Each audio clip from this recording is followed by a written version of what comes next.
We're in Spain, land of flamenco, fiestas and ferocious racing, and welcome one and all to the vibrant, sun-soaked jewel of the Mediterranean, Valencia. This city isn't just steeped in history, it roars with passion. It's got architecture that inspires, cuisine that captivates, and today it's got karting that absolutely commands attention, because just outside the iconic city lies the Temple of Speed. It is the KZ2 Internacional Lucas Guerrero, year of opening 2014. Event record set by Spain's home driver himself, Pedro Hilbrand, in the KZ classes of a 54.028. The track itself, though, is a fabulous layout. It is 1,428 meters in total track length. It is 210 meters down that start-finish straight. It's 135 meters down the back straight in towards turns 15 and 16. It is around 9 meters wide with no elevation out there. It is a flat circuit for our drivers to go racing on this weekend. Turns, though, in total, 19 of them, 11 to the right, 8 to the left, and that does include one hairpin out there, which is at turn number 11, one of the heaviest braking zones where the KZ classes drop down 4 gears. But the main overtaking opportunities, you see them in towards turn 1, turn 3, turn 6 and 7, we see them into 11, 12 and 13, and as well that all-important final chicane at 17, 18 and 19 out there. Top speeds, though, drivers will be reaching down in towards turn number 1, a dizzyingly fast 141 kilometers an hour into that braking zone. They average around 94 around the lap. But to put it into layman's term, if you're driving on the motorway here in Spain on the Autopista, you only maximum, well, you should do, is 120 kilometers an hour. So they're going a little bit faster than that. Myself, Anthony Jordan, and Nicole Sutherland in the commentary box are ready to go racing. Are you at home ready to go racing? But the biggest question, Nicole, is are the drivers down there on the pre-grid ready to go racing as well? Well, I'd say, Anthony, by the atmosphere that you can feel this morning, our Academy Junior drivers are definitely primed, prepped and ready. This is a class that was introduced back in 2010 and has put together the world's 52 best young hopefuls. Each nation has put forward their hopeful for the competition in the year.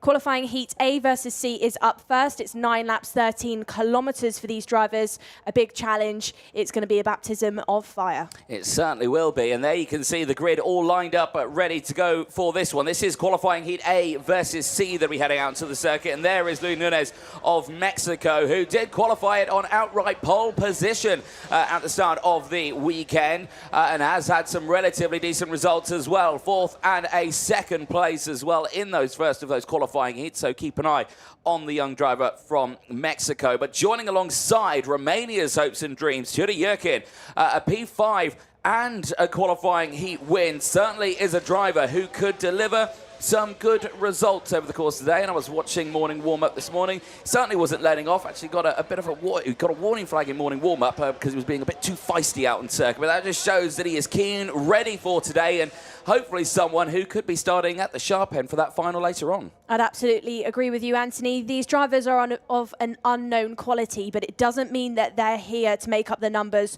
They're certainly not to be underestimated. And this class is rich in history. It's a class that we've seen drivers the likes of Leclerc, Ocon and Russell compete in before. We've had Conor Zilic, who is now out in the States in NASCAR with Red Bull. This is a competition people like that have raced in before, and we're going to see some of the drivers within this category for 2025 make waves within their career, because like we said earlier on, this is why the ASNs have selected these drivers, because they are their biggest hopefuls. Yeah, indeed they are. Well, we look forward to seeing what they can do. You can also see the next group that will be heading out after this one, preparing themselves ready. That will be groups B and D. This is the last of their qualifying heats before they go immediately into a final later on today. There is no super heat for these drivers. They don't need to do that, of course.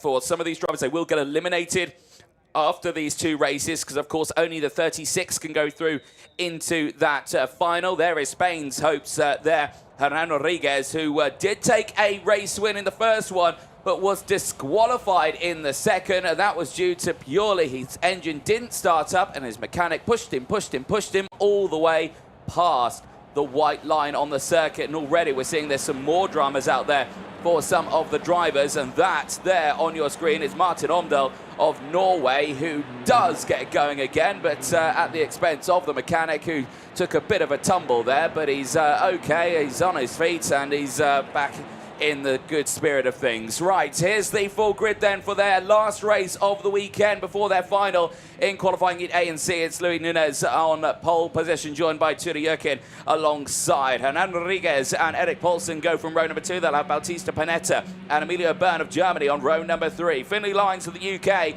and Nick Bretzel go from row number 4. They will have Mario Serradora and Rafael Bussato on row number 5. Row number 6 sees Martin Ondal and Mark Reistrup of Denmark round out the first half of the grid. It's all to play for on the second half of your grid then, that includes Philip Planeta and Daniel Abella. Going from row number 8, we have Iago Lampone with Suzuki Maeda of Japan, and from 9 we have Dominic Situan with Geronimo Corral. Going from row number 10 with racing experience in the UK, we have Jack Collinson for Latvia and Sam Valhubadi for Armenia. From 11 we have Dominic Takash with Shihan Zhang. Rounding out your grid then of 24 karts for the first heat of today's racing, we have Jaja Kukunetse of Georgia and Gage Korn of the USA on their first experience out of their home nations. That is drama almost though for Jaja Kukunetse of Georgia. Has managed to get things going, didn't look like the mechanics across that white line, so hopefully we'll be able to catch up to the rest of the field and start this race. Indeed, so some shaky developments then for kick-starting those karts, and it is understandable in the Academy Trophy because, of course, a lot of these drivers will be used to racing in other forms of engines, classes, things like that. Some of them, it's their first time racing on these engines. There is a look at race control. Head of race control for the FIA, Chris Lambret, in the middle, joined by Joanna Falcao and Sam Fisher in there as well. They'll be keeping an eye on the multitude of cameras that are out there on the circuit to make sure the drivers stay nice and safe. They will be in constant communication with the officials team from the FIA out on the circuit as well, including Gonzalo Planta, Pasquale Lupoli and Nigel Edwards, of course, as well as the clerk of the course as well. So we'll keep a close eye on that one. And on cue, there is Pasquale Lupoli, the race director for the KZ and KZ2 categories this weekend. He's out there assisting Gonzalo Planta in his duties this weekend as well for the Academy Trophy. As the field make their way out of the final corner and into the tram lines. Are we racing? Yes, we are. It's a good start from the field then as they head down in towards turn number 1. It's a lightning start for Ture Jürgen, who gets the lead of the race, but watch all the way around the outside. It's a brilliant start for Erik Poulsen as well. Ture Jürgen then really getting things lit up in the early stages. Lightning reactions at that start, and now we've got loads of drama going on between turn 3 and 4. The 504 is out. We've had 539. We've got 5 or 6 karts have all come together in a pile at turn 3 and 4. We'll update with you on who those drivers are, but it looks like maybe Jaja Kukunadze is out there and has got caught up in that after that poor start. Maybe Dominic Takash is down there as well. Well, I can tell you who they are. So Erik Poulsen is one of them. You've got Freddie Lampone, Iago Lampone as well, sorry, I should say.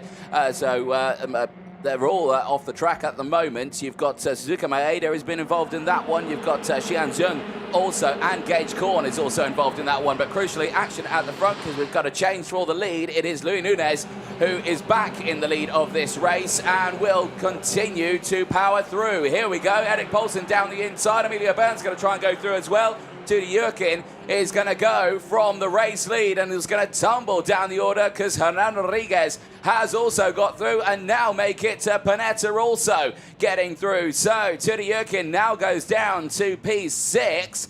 Finley Lyons is right there behind as well and also trying to capitalise at the start of this race. Take you through those drivers who were caught out then. It was most definitely Mark Reistrup, Iago Lampone, Suzuki Maeda, Shihan Zhang and Gage Korn. Gage Korn, terrible weekend for him so far. He looked so quick in practice, was lightning quick in qualifying but was disqualified for being underweight, and now he's been caught out once more within this final heat for this group A versus C.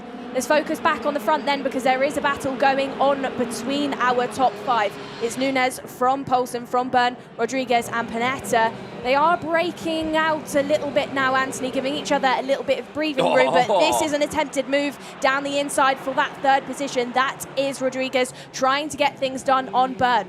We've got under investigations out there. That is Nick Bretzel now under investigation for a potential start procedure issue. Well, that would be maybe out of the tram lines, accelerated too early, out of position, multiple things that can cause a driver to have a start infringement in a rolling start formation.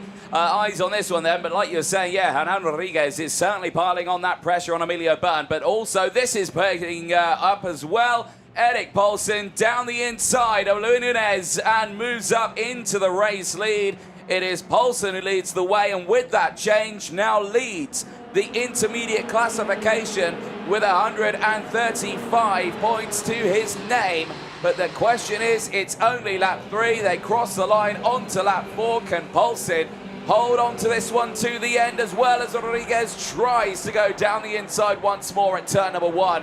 He's got the legs on the straight, but just can't get it through the inside of turn 1. And Emilio Byrne is holding on to 3rd place for now. We'll keep an eye on Rodriguez then, because I think he'll be attempting that once more. That move into turn number 1 does work. It just requires a little bit of bravery, but he's decided to get it done through sector number 2 then. Rodriguez overtakes Byrne for that 3rd position. But going back to what we were saying, Anthony, it's all possible through turn number 1. There is the grip. These drivers just have to trust that they can find it in the tyre. Yeah, indeed. Now this looks like we're seeing moves again, and this time it's coming from the United Kingdom. Finley Lines down the inside of Bautista Panetta of Argentina, and he's stepped up now into P5, and this will be good for him. Yesterday for Finley Lines, only those 2 races, both of them P6s for him, so anything inside that top 5 is a win in his books. So let's see how this progresses as it goes on. Civalura of Portugal under investigation for potentially causing a collision, as well as Felipe Planeta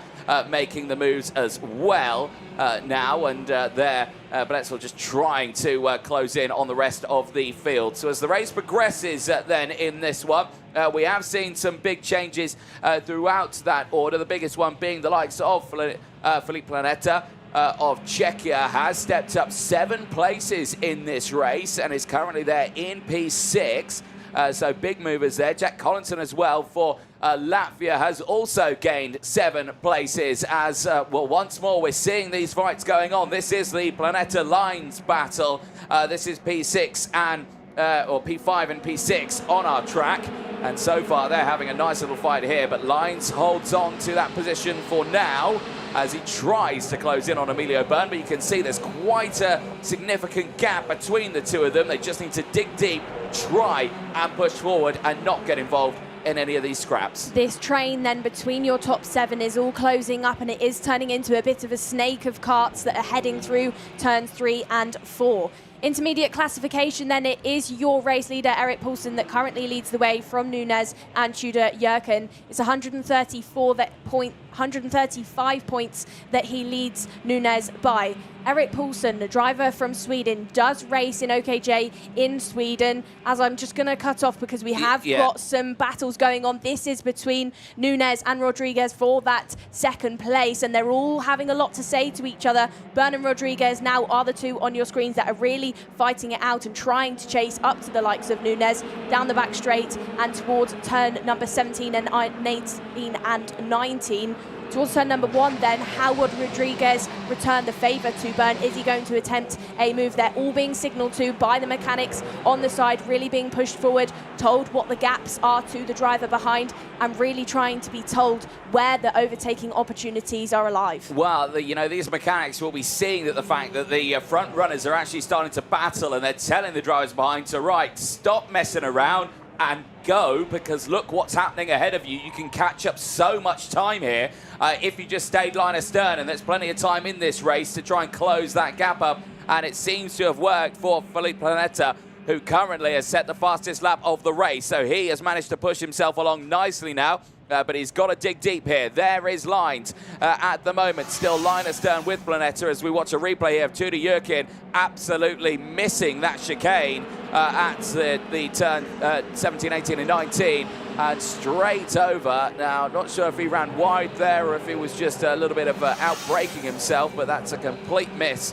of that final chicane, and we'll have to, well, see if he's gained any time from that one. Eyes on this. This is Byrne, Lines and Planeta at this moment, 4th, 5th and 6th on track, trying to close in on the front runners, but Poulsen, Nunez and Rodriguez have stayed astern here, and they're having a very nice little fight here, and Rodriguez again with the fastest lap of the race. The Spaniard is really wanting to get by Luis Nunez for 2nd place, but is that going to be happening? because right now he has not found his way through. He has had nibbles at the Mexican. He has tried to get a move down the inside at turn 1. He has tried it on the exit out of turn number 7, but he's not managed to find any way through just yet. The last lap board heads out then for the drivers. Ultima Vuelta is out there, and these drivers will now try and go for the second place spot. It's Rodriguez down the inside at turn number 1, but he runs wide on exit as the two of them go wheel to wheel on the exit of turn number 2. But amazing stuff. Rodriguez manages to hold on to it, and he secures second place, but that releases Erik Poulsen in the lead. They will not be able to catch him. He is clear by over a second now from this fight, but now Emilio Berners close in. Planeta and Lines, they have swapped places once more. They have closed in on these two. Could we see a last-ditch attempt from one of these drivers to get past? I'm looking behind as well just to see what's unfolding. But right now, it all looks calm for the moment between these drivers. Byrne runs wide at the exit of turn number 14. He's putting himself under pressure from Planeta, who could go for a move down the inside. But no, he thinks against it. To the line, though, Erik Poulsen of Sweden claims it across the line. A superb drive there.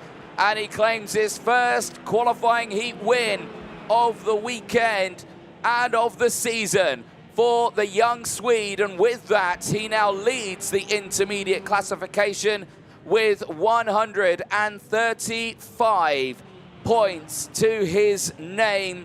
And I'm just going to look back. Of course, you've got the likes of Julian Rivera, who will be out in that next race. He has currently been undefeated, and he could still possibly be your pole sitter for that final. But Erik Poulsen's done all he can for the time being, but he can still be beaten because there is a possible 150 points up for grabs in that next race.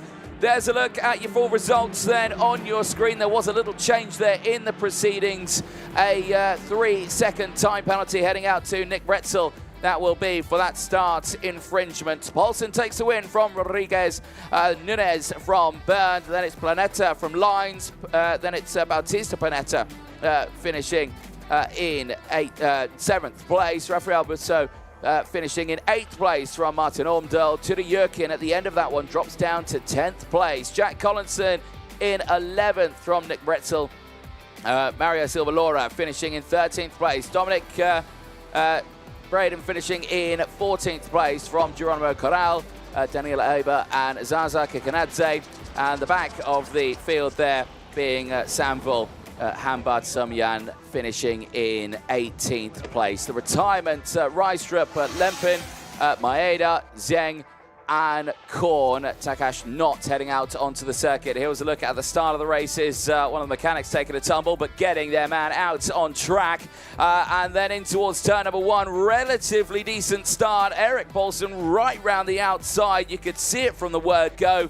He meant business in this race as he went into 3rd place, but still trying to go round the outside. Drama then ensued in the background. The pile-up ensued on the apex, and unfortunately we lost Mark Reistrup, Iago Lempin, Suzuka Maeda, Xian Zheng and Gage Korn all getting caught out in that first lap incident. Racing continuing then, and Tudor Jurkin, who was leading the way right at the start of that one, then seemingly falling back into the order and ended up finishing that race in P10. That is not something the front row sitter will have wanted, especially after a P5 and a win yesterday. Racing continuing though, and Finley Lines was one to keep an eye on in that one, making the moves for the United Kingdom and getting up inside that top 5. However, just dropping back to P6, but he's been consistent over the weekend. He can accept that one with 3 P6s to his name. Emilio Byrne certainly had his work cut out for him as well, the young German driver who had stepped up right at that sharp end, then started to have to deal with the likes of Luis Nunez, Felipe Planeta as well in the dying stages of that race, as he had managed to really close up through the field. It was a solid drive for the driver from Czechia. 8 places gained for him in that early stage, and he managed to just fly his way through the field in that early stage. Tudor Jurkin there, as you see, just missing that chicane running wide, losing out on 3 places in one corner, so a big moment for him there. There was the final change for second place. Hernan Rodriguez, after a really tough day yesterday, took a win, was disqualified in the second race, now comes away with a P2, but it's Paulson who takes the lead of everything as we head down to Parc Ferme and Nicole Sutherland. Down in Parc Ferme then, and we are with our race winner, Eric. Eric, it was busy out there at the start of things. It looked a little bit stressful for you to deal with, and at the start you went the long way round the outside, and it really helped you. Tell me about the race. Yeah, I got a good start on the outside, and just in the first heat I also did the run outside in the first corner, and just managed to do the same thing, and then just overtake somebody and have the lead and just focus forward. And that focus, Eric, has helped you to jump at the top of the intermediate classification. Of course, we do have another Academy heat to go, but heading into the finals, you're going to be at the sharp end of the field. That must feel great. Yeah, it feels really great to be. I drove the last year also. I crashed every race, and now to be on the top feels amazing. And try to be P1 in the final. Well, we'll see if you can get that P1 then, Eric. Well done on that heat. We'll head back up into the box then, because like we just said, the academies don't stop there. We have another heat coming up. We certainly do, Nicole Sutherland, and this one is an important one for one nation, Ecuador, who will be starting this one on pole position with Julian Rivera, who yesterday dominated those first 2 qualifying heats with 2 wins to his name. A third here right now would put him right on pole position for that final later on today. Can it be done? Is the ultimate question. Other drivers who we really need to look out for in this one, Noe Stasionis as well, really good runs in the race. The Lithuanian second and fifth out there on circuits for one young driver.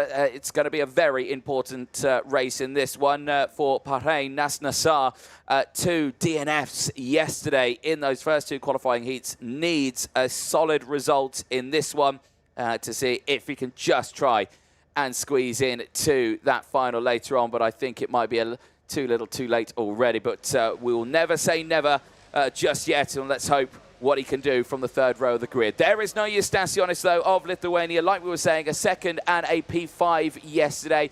Certainly is going to be a driver who could step up in the order of that intermediate classification. It is still very close in and around that mid-section, of course, with that last race that's just gone out. A lot of drivers have stepped up in the order of that, but right now we will just have to see what happens. There is, all the way down the further end of the grid, Turkey's entry of Erin Lugudan, who's out there as well. So see what he can do. He's starting this one from the 15th spot on the grid. There is Oiva Ventonata as well of Finland. Certainly a driver who has delivered some interesting results. P9 in the first race after a post-race penalty, and then struggled slightly in that second one from the second row of the grid, dropping down to 13th place. So that is a little bit of work that needs to be done on this one from the second row of the grid. Nicole Sutherland, you'll be back in the commentary box. Temperature starting to rise out there quite nicely. 21 degrees we are at. These drivers here have just witnessed that first race. They've witnessed a brilliant drive from Erik Poulsen. Now he's leading the way. Obviously, let's think about Julian Rivera for a moment. 2 wins yesterday. The pressure certainly is on now. Absolutely is, and it's heating up out there, like you just said, and you can definitely tell. You can see the several shades of grip out there in the circuit, and that's going to make an interesting challenge for these drivers to deal with as the day progresses. Let's highlight, though, the passion and dedication of our marshals out there on the circuit, because, of course, without these marshals, we could not go racing. We could not keep our drivers safe. So always just, amplifying that to our audience and to everybody on the circuit. A big thank you goes out to our Orange Army. They certainly do indeed. Wow, we are moments away from starting the last qualifying heat then for the Academy Trophy for the FIA Karting Championships. It is the junior classes, of course, fresh this year. We've already seen the seniors race out within the direct drive categories earlier on this year at the Portimao circuit. Now time for the juniors to go racing with the gearbox classes here at the Valencia track as the sun shines on the drivers as the field makes its way out onto the circuit. Let's quickly fire you through then that full starting lineup for the last qualifying heats of the day for Groups B and D. It's Julian Rivera of Ecuador on pole position. We'll have No Estaciones alongside. Oiva Venturata and Miguel Lamachard go from row number 2. Nas Nassar needs a good race in this one for Bahrain, and he'll be joined by Nicola Frigg alongside. Tomasz Czikoraski and Thanos Zachos go from row number 4. What can they do there from the top 8? Emma Rose Dowling from South Africa and Big Van Schleindel go from row number 5. They'll have Edward Godfroy and Lucas Konopka on row number 6. Going from row number 7, and drivers who it could be their last moments includes Hamish Campbell and Jack Moore. From 8, we have Erin Unlugdagan and Karlayan Goyashev. And from 9, we have Ukraine Sakari Slipchenko and India's Ashante Vagatson. Going from 10, we have Italy's Clelia Solu with Rosalind Schreier-Eifer, who has had multiple DNFs throughout this weekend. We've got on 11, Paul Becker with Raz Dahan, and rounding out your grid of 24 karts, and on the 12th row, we have Facundo Hernandez, who's also had multiple DNFs, alongside Louis Siffre. Well, good to actually see Rosalind Schreier-Eifer out on track for Algeria. Of course, was involved in that stoppage yesterday at the beginning of the day. Did go to the medical centre here at the Lucas Guerrero International Circuit and was given the all clear, the okay, and then has finally come out today to go racing. But did struggle this morning in the warm-up. Engine wouldn't fire up to get going. The mechanics got it started on the trolley. They got it going with a little bit of a change of a spark plug. They put it back on the ground. They got it started for a 5th attempt to get going in the morning warm-up. And again, it didn't fire into life. So multiple gremlins that they were having to deal with there for the Algerians wagon. But I think it has got going now, and can confirm that he is out on circuit, which is good to see. Plenty of people watching around the world and here at the circuit as well. At the Lucas Guerrero International Circuit, the weather is set to be an absolutely beautiful day. So if you are a local at the circuit or in Valencia itself, do come on by, because it's an open paddock here this weekend. And you can enjoy the racing action yourself here at the circuit. Drivers heading into that final part of the lap then as we get ready to go racing. It is Julian Rivera for Ecuador on pole position. Can he claim 3 of 3? And can he start on pole position for the final later on today? It's a good start down in towards turn number 1. And it is Rivera who holds on to the lead of this one. Over Venturata still there just behind him as well. No Estaciones did slot into, I think, around 3rd place there as he tries to go through in towards turn number 2 and 3. There is a little bit of driver development going through the chicane. Some of the drivers going over the curb, but crucially, everyone gets through the first 2 corners unscathed. But action at the front, Nicole, it's all kicking up, but it's still Ecuador that leads the way. And it's France's hopeful of Lamachard, who has really had a good run of things in the early stages, decided to take the long way round through turn number 1, slotted into 3rd position, and now has overtaken to get himself into 2nd. Great stuff by the young French driver who's out here in Valencia for a first Spanish showing, has not driven the track ahead of this weekend and has got very limited experience in the OKJ class. Of course, these karts are our standard OKs. It's just slightly different at the carb and the exhaust, but so much power, you know, is headed out of these karts. Attempted moves then as we head into turn number 1. That's the 530 of Czikoraski trying to make an overtake on Nassau Nas. Nassau Nas, like you said earlier on, Anthony, has had a really, really difficult day yesterday. 2 DNFs, lots of drama out there on the circuit for that driver. Yeah. Your intermediate classification, though, so far, Julian Rivera, your race leader, does lead from Eric Poulsen, who just won our first heat of the day. It's 150 points to the driver's name, ahead of Poulsen on 135, and then Louis Nunez is sat there with 123 points. Czikoraski again trying to get a move done there at turn number 12, not finding the way through, and Nas Nassar at this moment currently in the best position he has been all weekend. There at the moment, Lugaden is pushing his way through of Turkey, and he is currently the biggest mover out there with 7 places gained, as Miguel Lamachard has now taken the lead of this race. So that now starts to shake things up here, because Julian Rivera needs to make sure he maintains a good posture in this race. He still leads the intermediate classification, but now he's down to 144. Remember, Eric Poulsen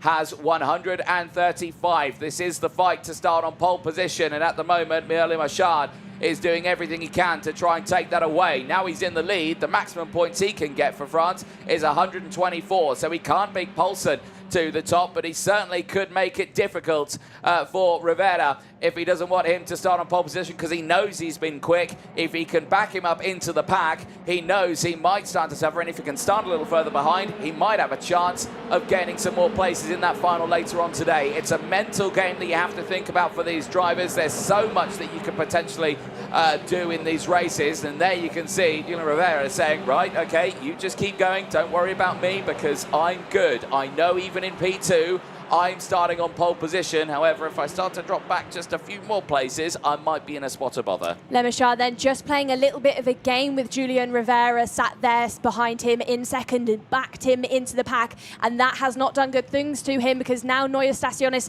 has attempted to move down the inside, just overshot things though through the corner, and that has allowed Julian back through into that second position. But clever driving by the French driver in that previous lap, really backed things up, turned it into a four-kart battle, and now he's given himself a little bit of breathing room down towards the back straight.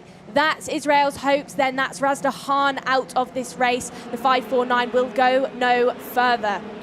Going back to this battle for the lead, 0.4 of a second, France now leads by Le Machard. Really has done great things so far. Julian Rivera looks a little bit like he's panicking within this, Anthony. Keeps signalling as they are going down the start-finish straight to the drivers behind to say, let's push. I think sometimes with drivers, they do that when they start to get a bit worried, they start to feel the pressure, trying to prevent those overtakes from happening. Thanos Zahos is your fastest driver out there, but this is Rosalind Schreier-Eiser. An absolutely terrible weekend for the driver, a DNF within this heat. Yeah, indeed, that is no bueno, and unfortunately that means for a couple of those drivers, Razdan as well, they will not be making that final later on today, because remember, going into this weekend, there was over 50 entries into this weekend, but only 36 get to race in that final. So a lot of these drivers we will have to say goodbye to by the end of this race. Eyes on this one here though. Staciones now into second place, and here is how he got it done. Down the inside through turn number 7. Beautiful little move. No time really wasted there, and you can just see the door was wide open there down the inside, and that was a perfect demonstration of that one. Now Rivera's dropped down to third place. What does that mean to the points? Well, it's not too dramatic for him. He's still 141 points ahead of Poulsen's 135. He would need to drop down to somewhere about 5th, 6th place for him to really be in a danger zone. And right now, sitting there in third place, he's got no pressure now. Venturata is there behind, starting to close in, but I don't think he's going to be piling on too much of a pressure, because you can see how much the pack is building up. The one thing that could shake things up for Rivera a little bit here is if Neue Stationes and Le Machard start battling for the lead, because that's a big look over the shoulder. And if those two start scrapping, they will bring everyone back into play, and then it's a danger zone for the driver from Ecuador, who sits there in third place, who is needing to make sure he maintains this place to secure pole position for that final later on. We go on to lap number 6 and 7, and right now it is still Le Machard for France, who leads the way from Neue Stationes and Lithuania. Well, Neue Stationes on that previous lap showed us he's not here to make up the numbers. He's here to show us what he's got, and it was an extra 10th. And now it's an overtake down the inside to take the race lead away from Le Machard for that first position. Neue Stationes then jumps on the defensive, really twitchy on the front end, and that's allowed Le Machard to get back down the inside. Driver mistake, and now he's going to lose out another position as they head down towards the back straight. That was detrimental to his performance then. Neue Stationes really got it wrong, and that's dropped him down to third position. It has indeed, and now with that, it means that the drivers behind will be starting to see that. They will start to roll in on this fight, and once more with these defensive postures, Rivera and Staciones will lose time to the drivers behind. Venturata and Zahos are closing in. Thanos Zahos again with another brilliant run on this one. 3 places gained, is closing in on this lead fight with the likes of Venturata, who are trying to get involved and has actually gone for the move just in the background there. So that move there won't help out their fight to close in on these front runners, but I think Zahos may have got that move complete. The driver from Greece did not manage to get it done. No, he has stayed there in P5, so he's managed to lose a bit of time there to these three up ahead. The last lap board will be out this time to the drivers. As you can see, the battles behind are still raging on. And now Zahos signals to Venturata to just go. Let's try and catch up to these drivers up ahead. Out of the final corner, last lap board goes out to the field, and at the moment it is France who leads the way in this race, but it is Julian Rivera of Ecuador who currently leads that intermediate classification with 144 points. He is looking to be the man who will start on pole position for that final later on, as long as he can keep it within inside the top 5. But right now, that is looking absolutely fine for him, but he is under pressure from No Eustaciones right there behind him on his tail. And now Zahos and Venturata again are changing positions, and I think now they have got that change done as the driver from Greece heads up into P4.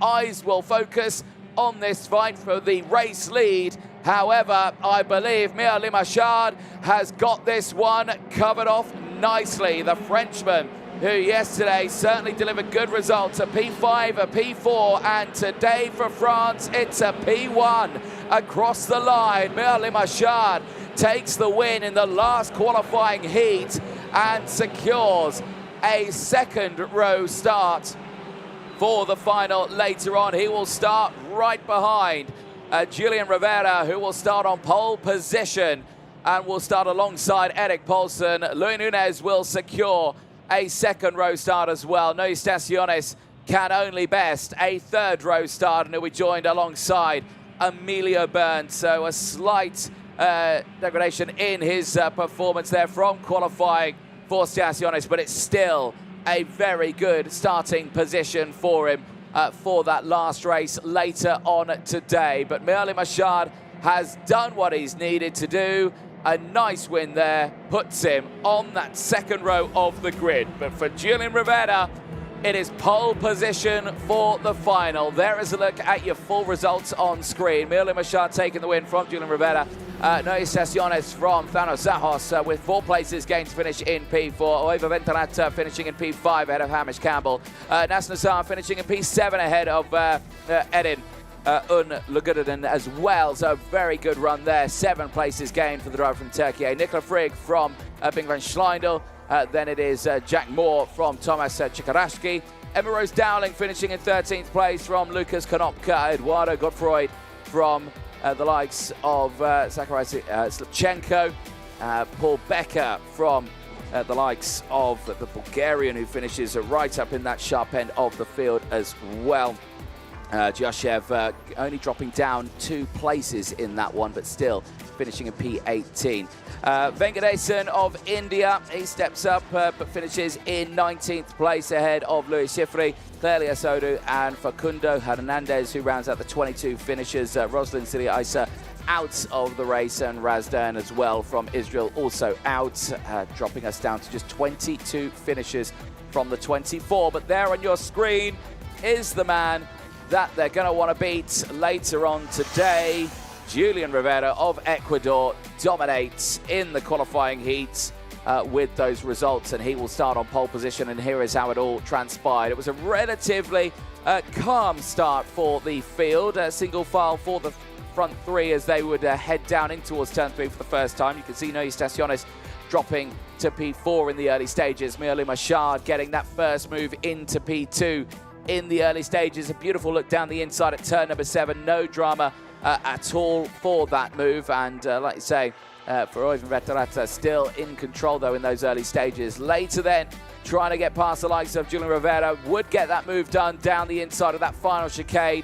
Just calm, collected on the brakes. No need to panic whatsoever for either drivers. And for, like you say, for Julian Rivera, it was just going to communicate nearly every single lap there to Mia Limachard to just say, just keep going, as No Estaciones did eventually close back in the up and under for him, but unable to secure it right to the exit of the corner. He would hold on to third place though in those early stages. Razdan was the first of those retirements. Later on that same lap, Isa, unfortunately for Algeria, also retiring.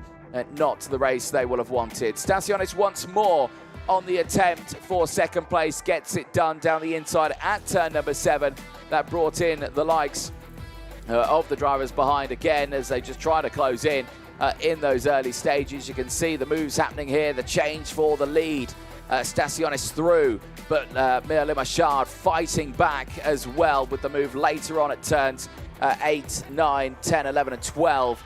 But then you saw the likes of Rivera getting back through. That was a well-timed move and a well-defended position as well into those final sectors. You can see the battles happening thick and fast as well. But across the line, it's Mir Limachard, but it will be Julian Rivera on that pole position spot. He will be the one starting on pole position for that final later on today. Make sure you stay tuned for that one. But we'll head down very soon to Nicole Sutherland in a moment. Who'll be down there with some of our drivers, of course. The race winner for that one, Mir Limachard, will be delighted.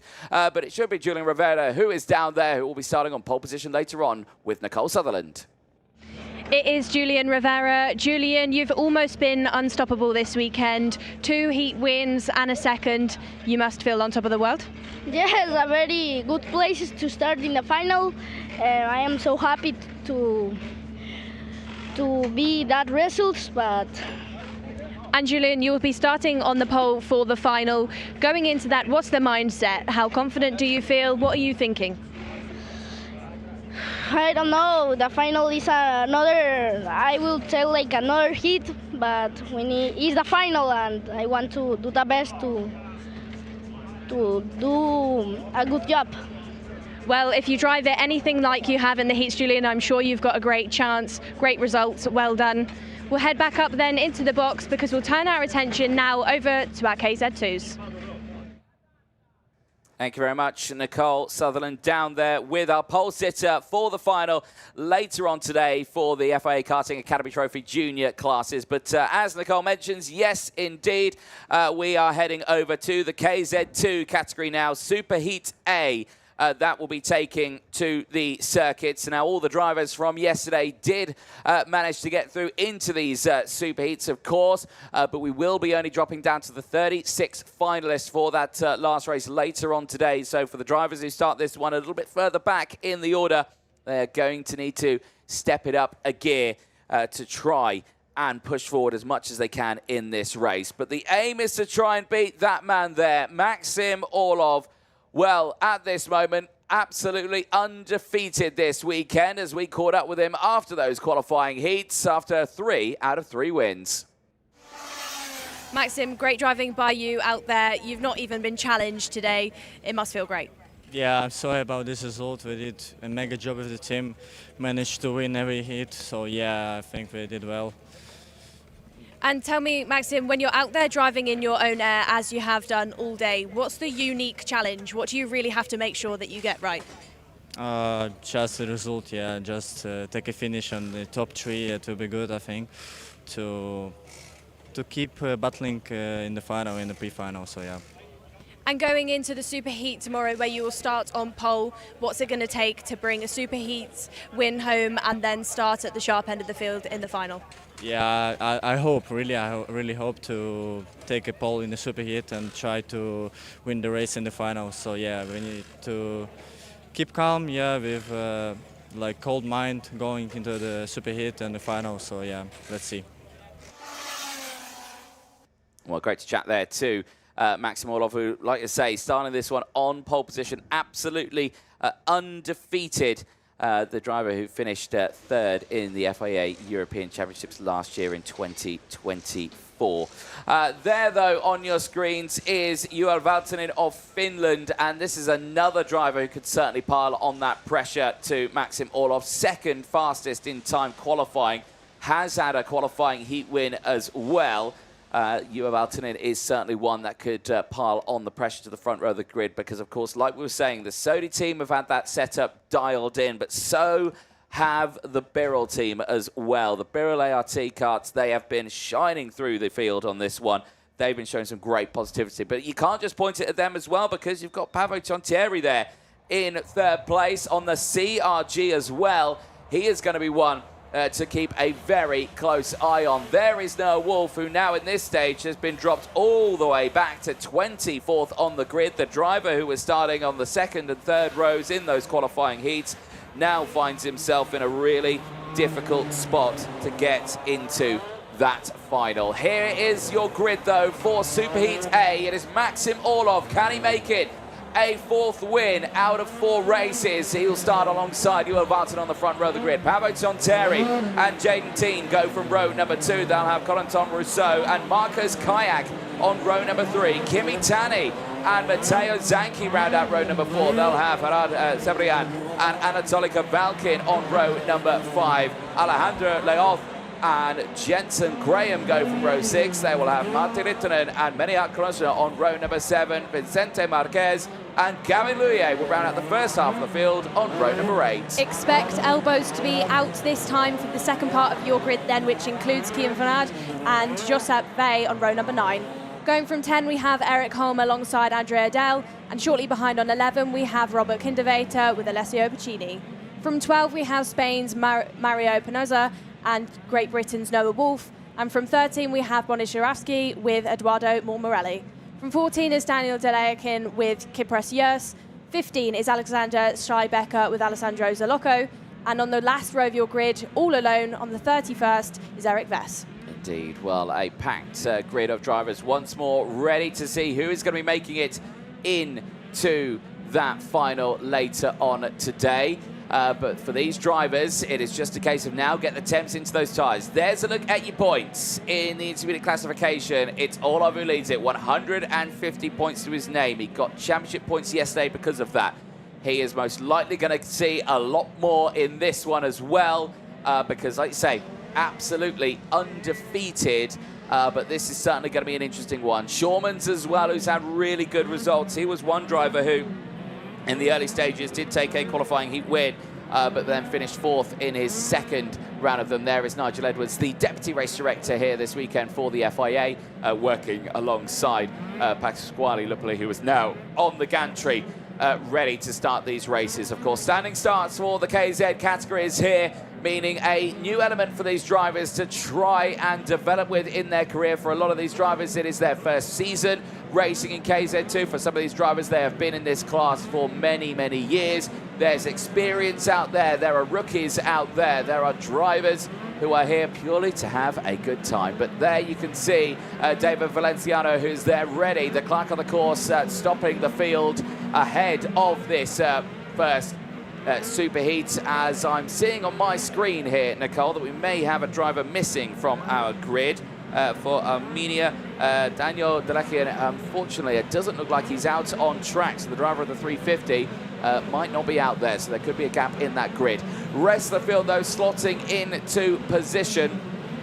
This is going to be a vital one for many drivers who currently are sitting outside the top 9 rows in this race. Eric Holm and Andrea Dale are right on that cusp, and everyone behind needs to have a good result, including the likes of Noah Wolf, who qualified right up at the sharp end in these early stages of the weekend. For Kian Fardin and for Josip Vey, they are right on the edge of being eliminated as the green flag waves. We wait for the lights procedure to start. We get the 3, 4 red lights, lights around. We're racing down in towards turn number 1. It is a good start from the field, but it's a great start from Maxim Orlov once again. But watch around the outside. Juho Valtonen will try and get the long way around, but it's not going to work out for him, and he stays there and drops into 3rd place, and it's the second of the Sodis who goes through. Jaden Teen gets up into P2 as Paavo Tonterri drops down into 4th place, but the rest of the field have had a relatively decent start here, Nicole. Everyone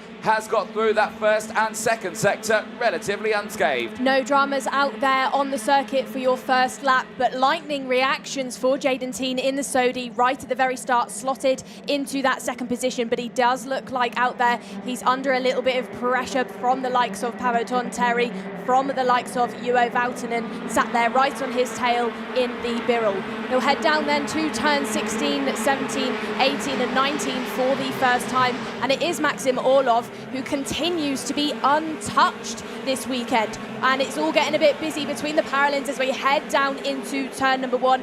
That is further down the order for around 8th and 9th place. Here they are then, and up on the curb.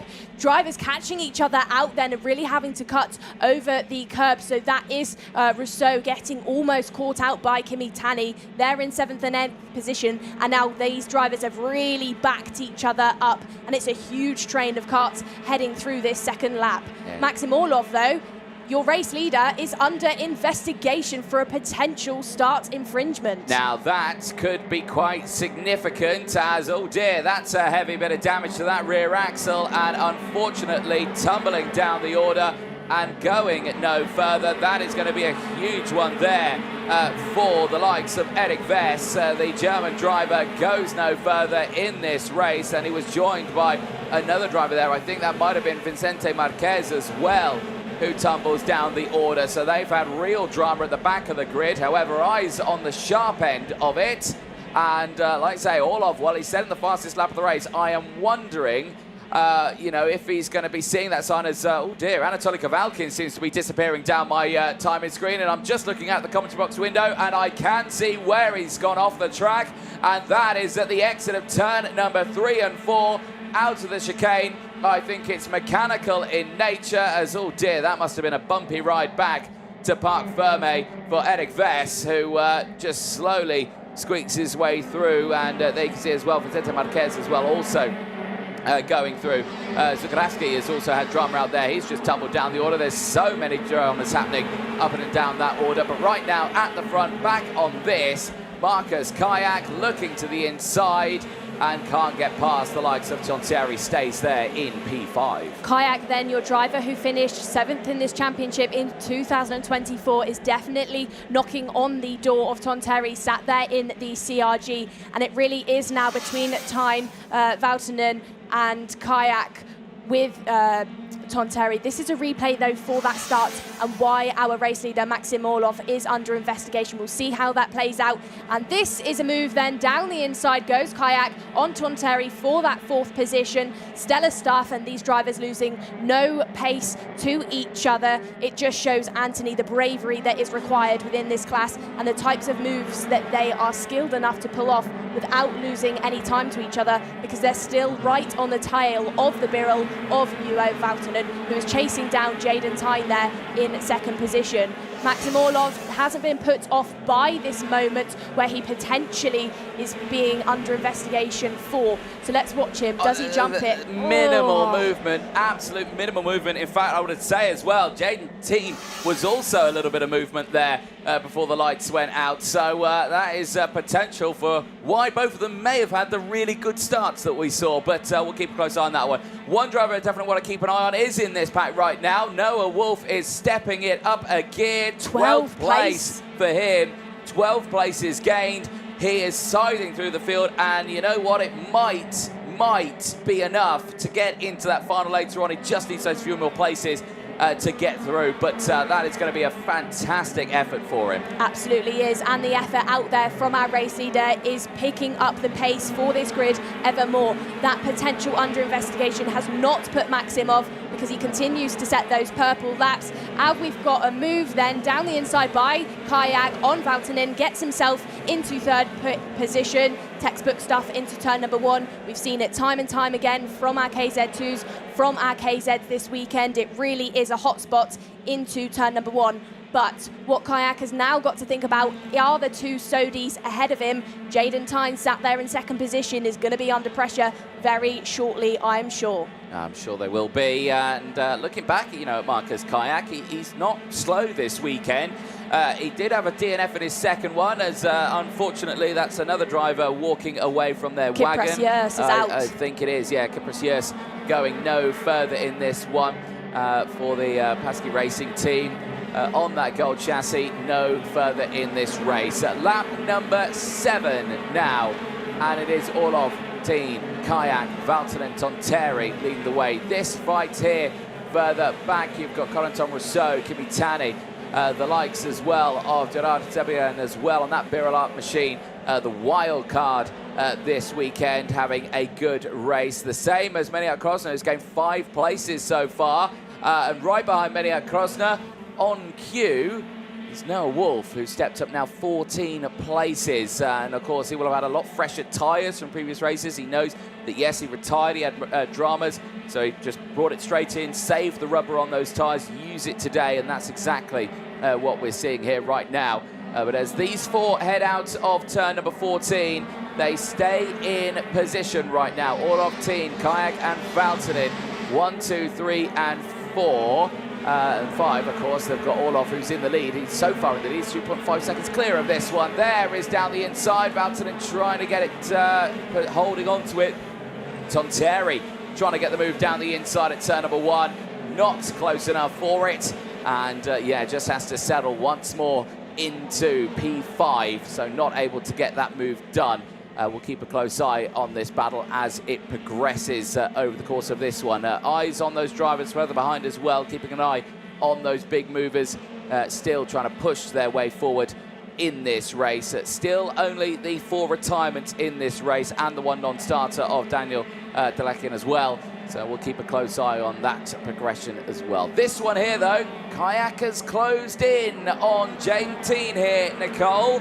And the first of those Sodis, who are leading 1-2 right now, is now under pressure from the Formula K chassis with the IPK products. Let's see how this is going to unfold. Kayak then just using the cards under him like it absolutely owes him something, and was faster than Jaden Teen through every sector on that previous lap. Where will he bite the bullet in this one? Because he's right on his tail, he's right on that back bumper. It's not through the entry of sector number 2, but watch them as they head down and towards sector number 3, down towards the turns of 11. You can get done on the brakes on the front end into turn number 11, but decides against it.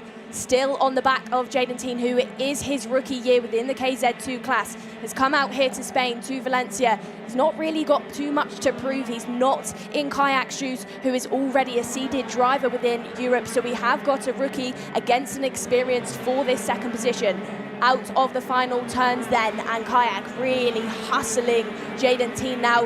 Is there going to be an opportunity into turn number 1? Yes, there is. Gets it completely right out of turn number 19, gets the shifts on the gears, down into turn number 1 on the front end. Now is in second position. Yeah, it's nicely done there. Turn 1 has been one of the favourites over the course of this weekend, and for these drivers who are, you know, hitting at a dizzyingly fast speed in and around turn number 1. Remember, the KZ's reaching around 141 kilometres an hour. The KZ2s will not be far off that either, so very close commitment. There has been some drama out on circuit, I think, for Eduardo Mormarelli and Mario Pinizzo, who have had dramas out there, and this is Marcus Kayak's move for the lead. And again, once more down towards turn 1, just nicely handled, kind of got that job done before they even hit the apex of turn 1, so nothing really to complain about that one. And I think a well fought run, and you can see how the CPW Sport team looking on there at Jaden Teen, just thinking, well, it's a good move, you can't fault it. And yeah, the fight is most definitely on going into that final later on. Yeah, Teen then has just dropped off the back of Kayak ever so slightly then since that move was made. You can just see him falling away slightly. There's another retirement out there on the circuit. This is for one of our Formula Ks. That is Mormarelli, that is pulled into Parc Ferme then. But his teammate of Kayak really doing good things out there in second position. I do believe we had another retirement just come in. So Who is that, Anthony? That was Mario Pinazzo. Now, that is a retirement due to a black flag that has been awarded to the driver for Club Calicat. So they straight into Parc Ferme. He'll go no further. Where has Jaden Teen gone? He has tumbled down to P8 on my screen. What has happened there? He has disappeared, or is he still there, or has he got a transponder glitch? Because I don't see, no, he is there in third place. So he's got drama. I can see what it is. He's been awarded a 5-second time penalty for, I think, a potential jump start at the beginning of that race, because who else has got one? It's Maxim Orlov who's got one as well. Orlov did receive a 5-second time penalty. So Marcus Kayak, who currently at this moment sits in second place, is the driver who leads the way because he is only clear by a few tenths of a second. So Orlov, it's not the end of the world for him because he's still won absolutely everything. He's got the maximum points. He will drop down, though, in the order. So that's going to mean our timing table's going to fluctuate just a little bit for us here.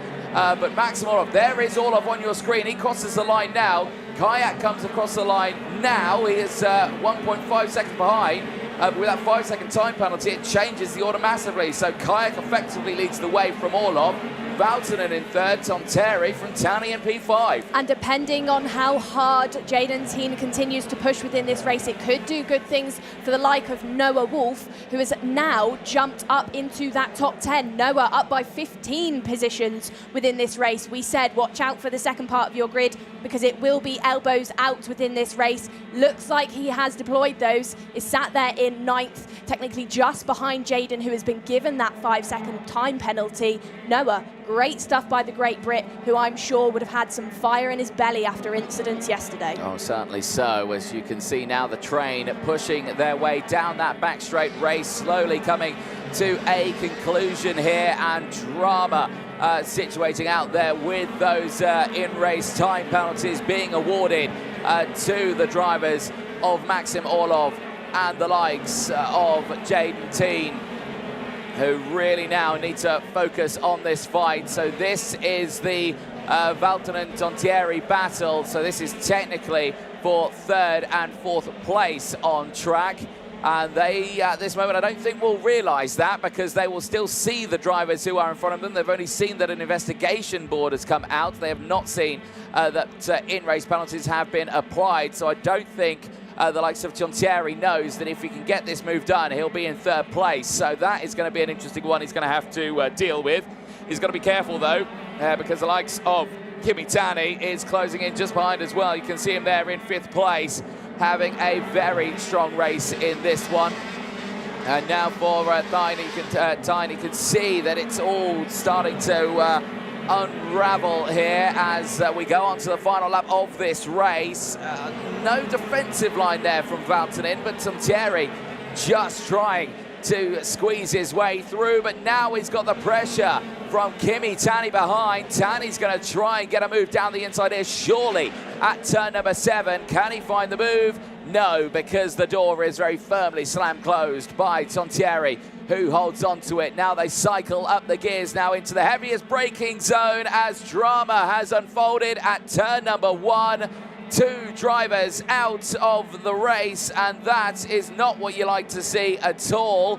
And I will try and figure out who they are in the moment. My timing screen at the moment has frozen in the box. I can confirm it. It's Alessia Braccini and Martti Rittinen who have got involved in that one. But across the line, it is Maxim Orlov who takes the win on track. However, a 5-second time penalty drops him to 2nd.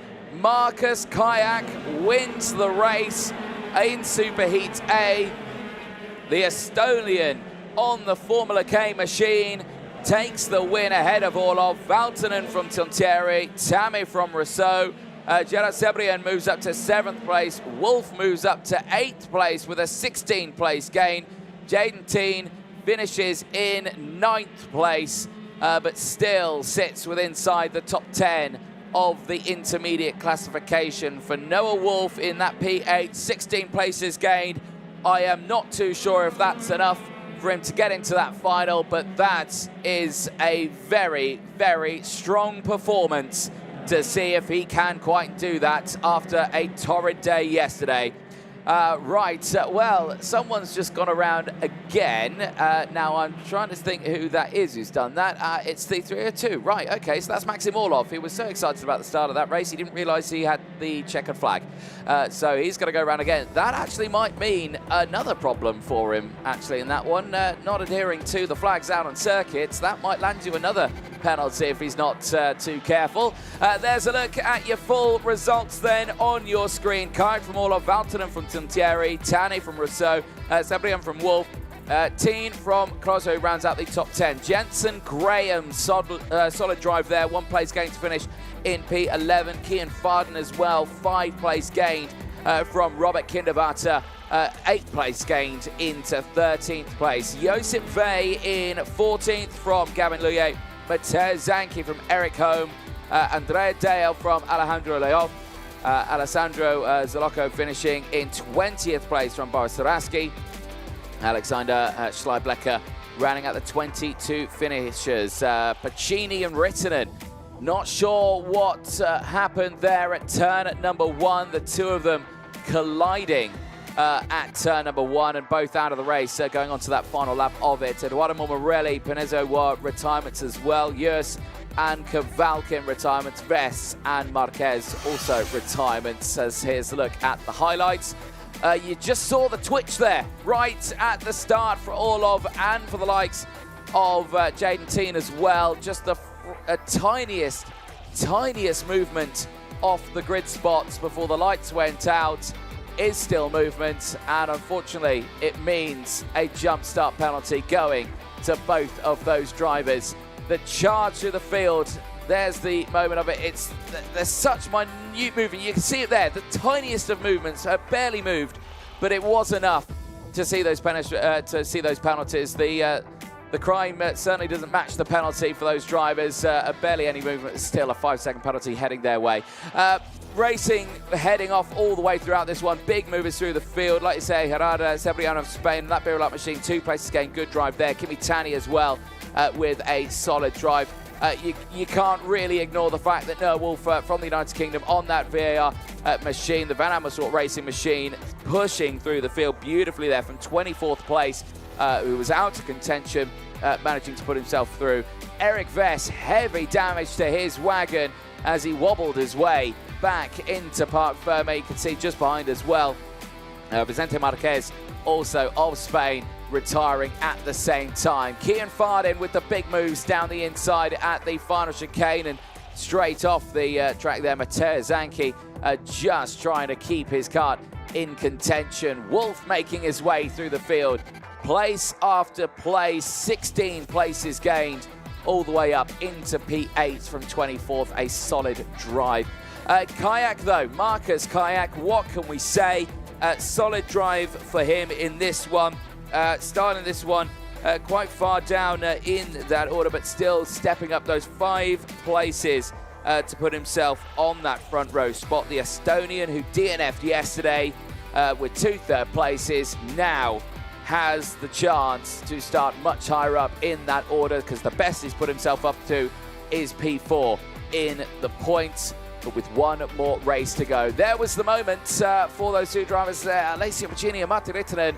Well, what can we say here? Matti Rittinen absolutely furious at Pacini. He'll have words to say, but well, as you can see, well, yeah, Pacini certainly showing what he thinks of the incident on that one.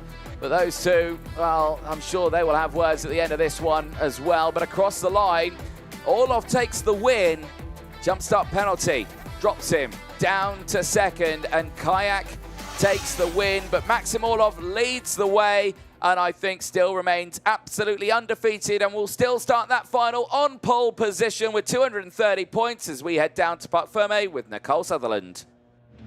Well, undefeated on the road was Maxim Orlov, but we did see drama out there with a penalty being awarded. Maxim, you were given a 5 seconds out there for a starting infringement. What is your view on that? Yeah, I did a huge mistake on the start, so then I just trying to pulling away and replace my first position. Like, I tried to take a space with 5 second penalty, but yeah, we did P2. I think it's anyways good, so yeah, let's see how it will be. And we also just saw you, Maxim, complete an extra lap at the end of the race. Can you tell us a little bit about what happened then? Yeah, because on the dashboard it was last lap. It was like not finished. So yeah, that's why I did 1 more lap, and then I see like everybody went into the pit. So yeah, I did the same. But I just didn't see like the finish. It was the last lap. But despite those 2 mistakes, you were out there and you still had the pace that you've had throughout the weekend. As a driver, when you know that you have made a mistake like the start, what goes on in your head to make sure you're just as fast? Yeah, I'm just keep pushing. Like I was sure that I will have a penalty. So yeah, I just keep pushing and yeah, until the finish line. Yep. Well, great to hear from you, Maxim, and well done on the pace that you've had so far this weekend. Good luck as we go into the finals later on. But for now, we've got more KZ2 racing coming up. We'll head back up into the commentary box. Thank you very much, Nicole Sutherland, down there in Parc Ferme. And yeah, like you say, for Maxim Orlov, that was a tough little race on that one. But he still is the top man to start on that pole position spot later on today in that final. For Superheat B, though, however, this will have the likes of Kasper Schurmans and Tigran Manatian on the front row of the grid. Both of these drivers have had qualifying heat wins this weekend. Both of them have not stepped outside of the top 10. Both of them have had fourth places as well. So it's going to be a good fight for them. Schurmans, who was third fastest in time qualifying. Tigran Manatian, who was 15th fastest in time qualifying, has managed to find his way on the front row of the grid for this second and final superheat before their final later on today. Eli Goldstein, you see him there as well in the very bright liveried TB card. But let's catch up with Kasper Schurmans from yesterday after he found himself starting on the front row of the grid for this superheat. Great day for you out there. Great day for the Sodis. You must feel good. Yeah, I'm a bit gutted, to be honest, because the result in the second heat could have been a lot better. In this one, just didn't really have the pace, same like in heat 2, but we know what the problem is, so we'll go into Sunday with a lot of confidence. And then, Kasper, as a driver with your level of talent, like you just said, you weren't happy with some of the results earlier on. How do you deal with that mentally to make sure that you continue your progress, continue your pace? I mean, sometimes you can get a bit mad, it's racing, you know, and for the rest, just try and remain as calm as possible, which is sometimes really hard, of course, but in the end, you always need to remain calm, otherwise the second heat or the race after will not be as good as well. Well, good to hear from Kasper Schurmans at the end of that one. And like you say, the positivity is there. He's always a happy chap, is Kasper Schurmans, and crucial to see what he can do on the field. There he is once again on your screen, the driver of that 303 CPB Sport machine on that Sodi chassis, ready to go racing in this one. Nicole Sutherland back in the commentary box for me. As you see, 3-minute board going up there. We've still got a bit of a wait before these drivers head out onto the track. Just a kind of reflection on what we've seen from some of these drivers. Obviously, we've just seen someone who's come from 24th all the way up inside the top 10 in the form of Noah Wolf. He's trying to fight his way back. For the drivers who then are in this race who are after that cut-off area, the likes of Eduardo Dominguez, you've got Matis Prus as well down there. They're all drivers who are going to need to emulate a little bit of what Noah Wolf has done. There on your screen is Tigran Manatian, like we were saying, 15th in timed qualifying. Didn't have a good run there initially. Certainly came back stronger, though, in those qualifying heats. Like you say, a 7th place in his first one. He did take a qualifying heat win in his second, then finished with a P4. The win on track, that wasn't an outright win. That was helps from a penalty that put him up into that top spot. But that doesn't take away his performance in the race. He pushed his way through massively in that field and got away with a fantastic result at the end of it. The drivers in the background of it as well, Goldstein and Maximilian Schleimer as well, they're going to be ones to really keep an eye on. There is Eli Goldstein for the TB Kart team. Like you say, relatively fresh within the KZ category. The Belgian, though, has delivered the results and has once again also never been outside of the top 10. And I've got to say, I'm a big fan of the delivery of the TP car because it shines in the sunlight, and from certain angles it looks rather fluorescent in the sunlight, but good to see that they are ready to go racing in this one. One driver who I do want to keep an eye on, though, in this one is Maximilian Schleimer. The German driver, qualified 13th, is starting this one in P4 and has had the solid results, consistent results as well. 2 P5s and a P6, waiting to see what he can do, pushing himself up into that sharp end. He has got Tigran Manatian for the company right in front. He has got Timo Jungling for company behind as well. But I've got a feeling that we could see some good racing here in this second superheat. I think we always see good racing from our KZ2s. This is a class where everything is so exaggerated because of the speeds, because of the grip, because of the karts and the level of skill these drivers had. So expect big things from all of these drivers. Expect them to be trading paint through every single corner. I really do think it's going to heat up out there. And, you know, all of these drivers just exhibit surgical precision with every single lap. It's so impressive to watch, to commentate on, and, you know, expect big things within this Superheat B. Yeah, certainly so. We are moments away from seeing these drivers head out on to the track. And like we all say, no one at this moment can beat the likes of Maxim Orlov, despite that dropping him to second. Still well up in the points, 230 points to the name. He's not going to go any further than that. So it's just going to be a case of who can see how high they can get, really, in this superheat, as we will wait and see. Engines fire up. Drivers make their way out onto the circuit. One driver just struggling to get it going there, but now I think has done so. That was just at the back. That was Enzo Fieta on that Cali car, the driver of the 397 of Brazil. But all is good. Let's have a look at that starting lineup there. It's Kasper Schulmans and Tigran Banatian on row number 1. Eli Goldstein and Maximilian Schleimer on row 2. They'll have Yannis Savico and Timo Jungling rounding out row number 3. Row number 4 sees the likes of Jay Irwin from New Zealand. They will have Arthur Poulain of France starting alongside him. What can they do from there? Alvar Tipitzvara and Nicola Rossini go from row number 5. They will have Michael Paparo and Manek Scrivan on row number 6. Samuel Luye and Dean van Verving go from row number 7. They'll have Tom Dussel and Jesper Schuberg on row 8. Jean Luye and Dominic Simic round out the first half of the grid, and the drivers who are right on that cutoff for the final. Drivers, they're needing to work some magic because they're in that danger zone, include Eduardo Dominguez and Matis Prush on row number 10. From 11, we have Yurisim Skulanov and Samueli Leopardi. And from 12, we have Ivan Kontratenko with Marco Tormo. Going from 13, we have Manuel Mai, who's had 2 penalties throughout yesterday's racing alongside Eric Muller. And from 14, we have Brazil's Enzo Fieta with Ruven Vilk.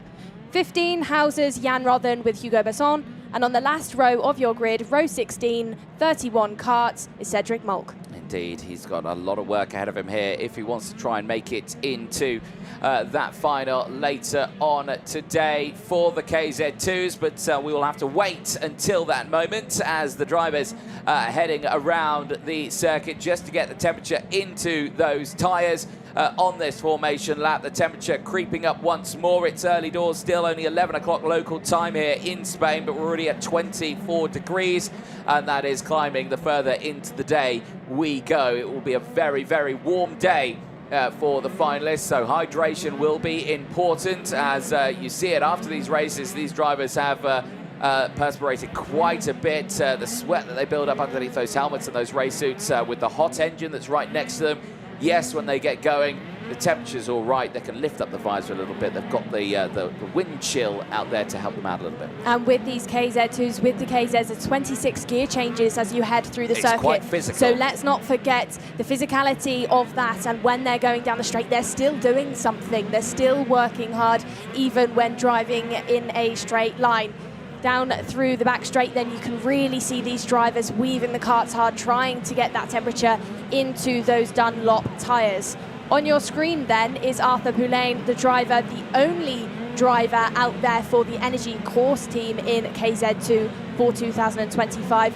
Has had a smattering of quite good results. Has been in the top 15 throughout all of the heats, including an 8th, 12th and 9th. Good showing so far from the French driver, who will be going from that 4th row alongside Jay Irwin, driver who's very popular out there in New Zealand. Certainly is, as the last 2 drivers just slot into position. There is Hugo Besson. Cedric Molk will get into his position now for the Millennium team, and he will find himself right at the back of the grid in P31. But with all the work to do here, as the lights procedure gets started, we will go racing in KZ2 now. It is a brilliant start from the entire field. Once again, no stalls off the line, and it's a brilliant start for Kasper Schulmans. And look at the lead he's got already. Tigran Banatian slots into second, but at what cost? Because look at the time. He has lost on the leader up ahead. The field gets through turns 3 and 4, some of them dancing over the curbs, but crucially again, Nicole, it is a solid start for KZ2 as they continue this 15-lap race. Timo Youngling then favouring to cut the curb through turn number 4 just to avoid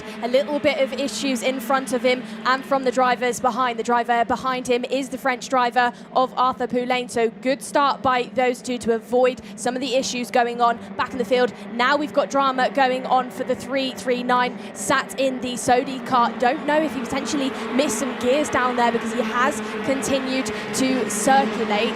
Eyes back on the front end of your field though. Elegantstein has dropped a few positions within the start of the race. He's heading into turn number 1 and shortly behind him we've got attempted moves and defensive driving going through that first sector, really tightening things up, sitting on that narrower line to not allow any driver behind to capitalise on any toe or any of that straight line speed. Through and out of sector number 2 then. Things have dialed down slightly within this second lap of things, but things have really gone well for Kasper Schaumann, our race leader, who's 9/10 clear of the rest of the field. Drama out there though for Samuele Leopardi, the 311 for Birol. Absolutely dramatic weekend for that driver. He's out of this race. He was disqualified in his last heat of yesterday. Not what that driver would have wanted from this first round at the European season. Here we go then, move down the inside by Timo Youngling into turn number 17. Really got the run down that back straight, now decides to go defensive into turn number 1.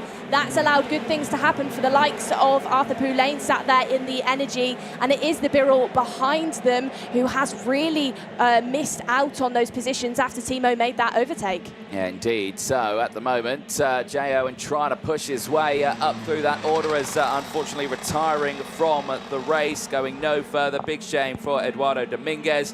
He will go no further on his Birol machine, but that is a big shame for him. Now, where did he start? Well, he started 19th place, and that is outside that cut-off zone, so that will be a bad moment for him. I don't think he'll be making that final. Eyes on this field then. Schauman's lead by 0.8 of a second from Benatti and Goldstein in 3rd place. That, as you can see, going through. This is the fight. Schleimer and Alba Timisoara. Timisoara is up 4 places so far in this race, is trying to close in on the rest, and then you've got this humongous train of drivers all the way down to 20th place on your screen.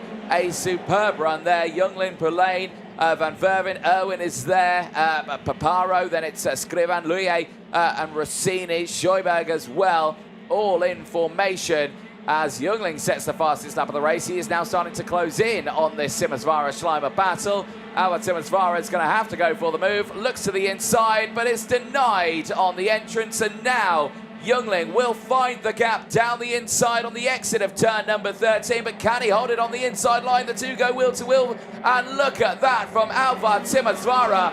Right round the outside, maintains P5. That is a committed drive right there. Absolutely agree with you, Anthony. And Timo Youngling was helped by his teammate of Schleimer then when Schleimer slammed that door closed, and that has allowed him to switch himself back up the order once more, make the move stick on Timisoara, sat there in the CRG. Timo Youngling now breaks into that top 5. Yeah, I think Timisoara just went, right, I had my fun. That was pretty awesome around the outside, wasn't it? But okay, fair play, right, you go down the inside at turn 1, and that's allowed Youngling to go through. So Youngling now up into P5 and is on the charge now to Schleimer, who is there in P4. So Schaumann still leads the way. The gap has come down just a fraction there, no, Nicole. Tigran Bonatian has closed it to less than 0.8 of a second. Scratch that, it's down to 0.6 of a second. The fight at the front is closing in as Skulinov becomes the latest driver to go under investigation for potentially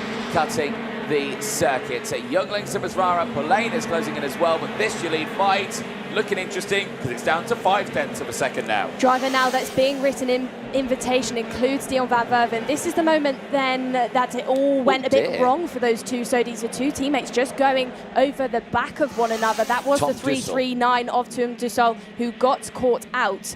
We're just talking, though, about Dion Van Verven, who's being written an invitation now into that top 10, sits there in 8th position, was 40th overall after qualifying, has really jumped up the order throughout this weekend's racing, has made the most of all of that drama going on out there on the circuit, is not in your top 10 of that final intermediate classification, but has made big moves within heat and within this superheat. Your final intermediate classification, though, talking of it, it's still Maxim Orlov that leads the way with that 230-point lead, ahead of Kasper Schulman's on 228 by only 2 points. This is all getting a bit feisty now between those two Sodis, because Timo Jungling doesn't care that it's his teammate. He wants every point, he wants every position, and jumps up the order once more. Yeah, indeed. Well, he currently sits 10th in those points. Corentin Rousseau in 9th. With that change, that swaps them around. So Jungling heads up to 9th in the points now with 157. Schleimer is the next driver ahead of that one with 166. There's a bit more of a gap on that. He's already got the overtake done. And if Schleimer drops back in the order a little bit, he gains the positions. And that might help him out, because Alvar Simatrara has gone through, and now Arthur Berlane is going to try and go through. So this is played right into the hands of Timo Jungling, who is going to try and gain as many places as he can in that intermediate classification. So as they head down into that final chicane once more, we will keep an eye on that train, because here at the front, Schulmans and Benatian are line astern here, Nicole. And Benatian, I've got to say, I think is going to go for the move here. He has just witnessed Marcus Kayak have a brilliant race in another one of those Formula K chassis. Can he see another one claim it in this superheat? And later on in this final, they might be contenders in this race. But what does Kasper Schulmans decide to do? He's got two options within this, because Benatian is definitely going to try and overtake very shortly. Here it is then, down the inside. Kasper Schulmans, though, says other things, holds him off and closes that door, and it doesn't give Benatian enough space to get through. Had to use some of the curb to use some more road, keep it stuck to the tarmac. How does Schulmans play this then, Anthony? Does he try and back Benatian up to the likes of Eligoshin to turn it into a three-kart battle? Does he play it safe, maybe let him have the position at some point? Or does he just continue to push ahead and try and give himself back that breathing room? Currently now then through sector number 1, through turn number 1, just narrowing things up to really sit in front of Benatian. Benatian didn't have a look down the inside. Is he going to have an attempt as they head through turn number 2? But it's all getting a bit feisty between those two drivers, because Schulmans, you can tell by the way that he's driving, feels that pressure. And now what I'd say it is doing, he is playing it a little bit clever, because Eli Goldstein is getting closer to these front two drivers. Tightening things up once again is Schulmans. Doesn't want to write the driver in second of Benatian an invitation. He wants to back him up. He wants to give him a problem with that driver behind. They head down the back straight, 135 metres for Schulmans to think about it. And these drivers in the midfield pack have got a lot to think about as they all go side by side through turn number 12. Down the straight then once again goes Schulman into turn number 1. Benatian not having a look just yet, really trying to suss out where Schulmans goes wrong out there on the circuit.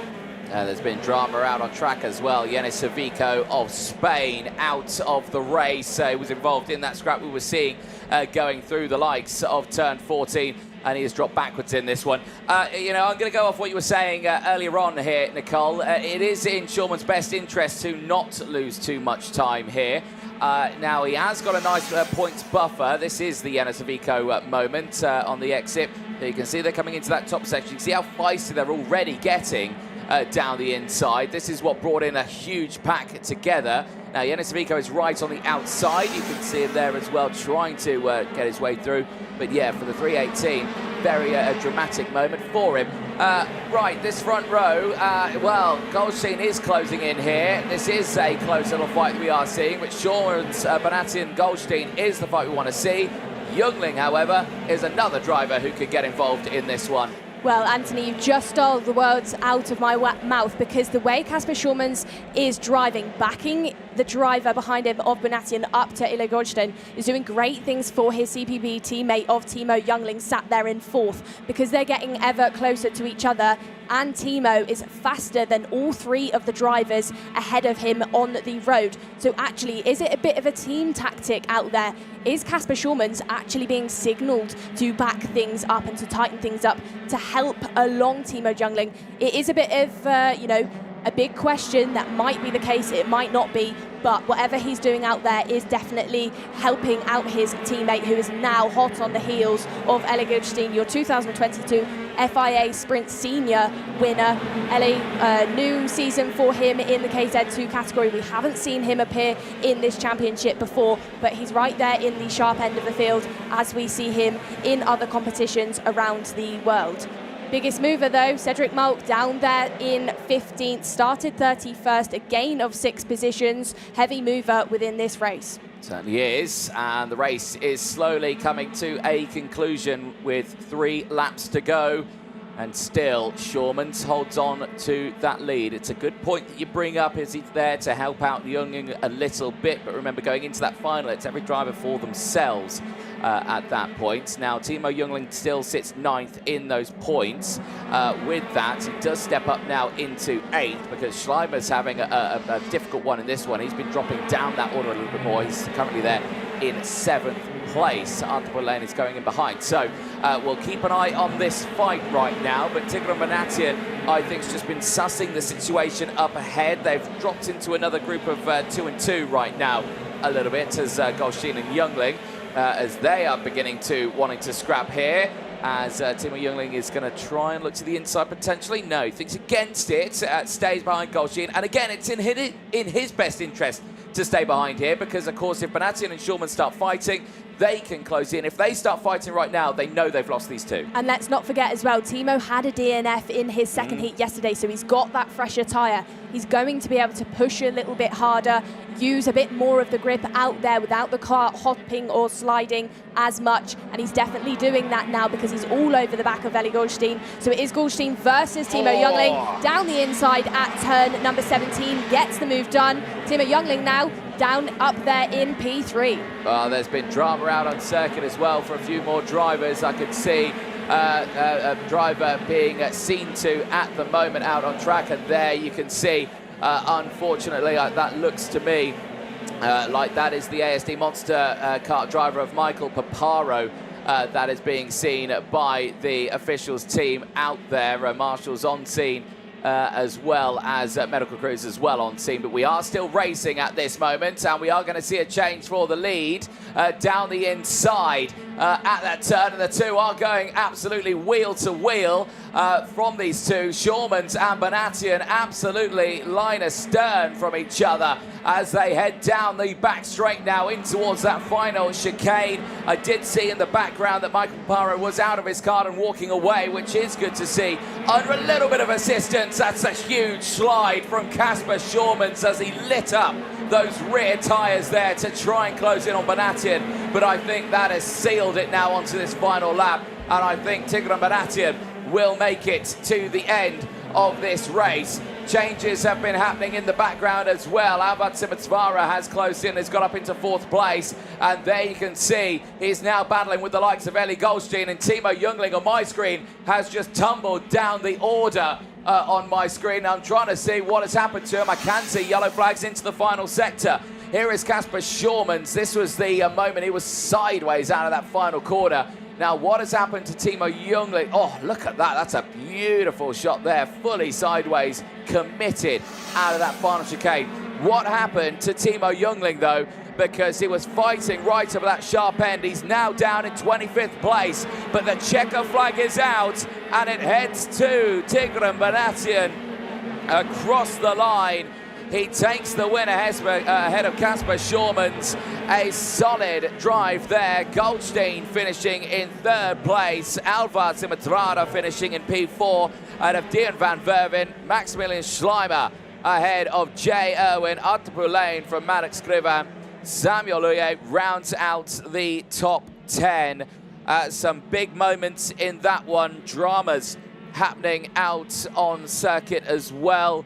A fair few retirements, and I do hope all the drivers are okay out there, as that was a bit of a feisty one right at the end in that infield section. But at the front for Banatian and Shormans, 1-2 in that race, puts him in a really good spot. All of them then at the end of those does hold on to the intermediate classification lead. He claims more championship points, and he looks to start that final on pole position. Of course, all of that provisional at this moment. Schurmans with that second place secures P2 for the final later on, ahead of Bonatian, who will start that final in P3.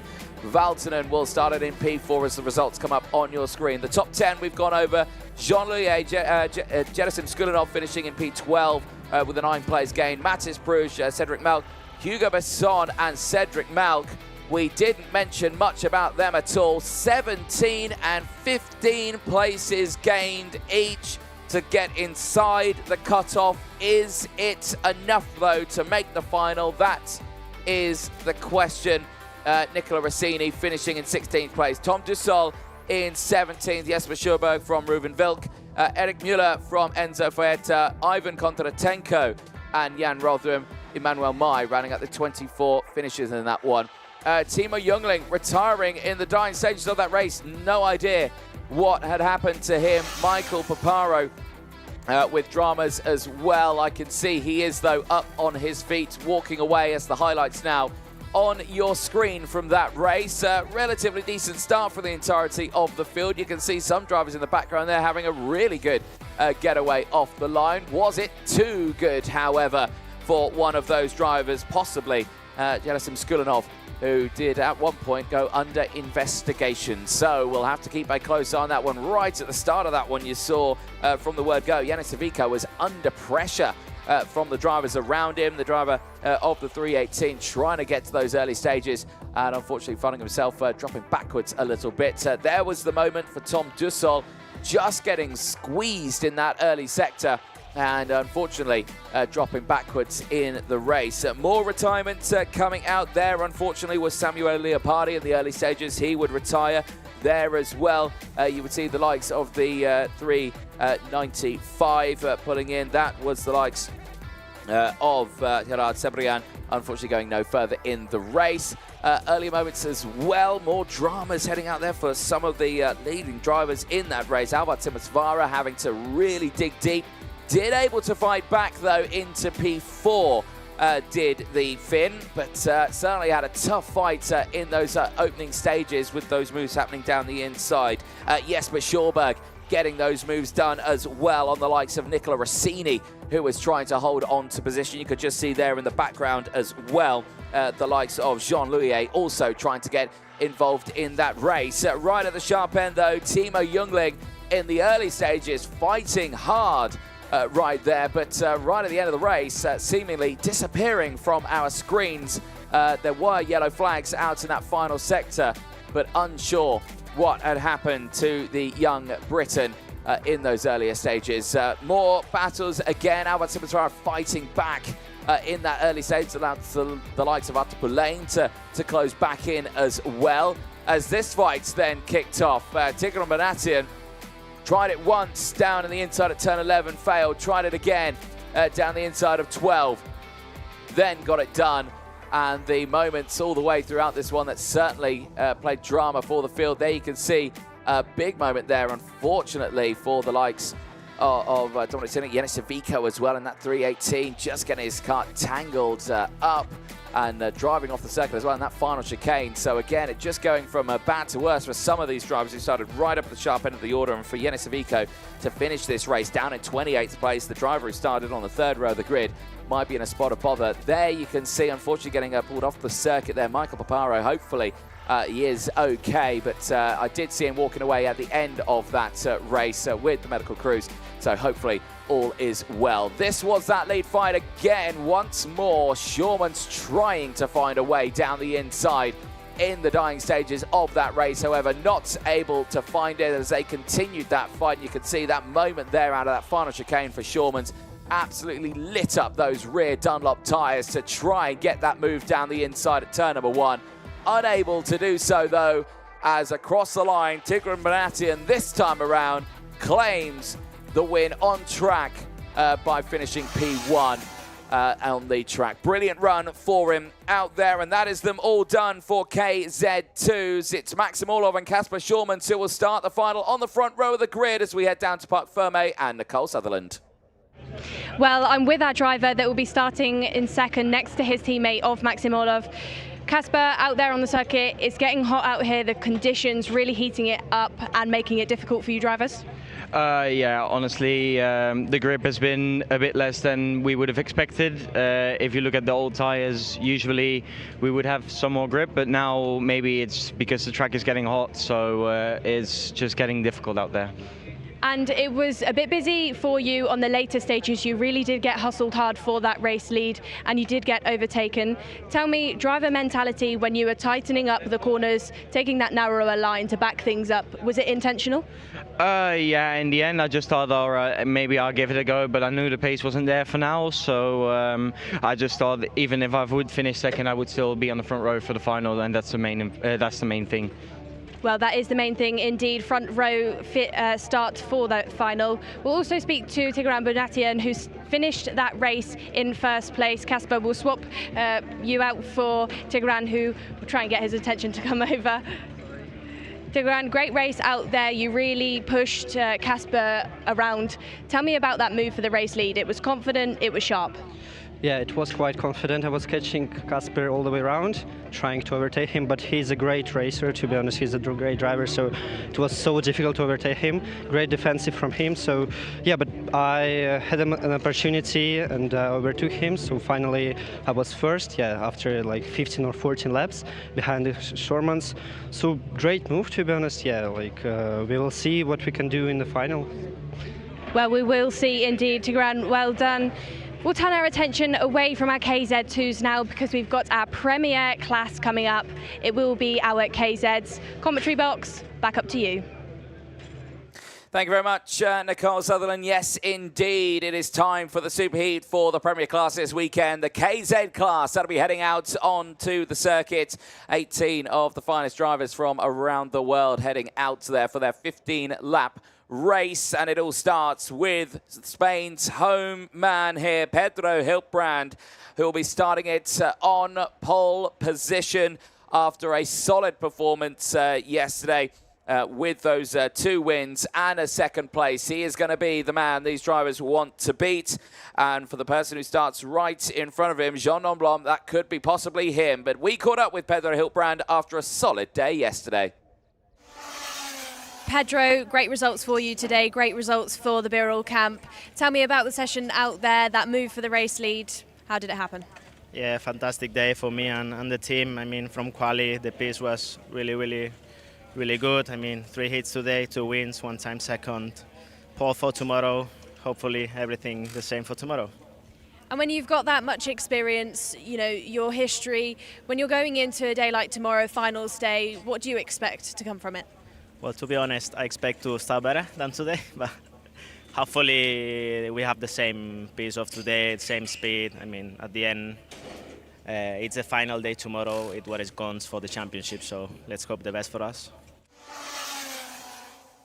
Well, good to chat there to Pedro Hiltbrand. And like you say, he starts this one on pole position, but he's not alone around that area because he's got a multitude of drivers around him, big names as well, including that man there on your screen, Jean Nomblom of France. Solid results for him over the course of this weekend. Never been outside the top 5. Did struggle in that second qualifying heat where he did drop to P5, but secured 2 second places as well, which keeps him on the front row of the grid for this one on that Sodi CPP Sport machine.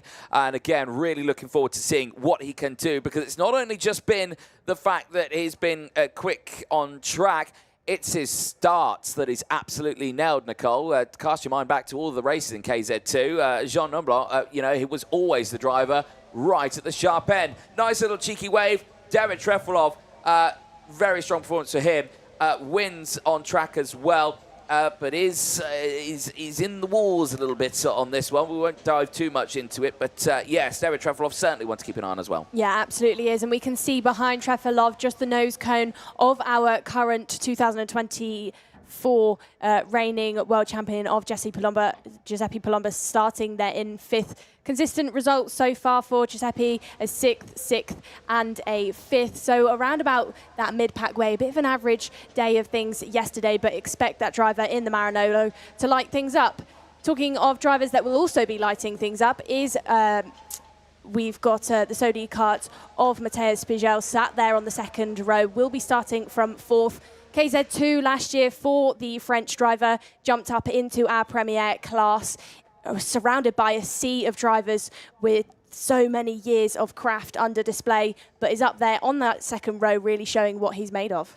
The one thing that has struck me over the course of this these three qualifying heats we had for the KZs is the number of nose cone penalties that have gone out in this one. I've got quite a few that have come up on my screen. Do you have a complete tally of them? Have you been that sad that you've tallied how many there are, Nicole? I've not got a tally, but I've got some names who have been rewarded some. So Giorgio Basoli starting in 17th. He was given one in Heat 2 yesterday. Matteo Torgiani was given 2 yesterday, Heat 1 and Heat 2. Tom Loewe was given a 5-second nose cone penalty, as was Emilio Denner, sat there down in 10th place. He had a nose cone. Daniel Fasil, he had 2 nose cones yesterday. So they're using the front ends of the kart a little bit. But where it's a smaller grid, Anthony, it's not too detrimental to that starting position, because you don't tumble down the order as much as you would compared to if you were in that KZ2 grid, where you'd really find yourself in some trouble. Yeah, indeed, but the experience level in this grid means that any overtake you do is pretty difficult. As the engines fire up, then the field makes its way out. It is KZ and it's Pedro Hilbrand and Jean Nomblat on the front row of the grid. David Trefilov and Matej Spigel go from row number 2. They'll have Giuseppe Palomba and Christian Batuka on row number 3. Victor Gustafsson and Daniel Vasile go from row 4. They'll have Senna van Walstein and Emilian Denner on row number 5. Lorenzo Camplese goes alongside Myron Kremers on row number 6. From 7, we have Spain's Andrea Malello alongside Francesco Salenta. And from 8, we have Enzo Lacruz alongside Tom Loyer. Rounding out your grid, then, we have an all-Italian row number 9 with Giorgio Basoli and Matteo Torgiani. Yeah, they've had pretty tough weekends on this one. Giorgio Basoli DNFing in his first qualifying heat, 17th and a 16th in those ones with that nose cone, like you were saying, in the second one, and the same for Torgiani as well. Causing an incident was a penalty that he had in his first race, dropped him down to P16. Nose cone dropped him to 18th place right at the back with that nose cone as well, and then finished P18 in his second. So they've had pretty tough weekends from the back of the grid, but the crucial thing is they know they're all making it into the final. It's just a case of maybe we hold back. Maybe they're just sandbagging. Maybe they're just thinking, hey, you know, I'm going to sit back, relax, let it all unfold, and now in the final I'm going to show my true colours and I'm going to fight through the field. Absolutely, and for everybody watching on the sidelines, everybody watching at home, welcome to the big leagues. These are the drivers that are in a complete league of their own, the most elite of the elite. But Anthony, a question for you, because we've seen interesting starts so far this weekend from our KZs, where we do have Jean Nomblat really jump everybody, catch the rest of the field almost half asleep at the starts.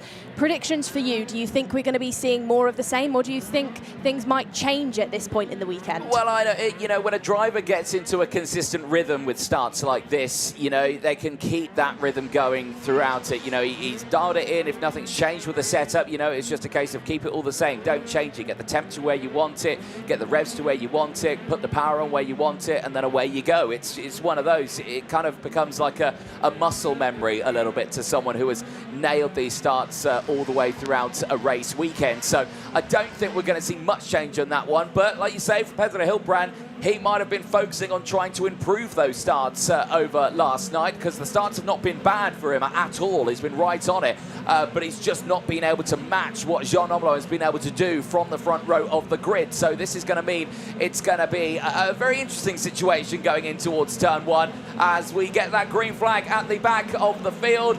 Here we go then. Premier Class KZ Racing. Lights procedure is started. 2 red lights, 3 red lights, 4 red lights. Lights are out quickly. We are off and racing. And Hilbrand did get the better start this time around. Down in towards turn number 1. He holds on to the race lead here, and Jean Nomblat can only slot into second place. The rest of the field goes through. It's a good start in the background. David Trefilov holds on to third place as they push their way through. Drama through turns 3 and 4 with drivers going over the runoff curbs, but everyone's got a good start. But crucially, the top 3 there have already got a breakaway, and it's all gone wrong in the background there for 2 of the drivers. Out of this race is Daniel Vasile And the number 21 of Victor Gustafsson, the former world champion in this category, is going to try and get it restarted. He does get it restarted. Both of them get it restarted. They're back in the race, albeit 17th and 18th. Pedro Hiltbrand then, you said it, Anthony, has learnt throughout this weekend, has sussed out those starts that non-blow, has completed throughout the weekend and has really picked things up within this final. Heads into turn number 1 as your race leader, but it's getting a bit busy further on at the back. That is Giuseppe Palomba being overtaken by Batuka there, the 31. That's for that 5th position. Your reigning world champion there just getting shuffled down the order in these early stages. Your top 4 though, it is Hiltbrand that leads from non-blow. Trefilov is still sat there in 3rd position ahead of Spurgel, and now there's drama out there for Sander van Wolstein.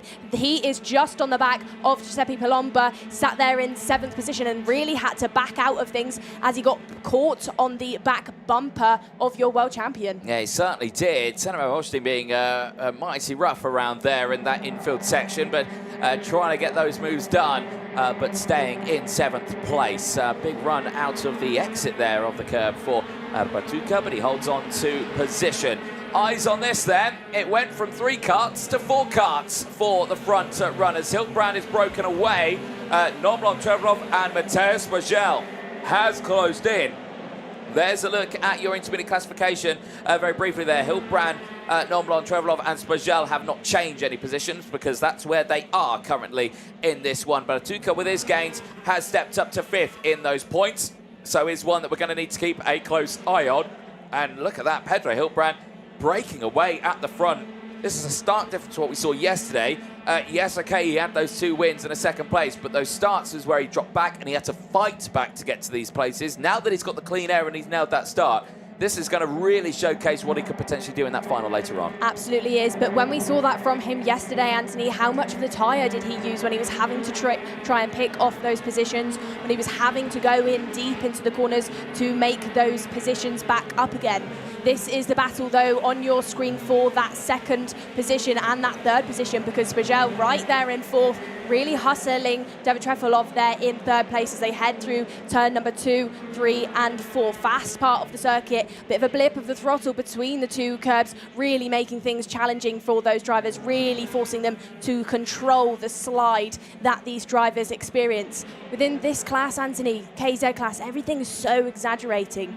The speed, the grip that you've got out there makes it really hard work for these drivers, but these are why they are your best of your best, showing that he could be... Spurgel and Trefilov make contact, and the Frenchman is out. Trefilov continues the run, but drops down into P5, and Mateusz Spurgel, who was fighting through the field and to look to start on the 2nd row of the grid, is now finding himself tumbling down the order and out of contention to start anywhere near the front for the final. That is drama at its finest, and that's a huge moment. I will not be surprised if David Trefilov has got damage on that kart.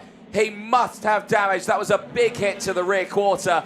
He must have an axle problem. Well, I was going to say that Spurgel was trying to prove that he can be one of the best in KZ, as he was in KZ2 last year. But within this superheat, he's out. He's sat there in the marshal post, and I'm sure under that visor, Anthony, probably not a happy face. Let's see that race replay. Whoa. Well, let's watch this here. Okay, so he sees the gap. It just appears there. He goes in. The front just hits the rear, and that's when you get the wheel-on-wheel contact. Round he goes. Wasn't as high as I thought it would go. I think he might be okay. Could be Trefilov. I don't think there's too much damage to his wagon. There it is again, ready. Just watch it roll over the top of it. He nearly rolled it, but for the likes of our man there, Mateusz Spurgel, out of the race, and his chances of finding himself right at the sharp end diminish rapidly, and that is a huge shame for him. And you can see already track rod broken on that kart, one wheel facing the complete wrong direction. Well, that's a huge shame there. Now that's allowed obviously Batuka and Palomba to get up into 3rd and 4th place, but you're seeing there's a smattering of warning flags and investigation flags, sorry, going out. One of them heading to Christian Batuka. There, overtakes happening in the background. Andrea Melero gaining those places as well. He's now up in that top fight running around. He's got Tom Luye for company just ahead of him, but there you can see they are pushing their way nicely through the field, and Darek Trefilov once more losing more and more places. Understandably, you know, he would have had that moment. He'll be completely discombobulated now, trying to get himself back into the rhythm of things, but he's probably constantly thinking that, oh, you know, there's probably damage on the back of this car. I don't want to push it too hard. Well, there could be damage out there that is, you know, not enough to want to force him to pull into Parc Fermé, but enough to really slow that pace down for him. Is still circulating out there on the circuit, but that was almost a big one for Spagel and Trefilov out there. Would not like to be in either of those two drivers' seats, especially not Spagel sat there out on the circuit. I think he's probably out there kicking himself. Yeah, a little bit. So we'll have to wait and see what happens then. Eyes focusing on the rest of the field. The front have stayed relatively calm here. Nicole, bar, obviously incident that we've seen earlier on, but Hilbrand Nomblon now have opened it up. They're in a close fight. Batuka and Palomba. This is Palomba here. Now he has got Tom Luye for company just behind. Keep a close eye on him because he is up 11 places so far in this superheat. This is an astonishing run for the Frenchman, who has pushed himself up nicely on that Tony Kart machine, and maybe something's come alive overnight. Tony Kart have struggled in this early half of the weekend, but they've certainly seemed to have dialed something up to 11 right now, and like you say, Tom Luye is fighting his way through nicely. Well, it could be the case, Anthony, that the track is progressing throughout the weekend. It's changing as the temperature is getting warmer, because every day that we've been out here in Spain, it has got hotter and hotter, so maybe that's something that's benefiting the Tony Kart out there, sat in 5th position, chasing down our number 5, our world champion of Giuseppe Palomba. Out through turns number 18 and 19, though, using all of the curb these drivers are. And it's so impressive to say that they can clip a curb like that, still stick it to the road and get the run out of the corner and down the straight into turn number 1. This is Jean Nomblot, though, on your screen, being hustled by Christian Batuka, sat there in 3rd. Let's not forget, though, Batuka, 31, is under investigation out there.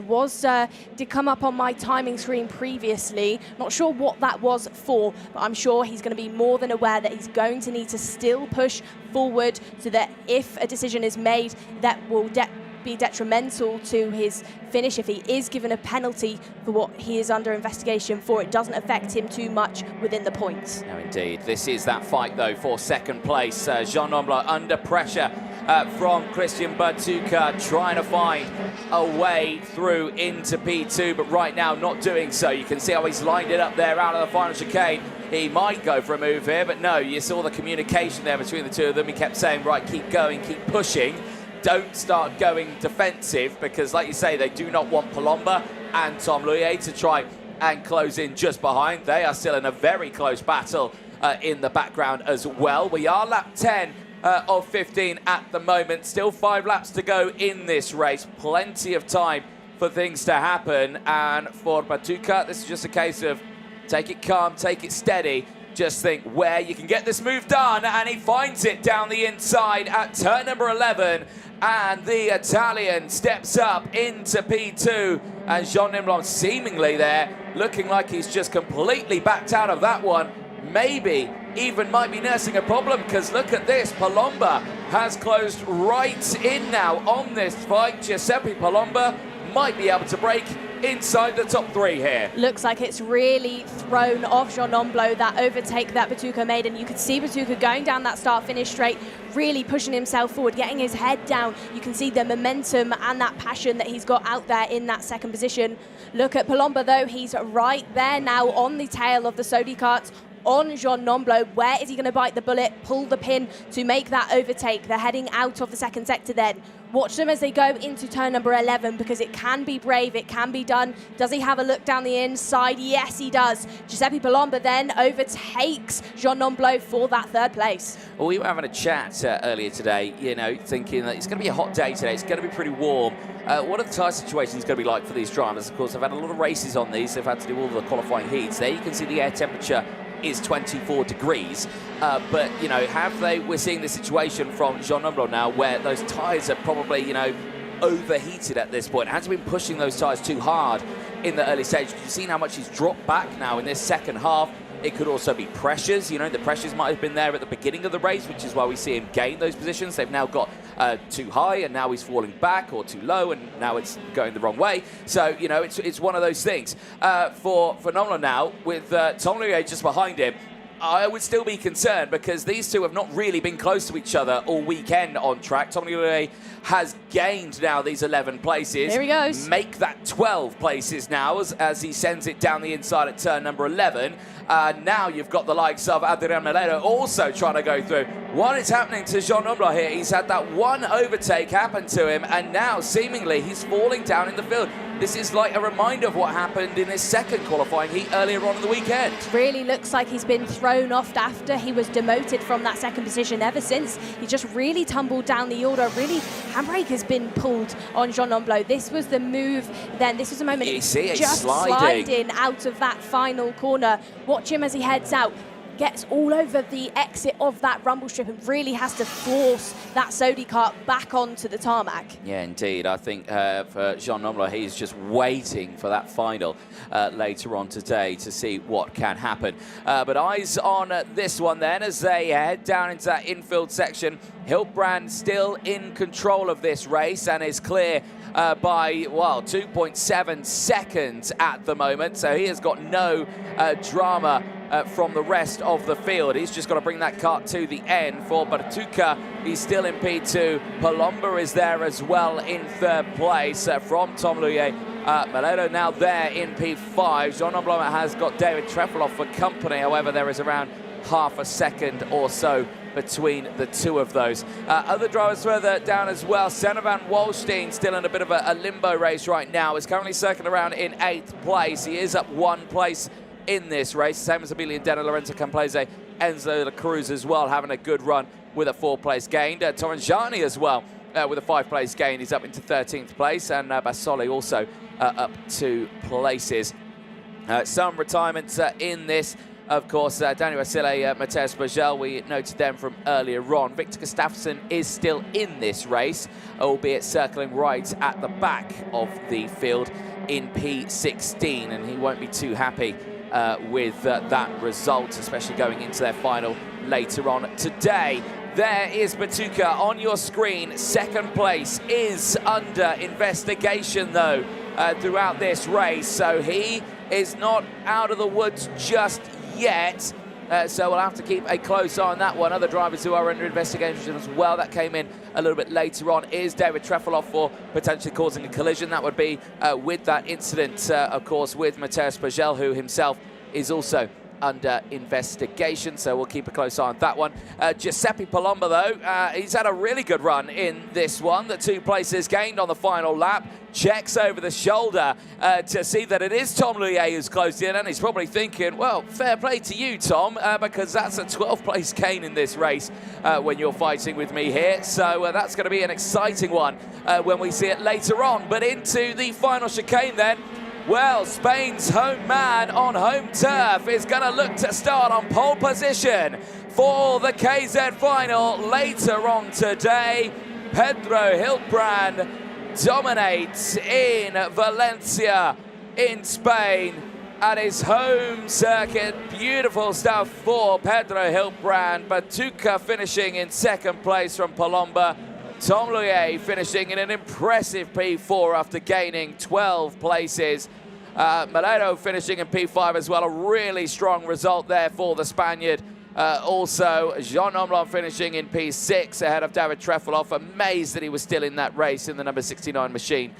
Is under investigation, but we'll keep a close eye on that one. Lorenzo Camplese, Emilian Denner, Enzo La Cruz round out the top 10, but there's your final intermediate classification. That is also provisional as well, pending any investigations after that race. The top 10 we have gone over. Mike Kremers finishing that race in P11. Matthias Torrengiani, good race there for him from the back of the field. 6th place gain to finish in P12. Francesco Salenta from Senna van Wallstein, Giorgio Basoli, and Victor Gustafsson, who rounds out the top 16. The 2 retirements, Daniel Vasile and Matteo Spurgel, both out of their super heats before their final later on today. There is your race winner and pole sitter for the final in KZ for the Birra Leati Racing Machine. It is Pedro Hiltbrand who will be starting that one on pole position. A superb drive for him, comfortable and calm. And now with those starts nailed, he seems absolutely unstoppable. Here's how it all transpired then over the course of that 15-lap superheat. And there you see the starts initially absolutely sublime there for Pedro Hiltbrand, able to push his way forward. No real drama. Jean Nimblom slotting into second place. You see the whole field there.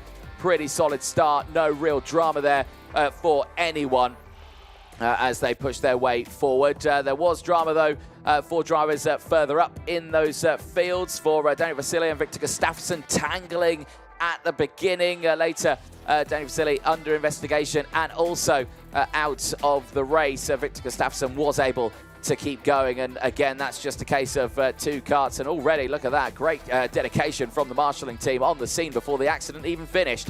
There was the changes further happening up in the order. Christian Batuka possibly he is under investigation for potentially causing a collision, and you can see there the move on Giuseppe Palomba there at turn number 1. This one for Senna van Walstein, robust, trying to find a gap through on Palomba, but Palomba just keeping that door firmly closed there in those early stages. This was the moment Spagel and David Trefilov out of the race. Heavy damage to the Sodi kart. The Formula K continuing on, but that was a very dramatic moment there. You can see the track rod absolutely snapping there. Nothing he could do to keep it going. Out of the race was Spagel, unable to get it restarted. More action happening on, of course, as Trefilov was nursing after that incident. He lost out to the likes of Palomba, Tom Luye, Adrian Melero got through. Later, Jean Nombre also would drop backwards, but not gain the place ahead from Trefilov. They would stay line astern on that one. Race continuing up into the sharp end. Big moments there for, of course, Jean Nimblom slowly starting to fall back in the order. There was the moment that Tom Louis got the move done. Literally out of the next corner, Adrian Melero finding his way down the inside. That CRG machine finding the power and the grip out of turn number 13. But to the line and the checker flag, Pedro Hiltbrand of Spain finds himself on pole position. We'll see what he can do in that final later on today. He'll be joined by potentially Christian Batuka, who'll be starting alongside him, Jean Nombre and Giuseppe Palomba, who will be on that second row of the grid, David Trefilov and Adrian Melero, who will be right on that third row of the grid. Let's head down to Parc Ferme. Nicole Sutherland, over to you. Well, it was a pole in qualifying for Pedro, and now it's a pole going into the finals. Pedro, out there in your own air completely, not too much to think about. Tell us about it. Well, way better at the start than yesterday, so hopefully also in the final, I mean, everything is going really well, so let's hope the best for the final. And Anthony and I were talking about that race start. Jean Nombre has really got things right earlier on in the weekend, but you fixed some issues from yesterday. How did you manage to do that? Was it reflecting, or was it a bit of luck? Luck. No, I mean, I know it's not my best thing to start, but I mean, yesterday, let's say, I started well for me in the last two hits, but he really had a really good start. So let's think on the final, really, really long final, 22 laps. Well, long final indeed, Pedro. Good luck for that. I'm sure we'll catch up with you on the grid walks later on.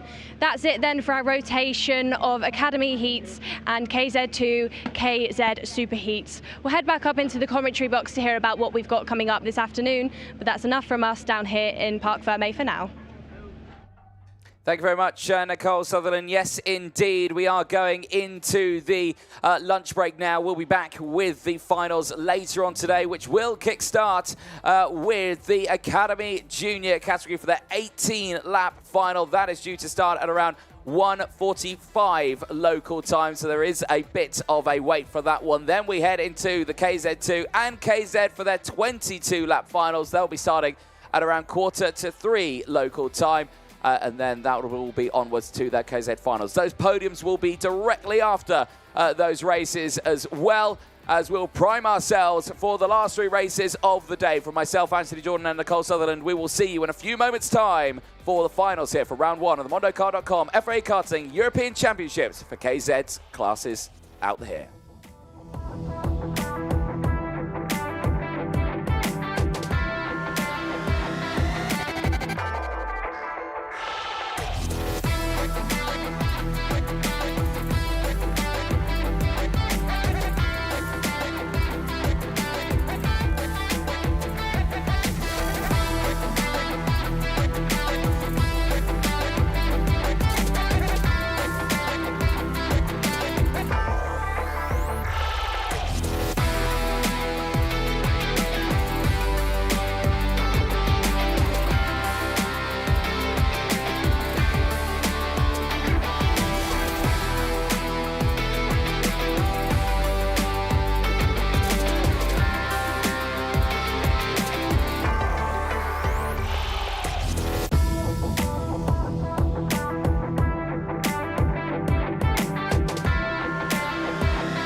We're in Spain, land of the flamenco, fiestas and ferocious racing. And welcome one and all to the vibrant, sun-soaked jewel of the Mediterranean. This is Valencia, the city that isn't just steeped in history, it roars with passion. It's got architecture that inspires, cuisine that captivates, and today it's got karting that absolutely commands attention, because just outside the iconic city lies the Cartódromo Internacional Lucas Guerrero. Year of opening 2014, event record set by Pedro Hilbrand in time qualifying earlier this weekend with a 54.082. No one has got anywhere near that time. But the closer look at the circuit itself, 1,428 meters in total length. It's 210 meters down the start-finish straight. It's 135 meters down the back straight in towards turns 15 and 16. It's around 9 meters wide with no elevation change out there, meaning it is a flat circuit for our drivers to go racing on this weekend ahead of their finals. The track itself, though, spans 19 turns, 11 to the right, 8 to the left, and that does include one hairpin out there, which is at turn number 11. Each and every one of those corners provides its own unique challenges, but many of them provide unique overtaking opportunities as well. We see them down towards turn 1, turn 3 at the pinch point at the start of the lap, turn 6 and 7, 11, 12 and 13, and then right to the end of the lap, 17, 18 and 19, where if you're in a lead fight and you've got a battle on your hands, trust me, someone will be sending it down the inside into that final chicane. Top speed, drivers will be reaching that down in towards turn number 1, 141 kilometers an hour for the KZ Premier Class this weekend. That is, of course, 20 miles an hour, 20 kilometers an hour faster than what you would do on the Autopista here in Spain. Average speed around 94 kilometers an hour. It's a fast and flowing circuit for our drivers to go racing on. And right now, those finals are the next races coming out onto the circuit. And so far this weekend, we have had the ups and downs. We've had brilliant racing. We've had dramatic racing. But now it falls down to those finals. And it all starts with the FIA Karting Academy Trophy for the junior classes. Once again, back for another season of racing after it's kick-started down in 2010. The field is back, ready to go racing from these drivers who have been represented by their countries from all over the world. 52 entries into this weekend have now been whittled down to just the 36 that will take part in this final. And a look back at some of the previous years and previous champions we'll go over in a few moments' time, because let's have a look at some of the stats for these drivers. Obviously, drivers aged between 12 and 14 years of old. There was 53 entries into the weekend from 53 nationalities from all over the world, representing their own nations, of course, this weekend. But all these drivers certainly have delivered really strong postures throughout it. The class itself, 125cc OKNJ engines being used here. Direct drive outputting 26 brake horsepower. Minimum weight is around 140 kilos per the kart and driver included. And any gram underneath that, you will find yourself in a spot of bother. One driver already found himself in a spot of bother, and he starts this race right to the back of the field. Gage Korn from the USA, who got caught out with that one in time qualifying. The tyres, the LeConte tyres being used this weekend. The option tyre dry set being used for this one. The one set for the entire weekend. So they're going to have to babysit these ones all the way throughout this final because, of course, for the temperature right now, it is nice and warm out there. It's reached a very high level. There you can see some of our dignitaries there ready to receive the medals to the drivers. John Ryan out there, the CIK FIA Vice President, joining us this weekend, as well as Baratu Shetinkaya, also the chair of the FIA Women in Motorsport Commission, joining us this weekend to keep an eye on the drivers in the Academy Trophy. Of course, 2 drivers from the female variety have been chosen to race in the senior and the junior category. Of course, Ava Doranson in the senior class, who are not racing this weekend. But then also in the junior class, Emma Rose Dowling, who was selected to represent the FIA Women in Motorsports in the Academy Trophy. She is out there, she is racing, and she'll be finding herself a little further down in the order, but starting on the 14th row of the grid for this one. As you see, all those drivers there, they are there to represent their nations. They've been selected from their local ASNs, on their governing bodies, to race on this international stage. Some of them relatively unknown in the world of international karting, some relatively known as well.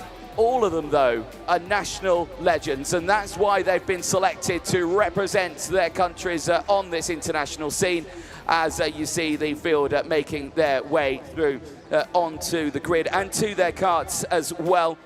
So many nations being represented on this one. Oivan Veterata there of Finland just going through. Finland have previously won this back in 2012, so the Finnish do know how to deal with the pressure out on circuit in the Academy Trophy. The most successful nation in this, you'd have to look to maybe Spain and to Belgium. Both of them have won the title 3 times over the season. Last year, of course, Gilles Herman of Belgium did take the honours in 2024. And previously in 2023, it was Hugo Marti who took the honours for Spain. So all of these drivers have got the chance of getting through to this one. There is Stevchenko from Ukraine.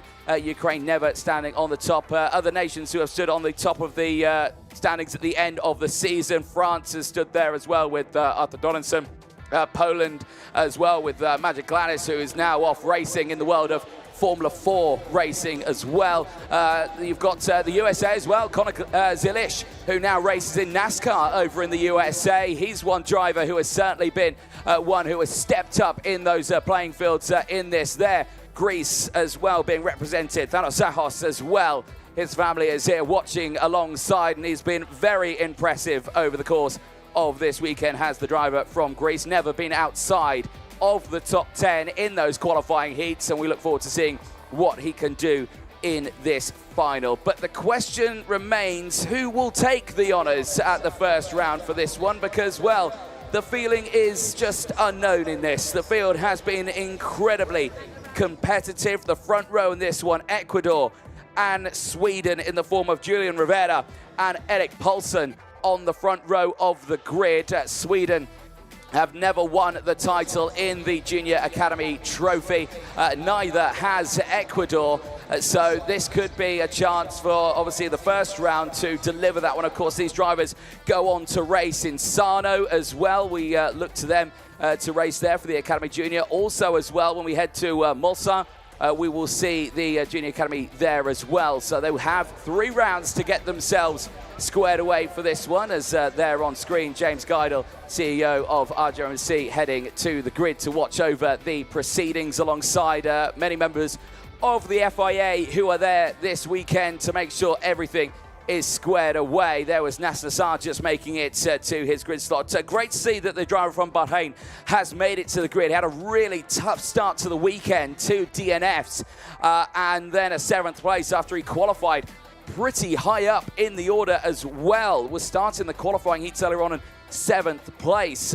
So, you know, he's a quick pilot, he's a quick driver. He knows he can put the lap together in time qualifying, but just in the races, it all didn't go his way. Nicola Freak, you could just see there as well. Another driver who will be starting this one up and down the order a little bit, starting in around 19th place for Nicola Freak for the Swiss team.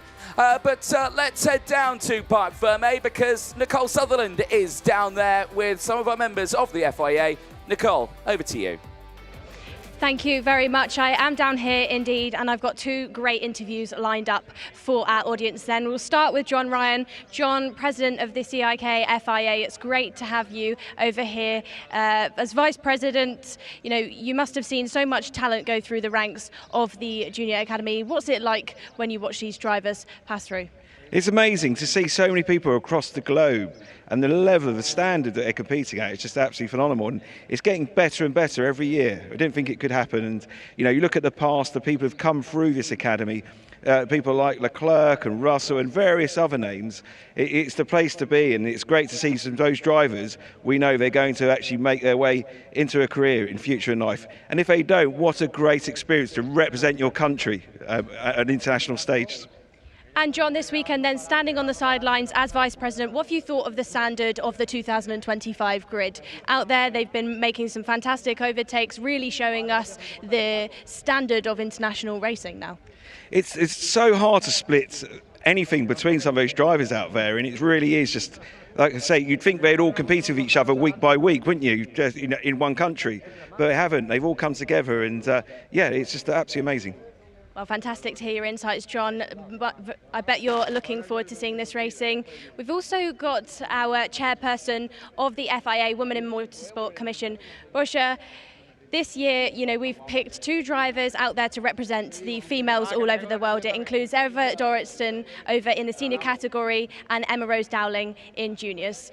The selection for those 2 drivers, what determined it and what have you watched so far through this weekend? The selection was really difficult, and our members put a lot of effort into choosing, and it was a really competitive shot. And finally, I want to come back to this weekend.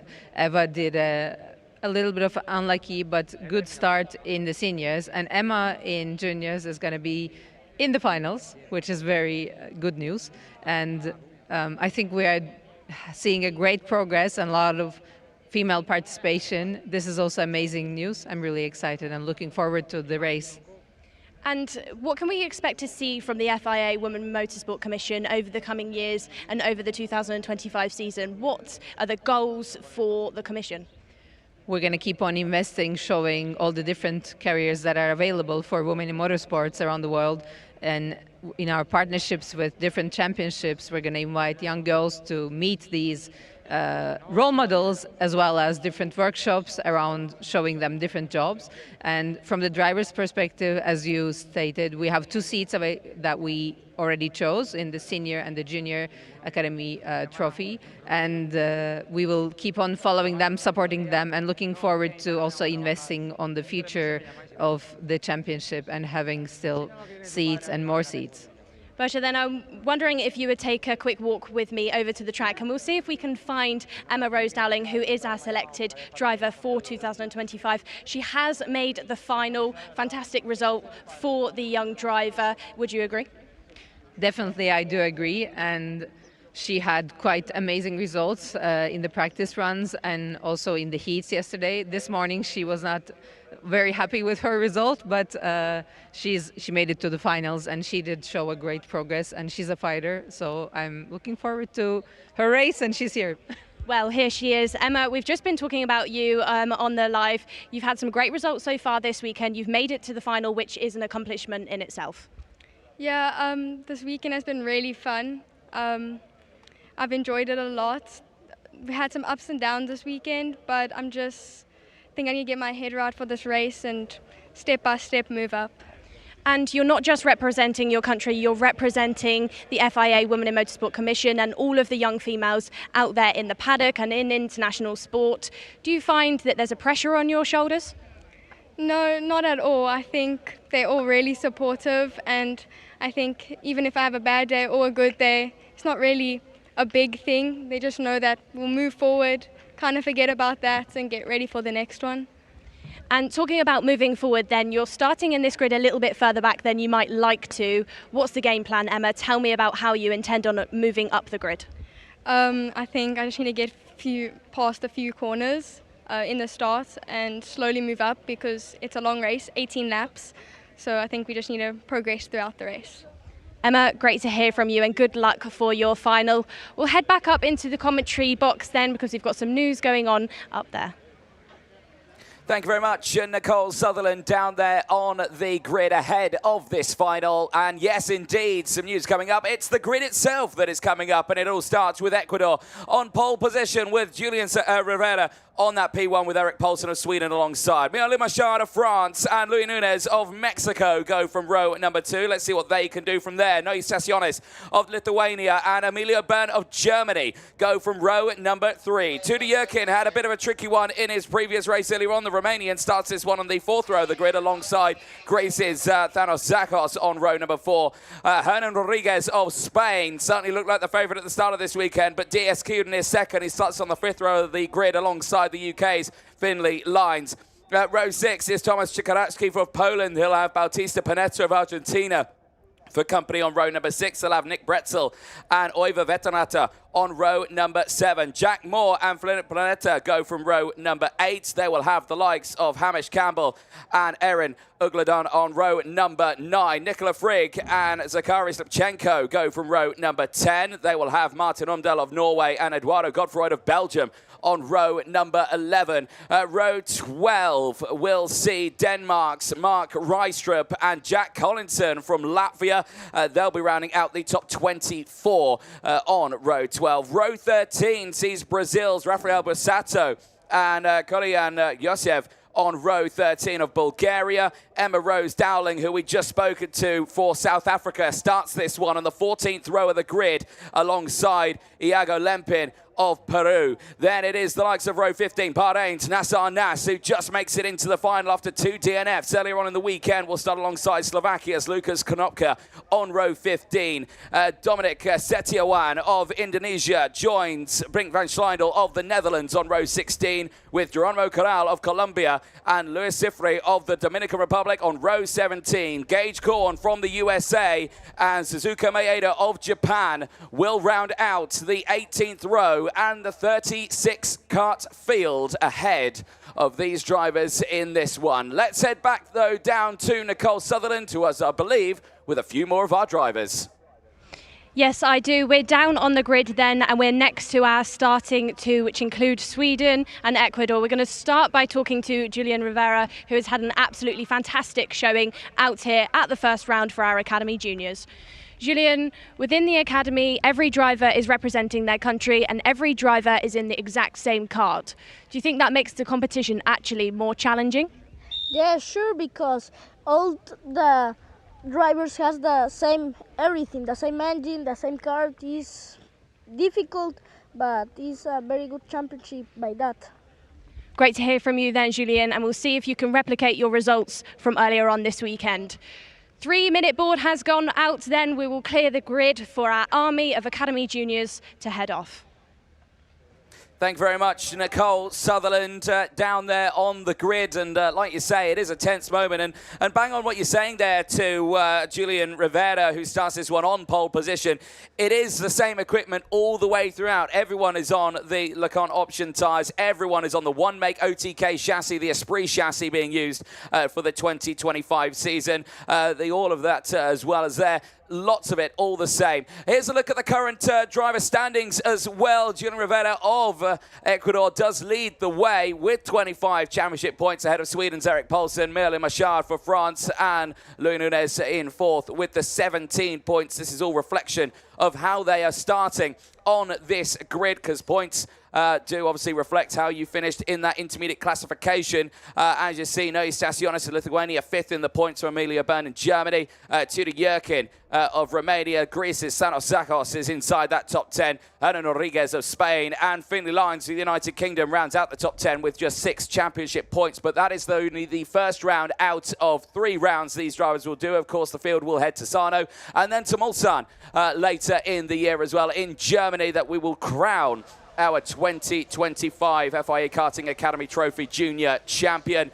And like we say, from previous years, Belgium has taken the honours, Spain has, France, Poland, the USA, Lithuania has, Great Britain has with Callum Bradshaw back in 2016. Monaco won it, of course, with Charles Leclerc back in 2011 as well. There you can see air temperature 24 degrees as the 1-minute board goes up, thanks to Ross Upton, our pre-grid officer, who is now stepping off the circuit to make sure all these drivers stay nice and controlled. There, your race director for this event, Gonzalo Planta, for the Academy Trophy. He is ready to start this one. The proceedings so far this weekend have been tricky. The challenges have been tricky. Of course, some of these drivers who have not raced here before at the Valencia circuit, some of these drivers who have never raced on an OTK product before, some of these drivers who have never raced on an OK engine before. They have only raced something that is with a clutch or a button start or anything. These are not any of that.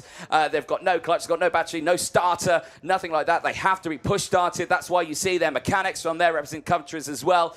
Also down there to help get these karts fired up off the line. As the whistle blows, the engines hopefully all get fired up as the field heads off to start their first final of the 2025 season. Some of the karts getting a little slowly off the line, but I think all the karts will be started, and I think it is a successful getaway, and it looks like one kart just giving a friendly nudge to another to help them get going.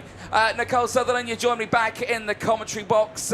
Tell me, how's it feeling down there? Because the temperature's rising. I think the temperature on track also rising as well. Absolutely is. I spoke to Erik Poulsen away from the camera. He said it's really hot out here. It's different from what he normally experiences when racing out in Sweden. And that adds another challenge to these drivers racing. It's not just all the competitors that they have to think about around them. They've got to think about the kart. They've got to think about the tyres, the track, the grip levels, and of course, the heat that is now out there, because it is hitting that 24-degree mark now, and this is a long race for our drivers. These are probably races of lengths that they've never actually seen before, because in countries it's varied how many laps drivers complete.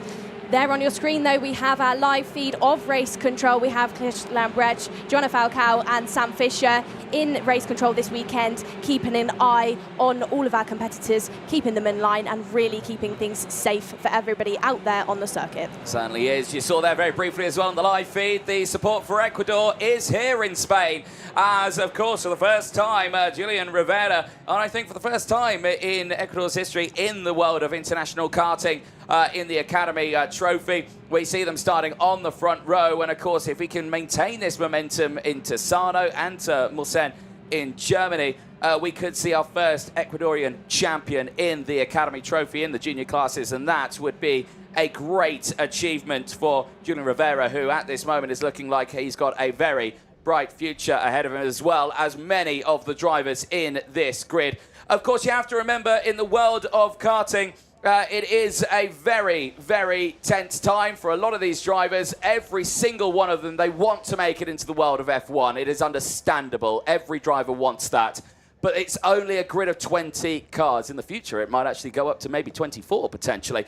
But right now, it is just 20 seats available, and there's 36 on this grid alone that all have to fight for that one as well. There is Pasquale Lupoli, who is there to slow the field down. He is the race director this weekend for the KZ and KZ2 classes, as the field make its way round the final corner into the tram lines. It is Ecuador and Sweden on the front row of the grid. Are we going racing? We are lights out and away down in towards turn one. It's a solid start for the field, but France and Mirle Machard takes the lead of the race, sends it down the inside at turn number one and gets through into the lead. There's dust that's kicked up in the background. Watch them and hold your breath through the pinch point, because they go 3-4 wide. There is a slight rotation, but they're all in the same line. But crucially, there is a nose cone, Nicole, that has come off a kart. Someone has come away with a heavy amount of damage, and unfortunately, that will be a technical flag, and I can see it. It's someone further down nearer the back of the grid. But crucially at the front, it is France who leads the way, with Mirle Machard, who is looking comfortable right now in the lead, but has got the close company of Julian Rivera of Ecuador right behind him. Erik Poulsen, the driver that started on the front row for Sweden alongside Ecuador, just got caught out at that race start. We've got more drivers getting caught out over the grass now. That's the 530 and the 532. That is Emma Rose Dowling. She is one of the drivers. Your representative for the FIA Women in Motorsport Commission is out of the final for the first round of Academy Junior. Eyes focus once again, though, on this battle for the race lead, because it is still France's Le Machard that leads the way from Julian Rivera, and it has turned into a big battle for that race lead. Now it's about 6 karts that head through and towards that second sector. Erik Poulsen, though, wasting no time to drive his way back through the order, promotes himself into P3 after losing those positions right at the race start. And now we've got a 2-kart breakaway at the front end of our field, because France and Ecuador really have used the most of it to calm down the rest of the field. Nobody tripping over each other just yet, but watch them as they head down the back straight and towards that hot spot of turns number 18 and 19, because these Academy Juniors love to give us a show. Are we going to see anything into that corner? Not just yet, but Ecuador, don't count him out. He's chasing down France. Julian Rivera, our driver that sat on pole, he's had a stunning smattering of results this weekend. He had 2 firsts in heats. He had a second. He led your intermediate classification. At what point is he going to try and lead this race once again? It's 0.2 of a second that France Lemachard leads from. Lemachard is a champion at home. He's very well known in French racing, and he's really showing us that he wants to make waves within this competition. Change then for third, because Neue Stationis has overtaken Sweden's Erik Paulsen. That drops Erik down to fourth once more, and the driver behind Erik, which is Judy Jurken, just going on the defensive into the second sector. Erik Paulsen, though, wants to say something back to Stationis and gets himself into third once more. These drivers really wasting no time, Anthony. They really want these positions, but is it going to cost them? Because Rivera and Lemachard are pulling away. Well, I think you've just answered your own question there, Nicole. Yes, it will cost them because that gap has extended now to 1.1 seconds. The incident with Emma Rose Dowling as well also lost Thomas Chikaraski. He was the driver who also lost his nose cone right at the start, so that solves a problem for the FIA. No technical flag needing to go out. Because unfortunately he is already out of the race. Like you say, for these front two, they both had really good runs in their careers so far. I mean, you have to look at Julian Rivera. He's raced a lot around the world. I asked him earlier on this weekend about what is your favourite circuit, and all he could say, well, it was the Cotopaxi track in Ecuador. It's his favourite circuit. In fact, it's so favourite to him, he's got it printed on his helmet as well. So he's a big fan of that one. And then you've got the likes of Mia Lemachard as well. I mean, French champion last year, very competitive driver. He knows how to battle around there. He was selected by the French Federation, put him on this situation, and so far he's delivering right now. But as they exit out of that final chicane, you can see how much they are pushing, but you can see how much Erik Paulsen is pushing, because he is starting to just close that gap in. It's down to less than a second. He is breaking away from Stacionis and Rodriguez, who is sitting there in P5. Judy Jurken is still sitting there in and around that top 10 in P6. However, I've been watching him going through that chicane at turns 3 and 4, and he's almightily hitting that apex curb on the engine side, and that throws a lot of risk out there. Eyes on the front two, though. Lemachard looks like he's settling into a rhythm now, Nicole, and starting to break away. Settling into a rhythm indeed, because he has set that purple sector through sector number 1, and you could see him through that infield sector really getting the rear end of the car lifted, using all of the grip out there on the circuit. Anthony, you were just highlighting the success these drivers have already had within their careers. You were highlighting where they come from and what they love about the sport. And let's not count out Erik Paulsen sat there in third. Erik comes from a long line of successful drivers in motorsport. His uncle, Christian Paulsen, is successful in FIA endurance racing. Erik has had rally experience, and his goal is to jump into the world of GTs one day, and he's on the path to do that because he's in the high end of your order, and in this order it's where you get noticed by international motorsport. Certainly so, but also you get noticed if you're at the back and you can make your way through an order, and we are seeing that from a handful of drivers. Rafael Bassato of Brazil is having a brilliant run and is up 11 places currently into 14th, the same as Wing Van Schleindel. 10 places gained in this race, is up to P22. The driver from the Netherlands, certainly one to also keep a close eye on as we are on lap number 6. We are ending lap number 6 into that final chicane, and you can just see now that the front of that grid all settling into a rhythm now. It's conservation mode for these drivers to see what they can do, and it looks to me like, well, Paulsen was breaking away from Stacionis earlier on. It now looks like Stacionis is closing back in on Paulsen, and actually the lead group looks like it's all concertinaing up a little bit. Turkey under investigation with their pilot for potentially causing a collision, as Neue Stationis sets the fastest lap of the race, and with that momentum moves up into third place as well. So Lithuania is back on fine form here and is pushing forward back into the top 3. Neue Stationis then just looks like he sussed something out within this race. I could see him going into turn number 1 behind Paulsen, where he took a bit of a tighter line, actually driving less of the track, which for him is showing why he's maybe a little bit quicker than the driver of Erik Paulsen behind him. But his new charge then, his new ambition is going to be to catch up to Ecuador's Julian Rivera for that second place, and then hopefully catch up to France, who is still leading the way then, Anthony. Commanding race lead for France so far. We've got got battles going on further back in the pack then. That's going through turns 17, 18 and 19 and down towards turn number 1. So that was a change from Lempen, really getting all involved within the race. We're coming towards the second part of it now, and drivers just clipping those curbs. You see around this circuit, Anthony, when drivers are really on the limit of things, they run those rumble strips, they use all of the road, and that's what we can see from our Academy juniors. Yeah, we certainly can. It is a long old fight. There are trains all the way throughout this grid as Iago Lempin with a nice move down the inside. This is for further down in the order. He's currently circulating in 27th place, but that was a nice little change down the inside there of Gage Corn of the USA, who has certainly been one driver who has felt life at the top for a brief moment and then all the way down at the bottom. Unfortunately, that disaster in time qualifying that put him to the back and underweight by, I think it was around 300 grams, unfortunately, that put him on the backfield here. But he showed incredible pace, did the young American, in the early stages of this weekend. Lap number 9 that we're on now, Nicole, halfway point of the race. We've obviously seen the excitement right to the start. We've seen the drivers really kind of settle into that rhythm now, as we see, Brink van Schijndel showcasing as that biggest mover. We were talking about that earlier on with the 12 places gained.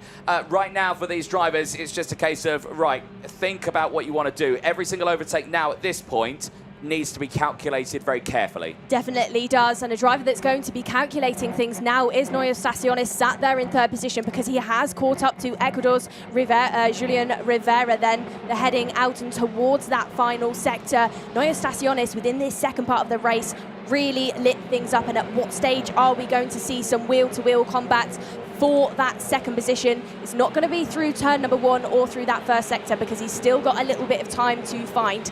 The gap is 0.2 of a second, but you can see he's just fractionally reducing it corner by corner, almost half-tenths by half-tenths. And there, Ecuador, Rivera almost got it wrong out turn number 4, used too much curb and almost unsettled that rear end of the kart too much, and that has allowed Noya Stasionis to get ever closer. Indeed, fastest lap of the race will certainly put him on the back foot. Both of these drivers on that last lap were faster than Mir Limachard in the race lead, so don't turn off just yet, because I can imagine this fight will concertina up very soon, because you can see the gaps now coming down even more, less than half a second between P1 and P2. Limachard is under pressure from Rivera, who is closing in, and you can see the fans and friends and family watching alongside Ecuador, and that was a big hit over that curb. And there is risk with doing that. That is the engine side, the sprocket is there, the real fragile parts of this kart are on that side, and if you hit a curb too hard there, you can find yourself maybe potentially knocking a chain off. Eyes on this, the gap is down to now 0.3 of a second, Nicole. Mir Limachard is under pressure, but not as much as Rivera, because Stasionis sends it down the inside. Now that will give Limachard a chance to get away, but crucially, they have not done that too late on in the race. We're only lap 11 of 18, and now with Stasionis there in P2, he has showcased he's got the pace. He knows he's quick. However, it was a purple sector 1 for Rivera on that last lap, so he was also showcasing he's got the pace. But now, can Stasionis be the driver to close that half a second gap to Mir Limachard in the lead? We will have to wait and see, because now Eric Paulsen is back on the scene, and right in the background, inside this top 5, Hernan Rodriguez of Spain is wanting a piece of this cake. Noya Stasionis, clever overtake for the young driver. Saw that Rivera got it wrong a few laps ago through that turn number 4. Expected for him to back off after almost making a huge mistake, and really just capitalized and went down the inside. And talking of drivers going down the inside, we have now got Eric Paulsen overtaking Ecuador. So Julian Rivera just looks unsettled after that almost big moment through turn number 4, and he is starting to fall down the order slightly. And the next driver that might arrive to try and attempt an overtake on Julian Rivera is Rodriguez. There in 5th position, has caught up considerably. Your race leader, though, France's Limachard, who leads by just under half a second, is your virtual championship leader currently. 69 points on the board for France. He leads from Julian Rivera there he's in 2nd place in that virtual championship, but is 4th on the road. Eric Paulsen, they're 4th in your championship, currently 3rd on the track. Well, let's keep a close eye on this one as we're on now lap 13 of 18 as Hernan Rodriguez now setting the fastest lap of the race. He's got a taste of now closing in on that lead group, and he wants a big piece of it as he is closing in on Julian Rivera there in P4. So this will be Spain versus Ecuador here at the Valencia circuit, but it's all closing in now in those top 5. And right now the field relatively spread out as Gonzalo Planta looks along at the drivers on circuit. Because let's say, put it into context, you've got the race leaders who are watching now, this group of 5. They're heading into the final corner now, where you've got the drivers currently circulating at the back of the grid, who are currently exiting out of turn 7, 8 and 9. So the field is relatively spread out here, but eyes will focus on this top 5, who are still in a very close position. But still, Staciones, who is just eking away at that lead. We've seen him make the overtakes. We know he can do it. He's already gained 3 places in this race. Let's see if he can gain a few more as Paulsen has dropped back a little bit. Now he's under pressure once more from Rivera. Well, we've just seen Le Machard do what Rivera did through turn number 4, was just clip a little bit too much curb. And is this going to really pick up things for Noya Staciones, who used his head when he saw that from the driver from Ecuador? Has he seen the same thing from France? And is he going to try and use it for his advantage? This is the battle, though, for 3rd position. It's Sweden versus Rivera from Ecuador there on your screens, and that is inviting Rodriguez in 5th position ever closer. The 2 on your screen, though, they are getting ever closer to each other once more. Is there a reduction in the gap as they go under the start-finish gantry? Yes, there is. Half a tenth knocked off by Noyes Staciones there in 2nd place. 3rd and 4th, though, getting a bit feisty with each other. Eric Paulsen really having to work hard, really having to contain the slide of the kart and keep his minimum speed high to keep Julian Rivera down there in 4th. Well, let's keep a close eye on this one. To the benefit of Staciones, he has got a slipstream down the start or down the back straight here. There is a headwind that is picking up every now and then down that back straight. So as they get into it, he should really pick up some pace and some positioning through that back section, which they're heading into now, which is where we see this trio going through as well. I think there's been some drama out on circuit as well for Lucas Konopka. I think he is circulating very slowly out there, but I believe he is still in this race. Eyes on these ones, though, and still the gap remains 0.2 of a second. A big check over the shoulder. I can imagine here, is Noya Staciones in a car? Is he kind of waiting for that last lap? He doesn't want to give away anything to the drivers behind. He doesn't want the drivers behind to close in. If he starts going for moves thick and fast here and there, he just wants to surprise the overtake into a corner. However, with that comes a lot of risk. Well, I'm questioning if Noya Staciones is aware of the gap to the driver behind him, which is Eric Paulsen, and if he's just trying to extend that gap a little bit more before he tries to attempt a move for the race lead. He doesn't want to go in too early and cause, you know, if you've got too many laps left to go, then the drivers behind have more of an opportunity to catch up to you. So wait until the last couple of laps, which we are heading into. But France now, Le Machard heads down the back straight and looks over his shoulder because he is aware that Noya Staciones has definitely arrived. No, he certainly has. Eyes on this one then as the drivers cross the line to go on to lap number 17 of 18. The last lap board will be out this time to the drivers, and it is all down to Mirle Machard and Noya Staciones. And again, that's a big hit of the curb there for Mirle Machard. He is pushing that car as hard as he possibly can. And again, there is a risk of that chain just getting hit by that curb, but he's pushing as hard as he can go now, setting the fastest lap of the race on this lap. And right now, he is just trying to drop Staciones. Staciones, though, is not going to disappear at all from him. He is going to stay right on that rear bumper. And with this, of course, Mirle Machard, he would take the lead of the championship standings as well. Now he's got that fastest lap. He extends that one by 10 points to his name. Across the line he goes. Big check over the shoulder there for Mirle Machard. He can see that Staciones is there.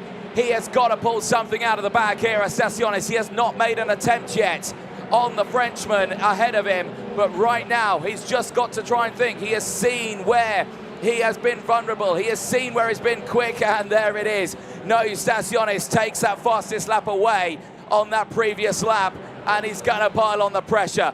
If there's not going to be an overtake somewhere in the middle of this lap, it will have to be into that final chicane. But is he going to do that move? Is he going to risk finishing on the podium for potentially finishing in P1 out of turn 14, down the back straight? It's 135 meters in towards turns 15 and 16 with one more major braking zone to go. I don't think it's going to be enough. Miralem Achard of France claims victory in Spain. It's beautiful for the Frenchman. The French champion last year dominates in Spain as the red and yellow fires into the air. The Frenchman can now relax as he knows his job is done.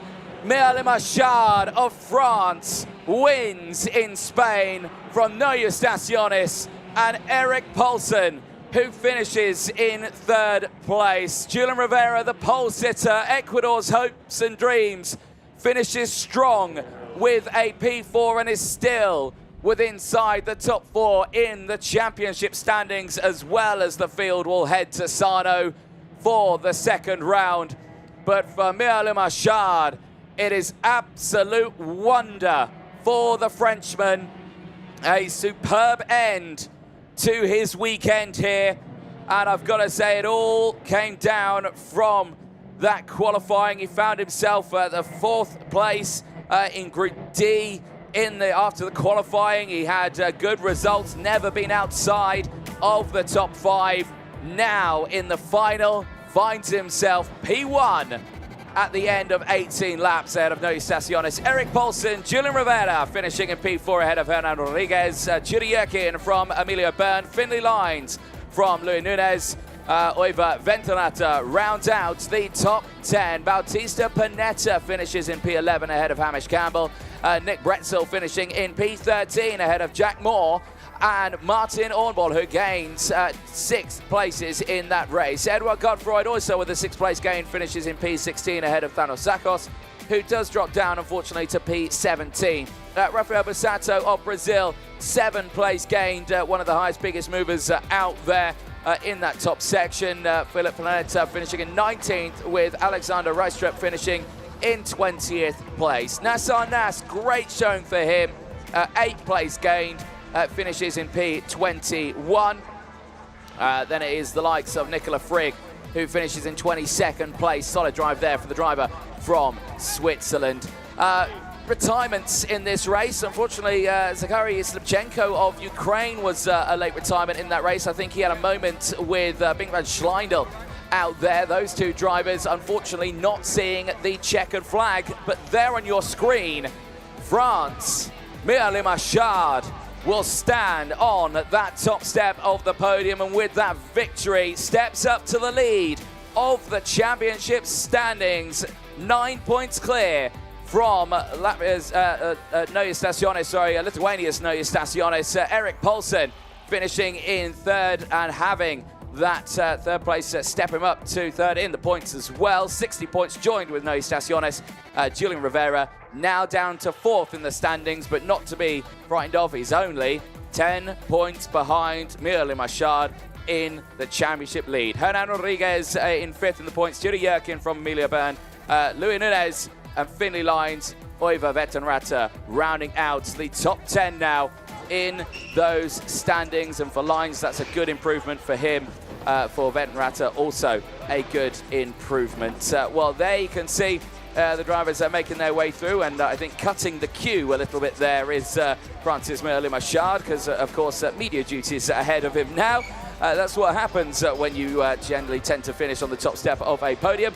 But right now, obviously, all will need to be checked. Of course, nose cones do get checked. He did have overtakes to do out there, 2 in total from third on the grid, but it was immediately straight from the start where he managed to find his way through the order, and it looks like it's all good on the scales as well. Let's have a look at the highlights from that race, and yeah, like you say, look at Miralem Achard here, right behind the likes of Julian Rivera, straight to the inside, and not wasting any time whatsoever. Pushed his way into the lead.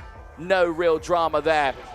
A little bit of drama in the background, though, as they went through the likes of turns 3 and 4. Unfortunately for Tomasz Cicaraski, he would get caught out in an incident that would see his nose cone fly off at the early stages. You'll see that in a brief moment down there. But he would later retire, of course. Drama for him, and colliding with Emma Rose Dowling, unfortunately. That didn't see the end of lap 1, which is a big shame for them. And there you can see the nose cone flying off right at the start for Cicaraski's wagon. A big shame for him. And then there was the moment later on in the lap at the exit of turn number 12. Just a very unfortunate one, actually, for 3 drivers there that saw them go backwards. I think that was Lucas Konopka also involved in that incident. Racing continuing, of course. Erik Paulsen of Sweden, certainly one to keep an eye on. He was right up at that sharp end, had those good little fights, does finish on the podium. Certainly a very strong performance for himself, and we will see what he can do later on this season. Certainly had to fight it, though. Noia Stasionis, who was fighting back in that late stage of the race, closing right in on Mir Limachard, but just not close enough for a move down the inside. So a big shame for him that he wasn't able to get that one completed. But right at the middle section of the lap, it was just a great drive from the man from Lithuania, getting that move done on Ecuador's Julian Rivera, the pole sitter after the qualifying heats, finding himself dropping back to P4, but still in a very strong position. So no drama for him as they head into round 2. His head can still be held high as more battles enraged further down in the order as well. So many drivers getting stuck in. Iago Lempin getting the moves done in the early stages of that race as well. But right to the line, it was very close. Only a 1/10 of a second separating the top 2. But in Spain, it would see France dominating at the Valencia circuit, and Mir Limachard will find himself leading the championship standings heading to round 2 in Italy later this year. We look forward to seeing what that will unfold. But for all the drivers here this weekend in the FIA Karting Academy Trophy, it's a brilliant effort for them getting into that final, as 52 drivers from all over the world being represented was whittled down to just 36. Well, let's head down to Parc Fermé. Nicole Sutherland, it's over to you. Well, thank you very much. We're down here then with our top 3 for our Academy Juniors, and we're going to start with France's Mir Limachard. Mir, great race out there for you. You were unchallenged, but it did look like it was about to get tricky. Tell us about it. Ouais, la course est bien passée. J'ai pris un bon départ, j'ai réussi à prendre la tête dès le début. Et après, j'avais un bon rythme dès le début, donc j'ai pu partir. Et après, ça m'a permis de gagner la course. Amiel, this is a championship, so we've got more rounds coming up, and it's going to be tough. How are you feeling going ahead into things after you've just got that result? Les circuits prochains, je ne les connais pas encore, mais je vais les découvrir. Et j'ai très hâte d'être au prochain round à Mulsanne.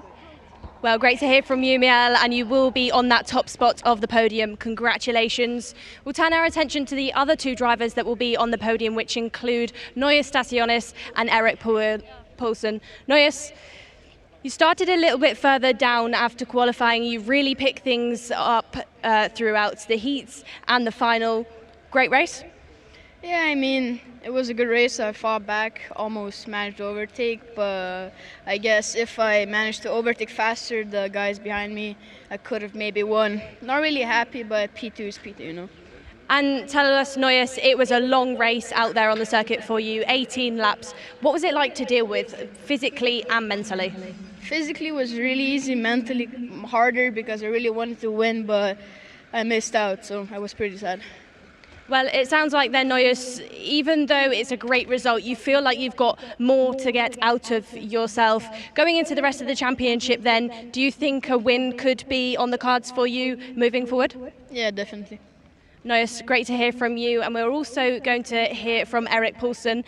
Erik, stressful race out there, I think, for you. Can you tell me a little bit about the stress levels, a little bit about the competition? Yeah, I got a really bad start. It happened nothing when I pressed the gas and I was down like to P8, but I managed to go around outside in the first corner up to P4. And then me and Nuhus fight a lot and lost to the leaders. But then we cashed up again, and I overtook the guy from Ecuador and managed to get P3. Absolutely did. Eric, Miel and Noyes, congratulations on your results. Anthony, we'll go over to you because these drivers are going to be introduced onto that podium. Thank you very much, Nicole Sutherland. Yes, indeed, we are hopefully ready with our drivers for the podium presentation as they will slowly make their way up to the podium. A very tense final for the drivers, of course, in that one. A long race they will have had over the course of this weekend, but plenty of ups and downs for many of the drivers. But still, we have our top three at the end of the first round of the championship. Of course, this field will head to Sarno in Italy for round two, and then we head to Germany at the Mulsanne circuit as well. Another fabulous track for these drivers to go racing at. Well, a few checks just being made on the podium, but we are ready to start announcing our drivers. And it all starts with third position. So please welcome onto the podium, representing Sweden, it's Erik Paulsson. Erik with a fabulous race out on circuit in Valencia. Looking forward to see what he can do in round two. In second position, representing Lithuania, it's Noyes Stasionis. And finally, your race winner in 2025, representing France for the FIA Karting Academy Trophy Junior, it's Maya Limachard. A fabulous end to their final in the sunshine here in Spain as we get ready to play the national anthem of France.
Big round of applause for your top three in the FIA Karting Academy Trophy Junior here in Valencia.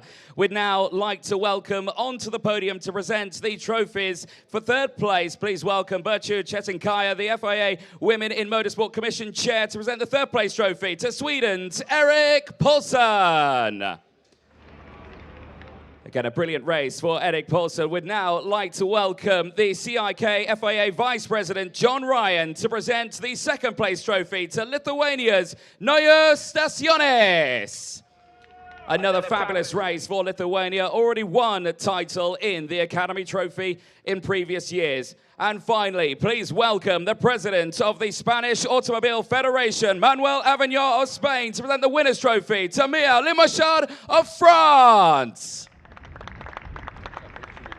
Well, again, another beautiful end to their weekend while drivers hold those trophies nice and high up in the sky for you, please. Above your head, as high as you can go. There we go. Lift them up. I know they're heavy. I know it's been a long weekend, but nice big smiles for all of the photographers out there. We'd now like to send out the flowers to the drivers, of course, because at the end of this weekend, there's nothing better than a nice bouquet of flowers. For the drivers, but a brilliant end for their weekend. And finally, we will get some more photos with those drivers all on the top step of the podium. We'll get our dignitaries in nice and close as well. All squeeze in as much as we can at the end of what has been a fabulous weekend in the sunshine here. Of course, 2 more rounds to go. We head to Italy for the second round, and of course, Germany for the final round where we will crown our 2025 Academy Trophy Junior champion.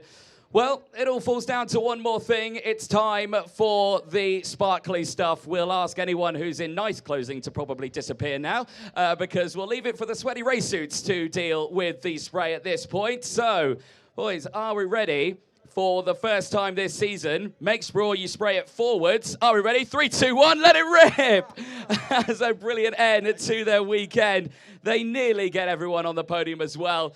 But for the beautiful stuff for the Junior Academy Trophy, they have still got 2 more rounds to go. But we are going to take a short break. Don't go anywhere, because KZ and KZ2 are coming up next.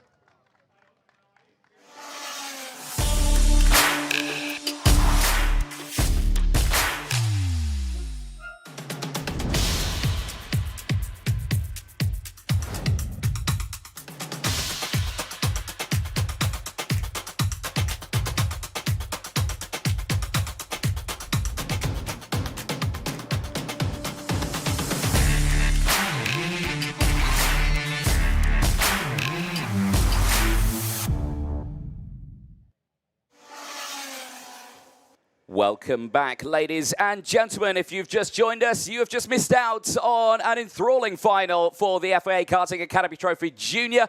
But don't despair, because you're just in time. KZ2 final is coming up next, 22 laps ahead of the field of 36 drivers ready to do battle in KZ2. It all starts with Maxim Orlov so far this weekend, an absolutely dominant performance from him. He's been the one these drivers have need to worry about, of course, because he's been absolutely superb in his performances. He has pushed through everything to get to the front row spots of this grid. Let's have a closer look at the class itself. Drivers age 15 plus. Multiple entries into the weekend from multiple different nationalities as well, joining us for the first round of the MondoKart.com FIA Karting European Championships in KZ2. A closer look at the equipment that they use, though. Of course, these KZ2 machines, very fast indeed. The 6-speed 2-stroke 125cc outputting 50 brake horsepower. Mighty quick, and all of these drivers certainly looking forward to seeing what they can do. That minimum weight, though, a little bit more, 175 kilos. That is going to be the one that these drivers need to make sure they are above and over, because of course any gram underneath that, they'll be in a spot of bother. They don't want anything to do with that one. Tyres that they're using over the course of this weekend, again, is the Dunlop tyres, the DHM tyres, basically the Prime tyre, changed from 2024 where they were running the option, now set on that Prime one. They do get the 1.5 sets over the course of the weekend. They do get a full set for this final as well. They will push these tyres right to their ragged edge for this 22 laps to see what they can do. So certainly looking forward to seeing what is going to be happening. All those viewing areas are filling up nicely around the circuit for everyone to get a prime view of the racing. Of course, the champagne is only just settling from the previous final for the Academy Trophy on the juniors. However, the racing and the scene is going to be set very soon for the drivers in KZ2 as they get themselves primed and ready to go in the next few moments' time. They'll be heading down onto the circuit for their medal ceremony, of course. But for these drivers, it all falls down to what they can do in this race, because, of course, it will be the likes of a very intense front row with the 2 teammates, Maxim Orlov and Kasper Schurmans on row number 1. What can they do? Because they've got the likes of Tigran Banatian on the Formula K and Joel Valtonen on the Birrell Art Machine in row number 2. Eli Goldstein in his 10th appearance in the KZ2 category in his career starts it on the 3rd row of the grid with CRG's Paolo Tontieri. Then it will be the likes of Marcus Kayak and Maximilian Schleimer on row number 4, the Estonian champion, certainly having a good run this weekend. Corentin Rousseau has just witnessed a fellow countryman sit on the top step of a podium. Can he achieve the same from the 5th row of the grid? He'll have Jaden Teen for company alongside from the Netherlands. Finland's Kimi Tani and Alvar Timotfaritz and all finish row number 6. They'll have the likes of Jay Owen from New Zealand and Gerard Zebrian of Spain on row number 7. Dion van Verven of the Netherlands starts alongside Artur Poulain on the only Energy Core chassis on the KZ2 grid this weekend. Row number 9 will see the likes of Marek Skrivan and Matteo Zanchi, the two Praga machine drivers, going from the 9th row of the grid. Samuel Uye of Switzerland and Miniak Krosner of Hungary, they go from row number 10. They round out the top 20. Row 11 sees Yanis Avico of Spain and Nicola Rossini of Italy on that 11th row of the grid. We'll be curious to see what they can do, as they've both had dramas over the course of this weekend. Timo Jungling, who did suffer a little bit of an arm injury in one of his qualifying heats, starts this one on the 12th row of the grid. He'll have Kian Fardin for company alongside. The next row of the grid sees Jensen Graham in his first year of KZ2 racing, starting on the 13th row with Gavin Lullier for company.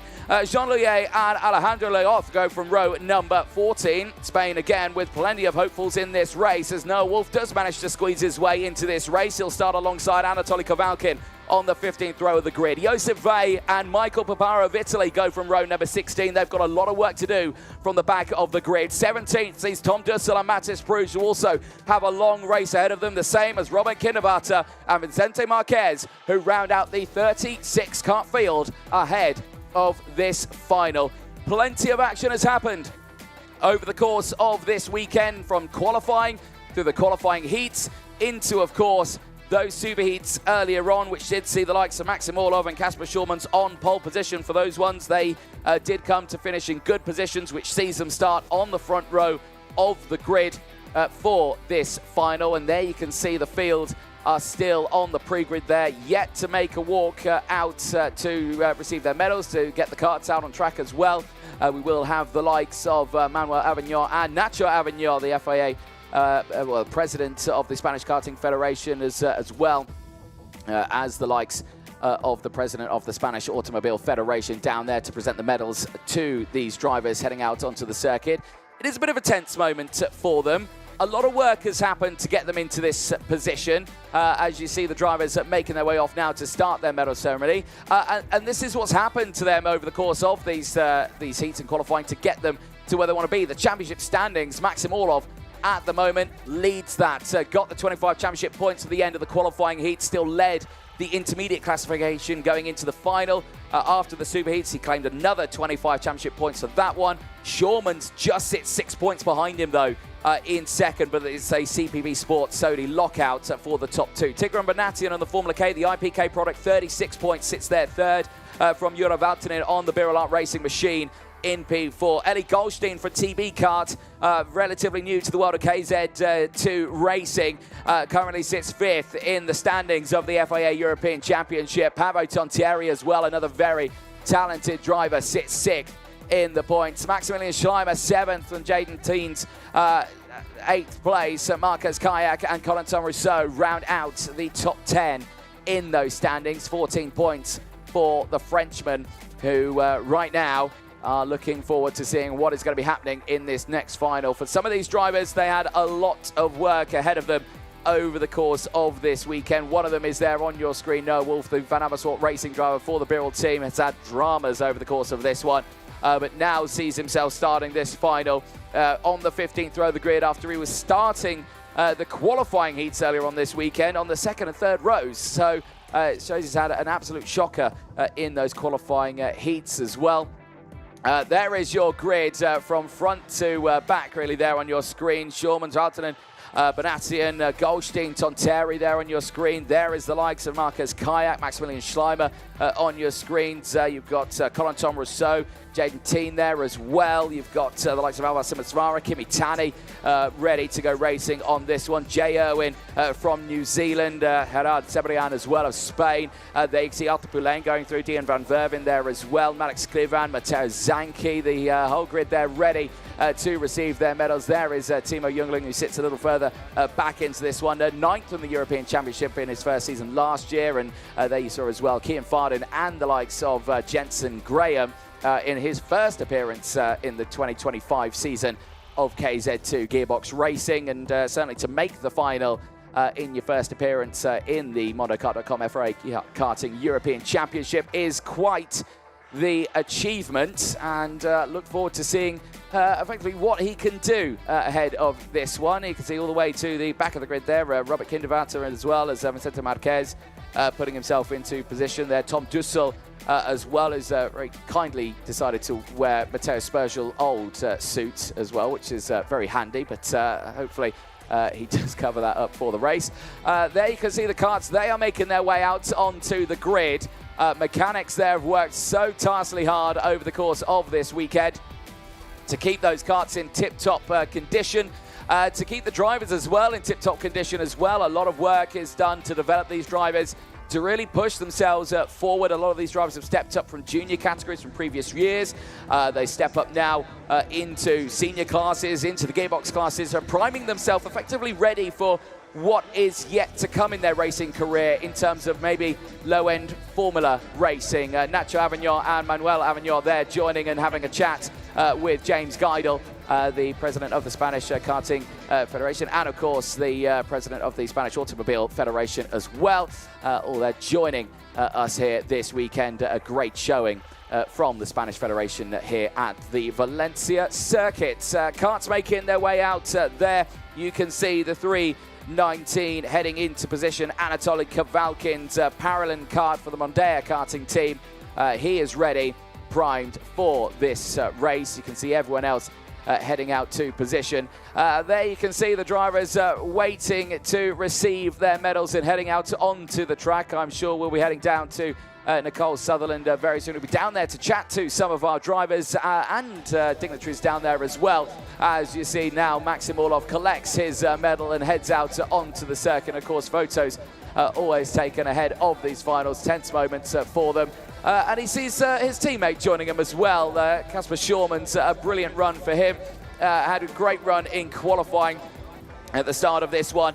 Of course, not second in that one. That would go to Joel Vanslinen on that Birulart machine. For Casper Schurman's only third fastest for him in time qualifying. Tigran Manatian going through there, another driver who has delivered those good results, like you say, in these finals, just putting himself right up at that sharp end. He had good wins, he had 7th, he had 4th, but it was the question of the fact that he qualified 15th place at the start of the weekend, now finds himself fighting right at the sharp end of the final. Eli Goldstein, well-known international karter in direct drive, stepping into the world of gearbox racing ahead of the 2025 season, priming himself ready to go for this one. Paavo Tontieri as well, the Finn, certainly one to keep an eye on. Titles to his name. He's had good results in previous years. He is one to watch in this final on that CRG. As well as the likes of Markus Kajak as well, the Estonian champion in previous years. He is one who's really developed over the course of his gearbox racing, is not afraid to really showcase what he can do out on circuit. Keep a close eye on him as, of course, he's also dealt a lot of racing over in Germany. Last year's 2024 German champion in KZ2 as well. They're just going through. Also was the likes of Maximilian Schleimer of Germany. Again, another very competitive driver, 2024 German kart champ as well. He was racing in that one in KZ2.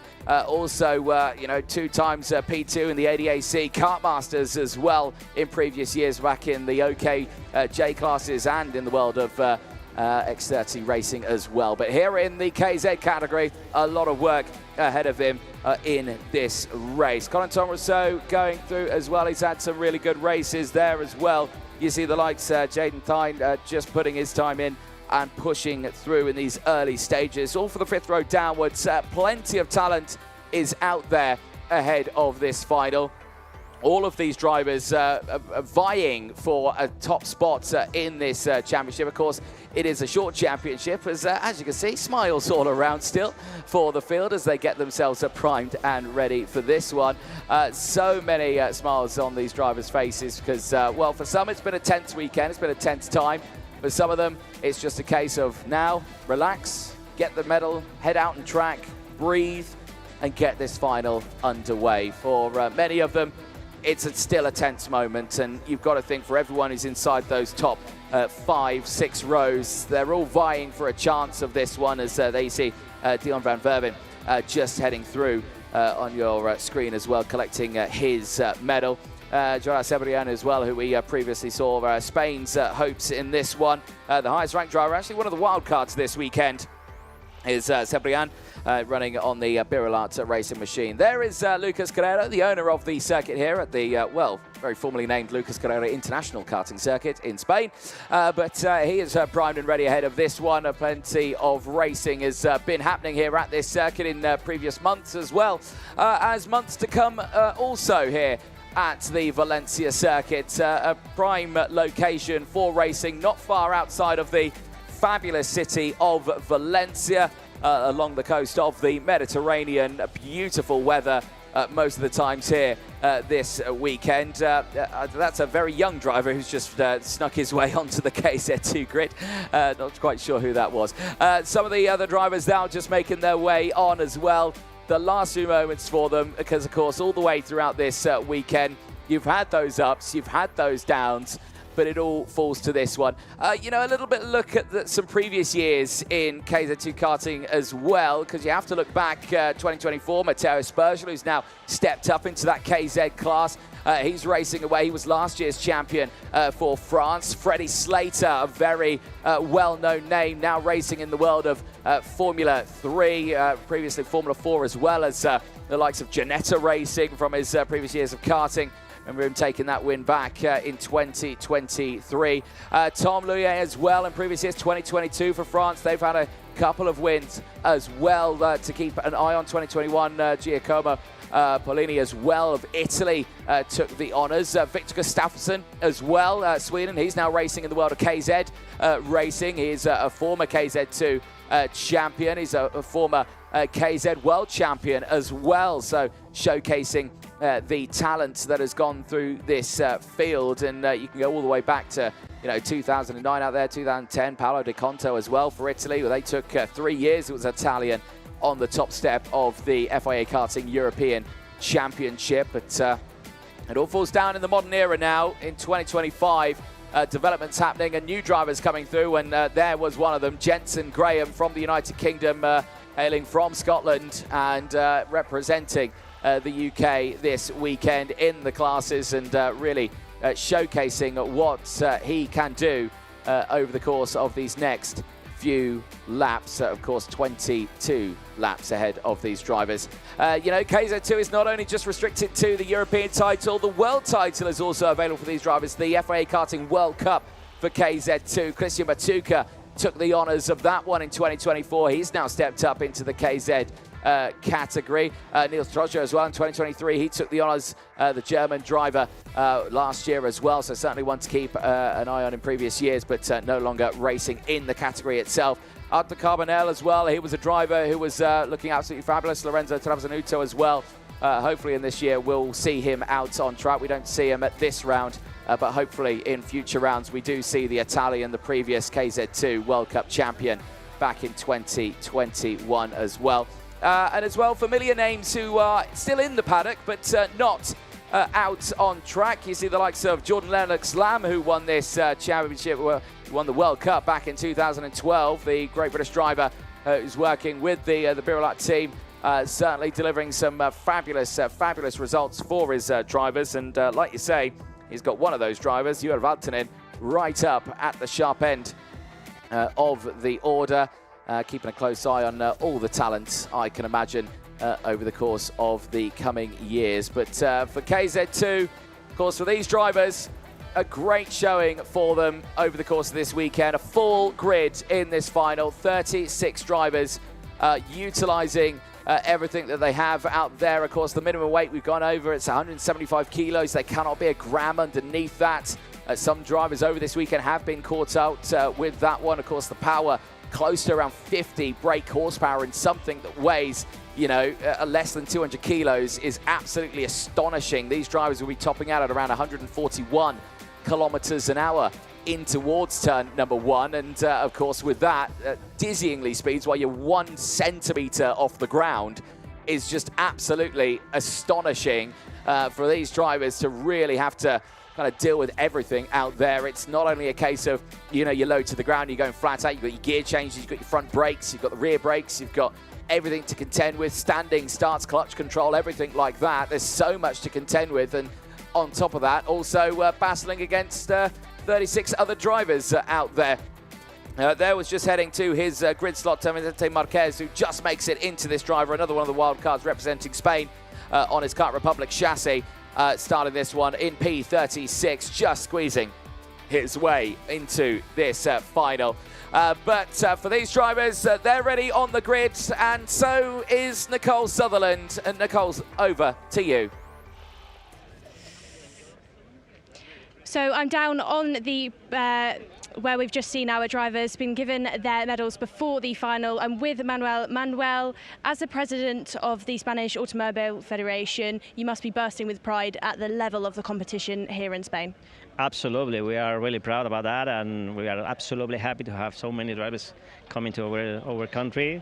And at the moment that we have also very strong champions inside over Spain, so we will see now the last battles, but we had an amazing grid with 36 drivers at the moment, so absolutely happy. Manuel, what can we expect to see from Spanish motorsport in the near future? We have an international race here this weekend, but what's the future going to look like? Okay, I think we are having a very healthy championship inside the FIA at the moment. So for sure we have a strong championship, we have a strong commission, a strong organizer as well. So for sure I think we will have a very nice future, taking in consideration of the amount of drivers we have. Manuel, wondering if you just take a quick walk with me over towards our grid of karts. For the level of competition this weekend, we've had a huge entry list, and you've got drivers from all over the world. What have you actually thought of the standard of racing so far this weekend? Honestly, I think we have a very strong battles, but with many drivers at the moment with the chance to be ahead. So I think we are gonna enjoy a lot seeing watching the drivers in the TV. Honestly, being also in the past a karting driver as well, I'm really proud to see these races. Well, there's a lot to be proud about, and thank you for helping to host such an incredible competition. We're down on the grid then, and we're with some of our KZ2 drivers, which include Juha Vatanen. Great racing so far. We saw a polling group earlier on this weekend. Now you're at the sharp end of the field, still starting on the second row. Juha, tell me about what you expect from this competition. Yeah, for sure will be tight, and everybody in the front is fast, so yeah, we will see what happens. We will see what's happened. We've got a little bit more time, and I think I want to go and speak to Ellie Goldstein, that's starting over there in 5th. It's a fantastic race for this driver who has not competed in the KZ2 Championship so far. We can see the bright green TB kart just there on that number 5 spot on the 3rd row of the grid. 3-minute board has blown, so we haven't got enough time to catch up with that driver, but expect great things from him within this race. Let's head back up then into the commentary box, because the KZ2s are about to head off. Thank you very much, Nicole Sutherland, down there on the grid. And yes, for all of these drivers, it is a very tense moment now, because like you say, that whistle blowing, they see that 3-minute warning board going up. These drivers have to get themselves race ready, gloves going on, helmets going on, balaclavas going on. They've got to get primed and ready. As soon as the helmet goes on, the world goes silent for a driver. The tunnel vision kicks in. They focus on what's happening ahead, and that is all they will be thinking about. And for the drivers right at the sharp end of this field, Maxim Orlov and Kasper Schulmans, it is a clear track ahead that they have got. There is the 302 Sodi machine, primed and ready to go right at the sharp end here. But don't fool him, he's been nailing these starts. He has had hiccups with those starts as well, but so have other drivers on this grid. Tigran Brenatian starting right behind Maxim Orlov down and towards turn 1. I've said it time in and time out. 3rd place is probably my favourite place to start, because you're right behind the pole sitter. You haven't got the pressure of nailing the start. You've just got to follow them and head down in towards turn 1. For Kasper Schulmans, the job is simple. Nail the start, hug the inside line, tuck in behind, or maybe get the jump in towards turn 1. The job is simple, but still the tension can be very, very high. There is Kimi Tani just taking a seat into his wagon. The Paralin machine for the Finnish driver has certainly been pushed over its limits this weekend, but certainly one to keep a very close eye on. There, once more, the Formula K drivers, Tigran Brenatian, the 321, starting this one in 3rd place, right behind Maxim Orlov. Again, his job is also simple. Head down into turn 1 and try and get that move to the inside line. But can it be done? There, Schleimer as well for Germany. Also, great results for him, the driver of the 308. Starting this one on the 4th row of the grid, will have the company of Markus Kayak, the Estonian driver, starting alongside him. The yellow light is flashing, indicating we've got around 30 seconds then before these drivers head off for their formation laps. And it all starts to fall down to this one. The tension starts to build, the temperature rising here at the Valencia circuit, still peaking at around 24 degrees. It's up to 25 degrees now. So it's going to be the hottest point it's got to today. But for all of these drivers, it's a case of visors down. And here we go for racing in the FIA Karting European Championships in KZ2. Eyes of the world are watching. The world's media is here. Spectators from all over the continent are here to watch some fabulous gearbox racing. Nicole Sutherland joins me back in the box. Nicole, the action has been fantastic this weekend in KZ2. So many close battles through and out the field. I'm looking forward to seeing what the drivers at the front can achieve. I'm looking forward to seeing what the drivers who have struggled a little bit this weekend, who have made it into this final, I'm curious to see what they can achieve from the back of the grid as well. Absolutely. Bit gutted that I didn't get to catch up with our driver on that 5th position on the 3rd row, Eli Goldstein, because watch out for him. He's got nothing to lose within this, Anthony. It's a new season for him. It's a new class. He's giving it everything out there, as are the likes of Paavo Tonteri, who's starting alongside him. Watch those two drivers as they potentially try and charge their way through the field. When these drivers are charging their way through the field, though, they are watched by race control. The likes of Chris Lambrecht, who is our head, with Joanna Falcao and Sam Fisher, who are in there assisting Chris and really making sure the drivers out there on the circuit are behaving themselves. We were just saying then, Anthony, about drivers who are really going to be getting their elbows out, drivers who have got work to do after some bad luck, and 3 of them are Brits further down in the order. Timo Youngling is down there in 23rd. He was second at one point earlier on, and then a technical issue caused an almost DNF. We've got Jensen Graham out there, who's had some gremlins this weekend, and of course Noah Wolf. Indeed. There is a look at some of the hard-working, dedicated marshals here this weekend, who have been on the scene to deal with incidents faster than I can even commentate on it. They've been working incredibly hard, and we can't thank the Orange Army enough here at the Valencia circuit for their hard work and efforts ahead of this race. Everyone again looking on ahead of this final. So many drivers have pushed through. The Sodis have been looking absolutely rapid. The Birrells have been looking rapid. The IPK machines have been looking rapid. You can't really put it on one machine right now, but you know, I think a lot of people will be looking at those Sodi machines. The CPB Sport team, they've got 2 drivers on the front row. They've been pretty dominant over the course of this one. You look at Maxim Orlov, pulled it in qualifying, 3 qualifying heat wins, had a little drama in the second one, but still came back strong still in the superheat, and now finds himself on the front row of the grid. And like you say, all he's got to do, just get that start nailed in, get to the line and see what he can do. Well, that is what you'd think, but let's see how the story unfolds, because his teammate of Kasper Schurmans is starting alongside. How will these 2 drivers react to one another? Maxim Orlov and Kasper, they're going to be out there on the circuits for themselves. It's every man and woman out there for themselves. They all want these wins, but in the early stages of the race, do the 2 Sodis maybe work together to pull away? Because let's not forget, this is a championship. It's a long game, and points mean prizes, and they're going to be thinking ahead to the championship, especially Maxim Orlov, who you can tell with that passion from last year's success, the passion from last year's result, is wanting to outdo himself once again this year, because currently he is your virtual championship leader on the board with 50 points, but it's his teammate of Kasper Schurmans that follows him with 44 points, just shortly behind. Yeah, indeed, and like you say, the 3rd place in the FIA Euro Championship last year in KZ2 in 2024 certainly means that he wants to push forward. He got the P1 back in Val Vibrata in Italy as well in the FIA European Championships, did Maxim Orlov, so he knows how to win these finals. He's done it before. at a circuit that was relatively unknown to many drivers. It was the first time the championship had been back to the Valverata circuit in Italy in multiple years. A true time machine of a circuit was Valverata.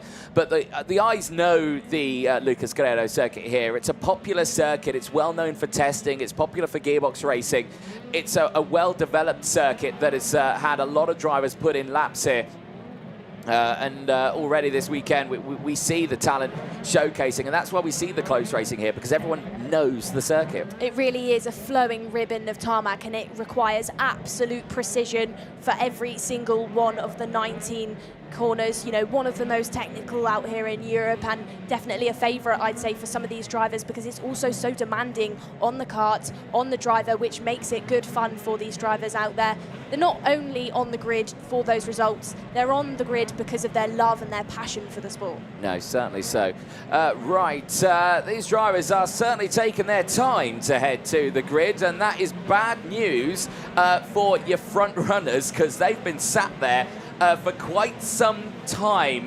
For the drivers on the front of this grid, in terms of Maxim Orlov and Kasper Schleiber, they've been there for a good 30 or 40 seconds. All the temperature will have disappeared from the brakes, tyres, everything like that. The only thing they'll be able to keep the temps up in is the engines. They'll keep the revs going, tapping the foot. Perfect example right there. Thank you very much, production crew. You know, just to keep those karts in position, they'll have their hands on the rear wheels. The kart will be in neutral right now. It won't be in a gear, so they can roll it into position. They will hold it on the brakes. They will pull the clutch in. They will select first gear, and then they'll start to really get those revs up. And then again, it's just a case of controlling the clutch. You don't want to just bang it off, because you can just light up the rear tyres and you can send it off into the wall quicker than you can blink an eye. But here we go then, the green flag waves at the back of the grid. KZ2, round one for the MondoKart.com FIA Karting European Championship is 1 lights away, lights out, and we are racing, and it's a terrible start for the Birol. Juha Valtonen does not get off the line well at all and gets swamped by the pack. For Orlov and Schulmans, they go through, and it's carnage at turn number 1. Multiple karts are off the track, and we will try and whittle through who they are, because I think it all starts with Paavo Tontieri in the CRG. He had a nightmare. Kimi Tani, I think, was off there. Gerard Sebrian is also there, and I think Timo Jungling also got caught out, but it's only the 2 drivers who are still there, stuck, in the form of Gerard Sebrian and the likes of Paavo Tontieri. But I think it is only the CRG that has retired, and that is a huge shame. But at the front here, look at this already, Nicole. What a breakaway for the top runners. We've also had a terrible start for your only energy out there on the circuit. Arthur Poulin has dropped a smattering of positions, really has tumbled down the order. But like you said, Anthony, stunning start by our 2 Sodis. Further back in the field, though, this is Jaden Tyne trying to fight for position into turn number 1. We've got Birrells in there trying to go around the outside. It really is going on further back in the field. That incident then instantly cleaned up by our team of marshals, and every driver gets through there once more cleanly. Maxim Orlov, though, continues to lead the way, but it's all getting busy further back down the field. These drivers really sticking their elbows out and showing each other what they're made of. Eyes on the mid-pack still once more. Jaden Tyne going down the inside then. This is for around about... It's quite far down the order. This is right at the back now. I thought Tyne started further up the order, so really maybe he was caught out in that incident right at the start, because he started on your 5th row of things. No, so it is for 9th place. He's not at the back. He's there in 9th place in that top 10, and it is the battle for the top 10 that you are watching just previously. Right, eyes on this field, of course, with those dramas right at the start. That's allowed so many drivers on the back of the grid to step up the field. And let's go over a couple of those now. Anatoly Kavalkin has gained 14 places on those opening laps. Scratch that, make that 15, because I think we've just lost another driver. Jaden Tyne, as you were just praising him, is going very slowly out of turns 3 and 4. There he is, and has he got a rear puncture there? I think he might have. I think he's picked up some debris out there. And the Sodi kart will go no further apart from heading to Parc Ferme. And that is an absolute disaster for him. Yeah, it's a completely deflated rear right tyre on board that kart, and that is a huge shame for him. If he had a knockout there, it's probably knocked the beading off. That is very easily done in the world of karting. Right, eyes on this. Like we were saying, yeah, Yanisaviko's gained 11th place in this one. Kavalkin's gained 15. Paparo's gained 15. Noah Wolf has gained 11. Kindervarter has gained 13. Marquez has gained 12 places as well. So there are some big movers out there, Nicole, in these early stages. But eyes are focusing right now on this fight. Bonatian, Goldstein, Kayak and Schleimer all fighting for position. But albeit they're fighting second, third, fourth, fifth and sixth currently. They are fighting for position, but they're also chasing down the two Sodis out there in the front. We've got moves going on further down the order then. This is the CRG and Praga karts really getting involved with each other. That is a bit further down in the order. Going back to team then, that's an early on puncture, and it might be the case where it's new tyres, maybe some of the rubber has been caught on the bead as the rubber has been mounted to the rim. It could indicate what has gone on for him and why it's gone so flat so quickly.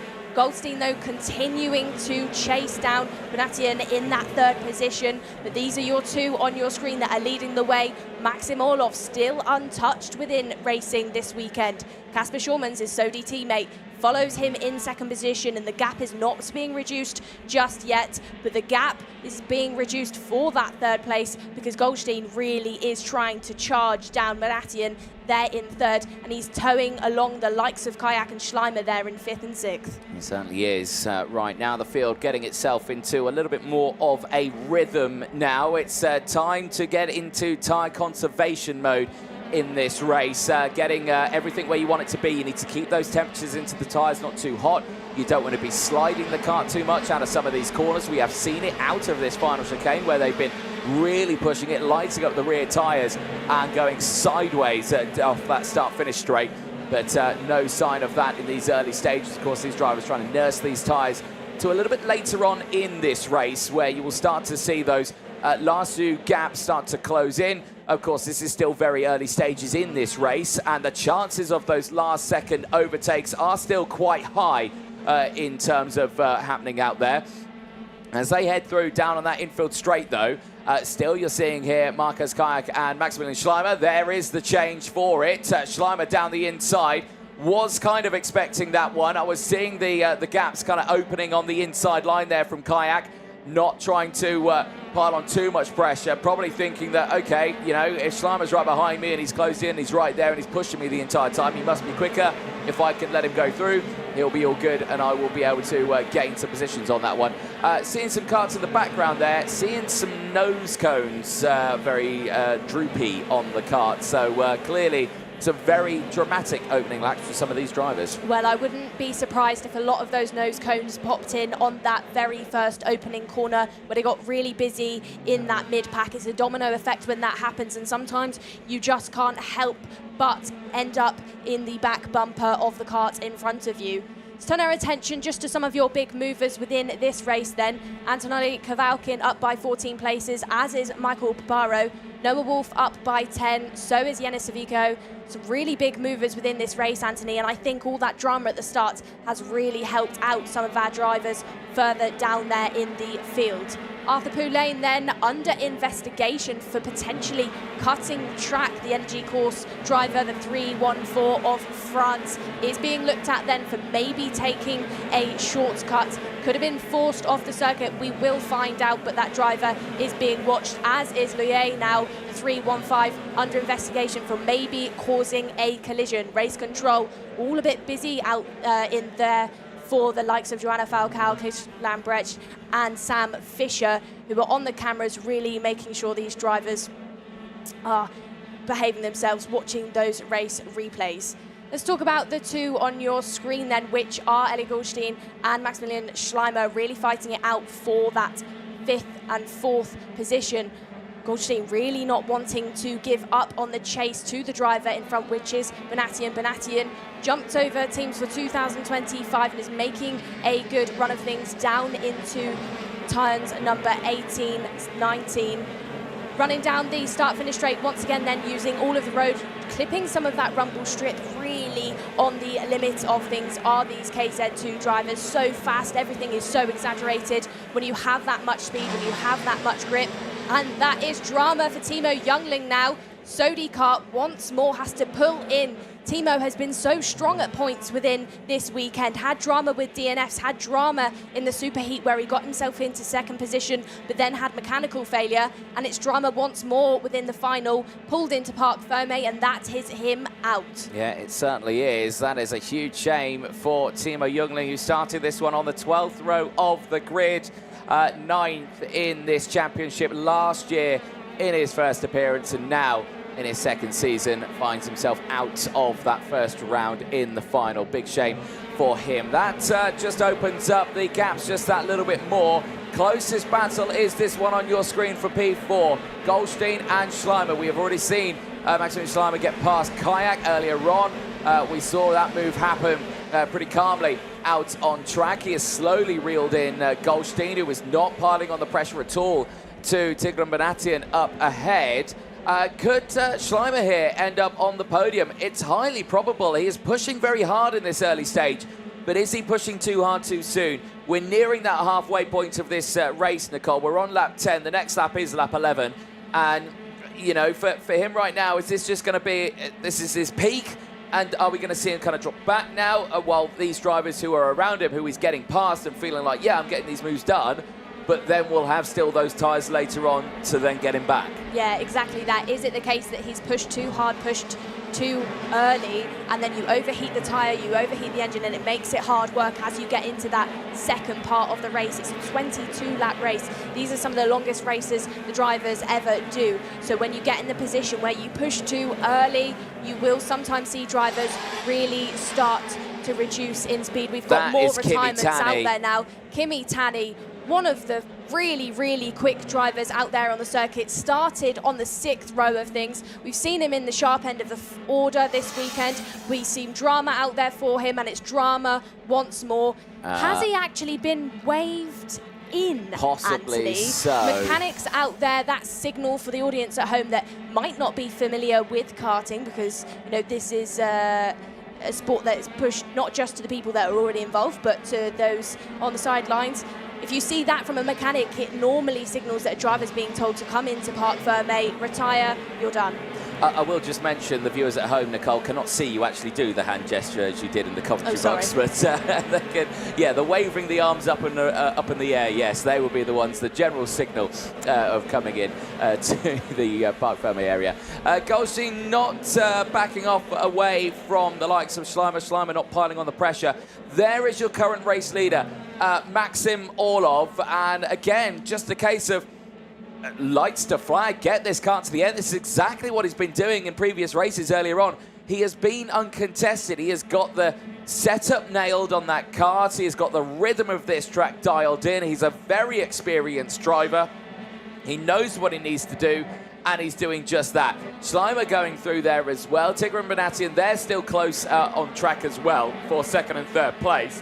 4th and 5th are still close as well, but no one at this stage going for the moves. There behind as well, you were seeing the likes of Alvar Sibatsvara as well, and then you saw the likes of Corentin Rousseau closing in, and they're showcasing that he's certainly not lifting off at all for any of these corners, and it's the same for the rest of the drivers, using all the track and just that little bit more. That is on the exit of turn 14 onto the back straight, and you can just see they're not lifting off there at all. And we did a track walk and we were saying, you know, they're going through there probably like a light lift maybe, because of course these tyres, they're the prime tyre, of course, on the Dunlops. They can't really go flat out right in the exit of a corner. They need to make sure they kind of feather the throttle a little bit, and while you're turning and trying to coast it through at high speeds while changing up a gear and all of that, yeah, you do find yourself running just that fraction wide, and like you say, Goldstein doing the similar thing as well. Well, it's the drivers that are pushing the hardest and are really on the limit of things that look like they're the ones that are struggling to keep it on the circuit.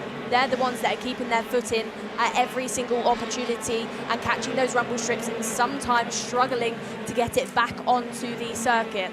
Let's take you through then some of your big movers, but before we do that, let's look at this race restart.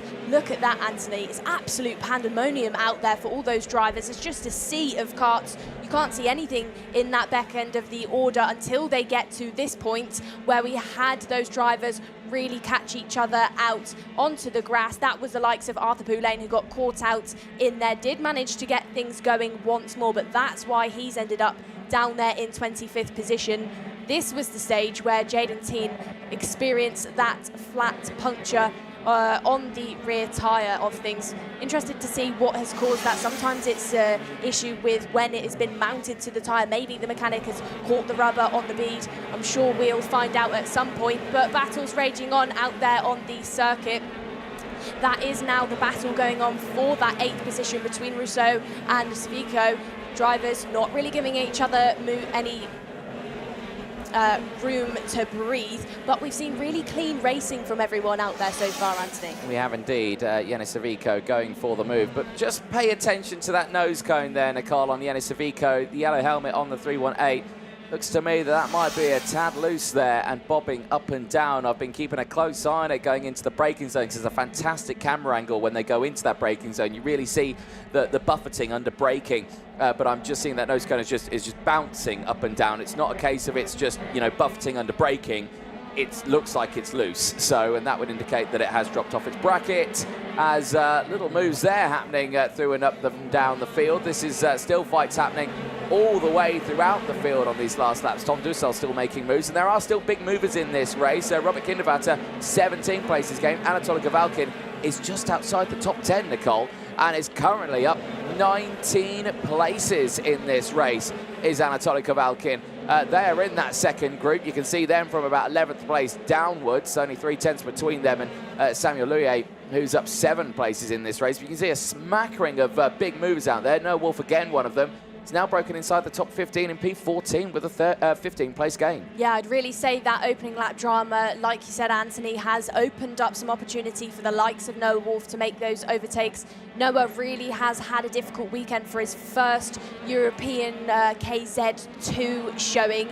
Is out in the European Championship in the OK category, had a podium out in Portimao.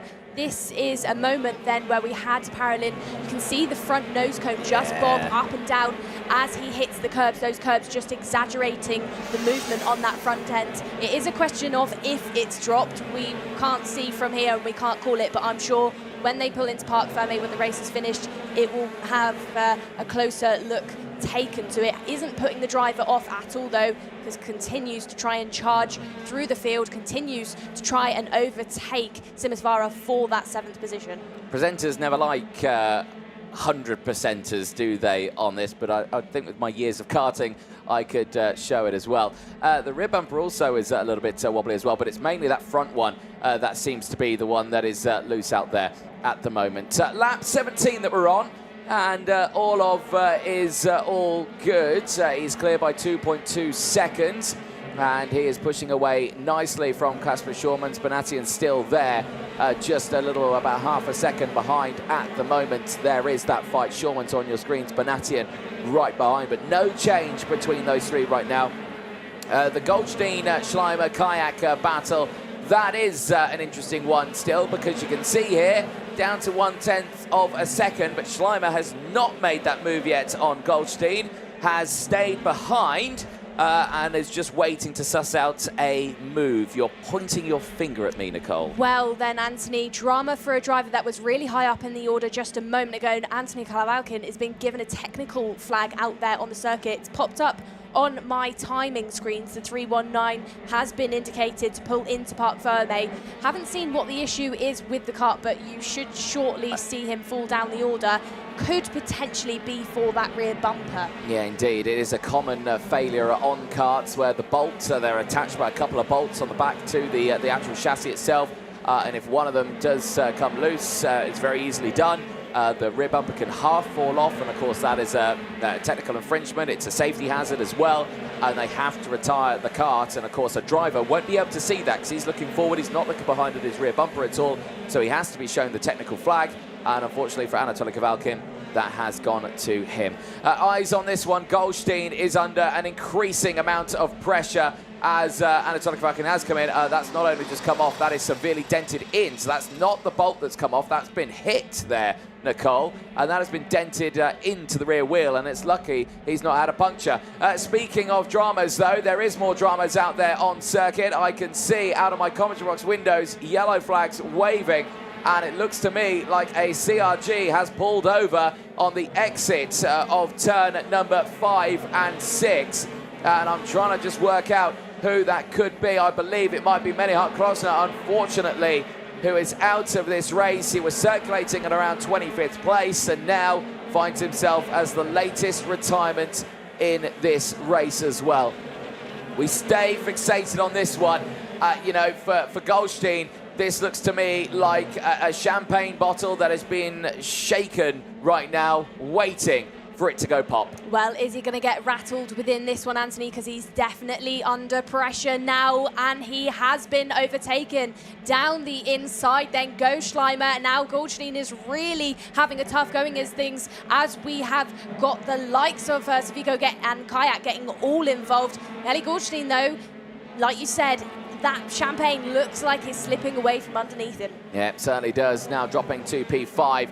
With still 2 laps to go in this race. Over the line they go, and right now it's just a case of they descend on a driver like a pack of wolves as soon as one overtake has happened, and as quickly as it can go right, it can go wrong. And for Marcus Kayak, he is spat out of the order, and now he drops backwards. Simotsvara and Rousseau go through, but they've had a collision and they've gone off the track.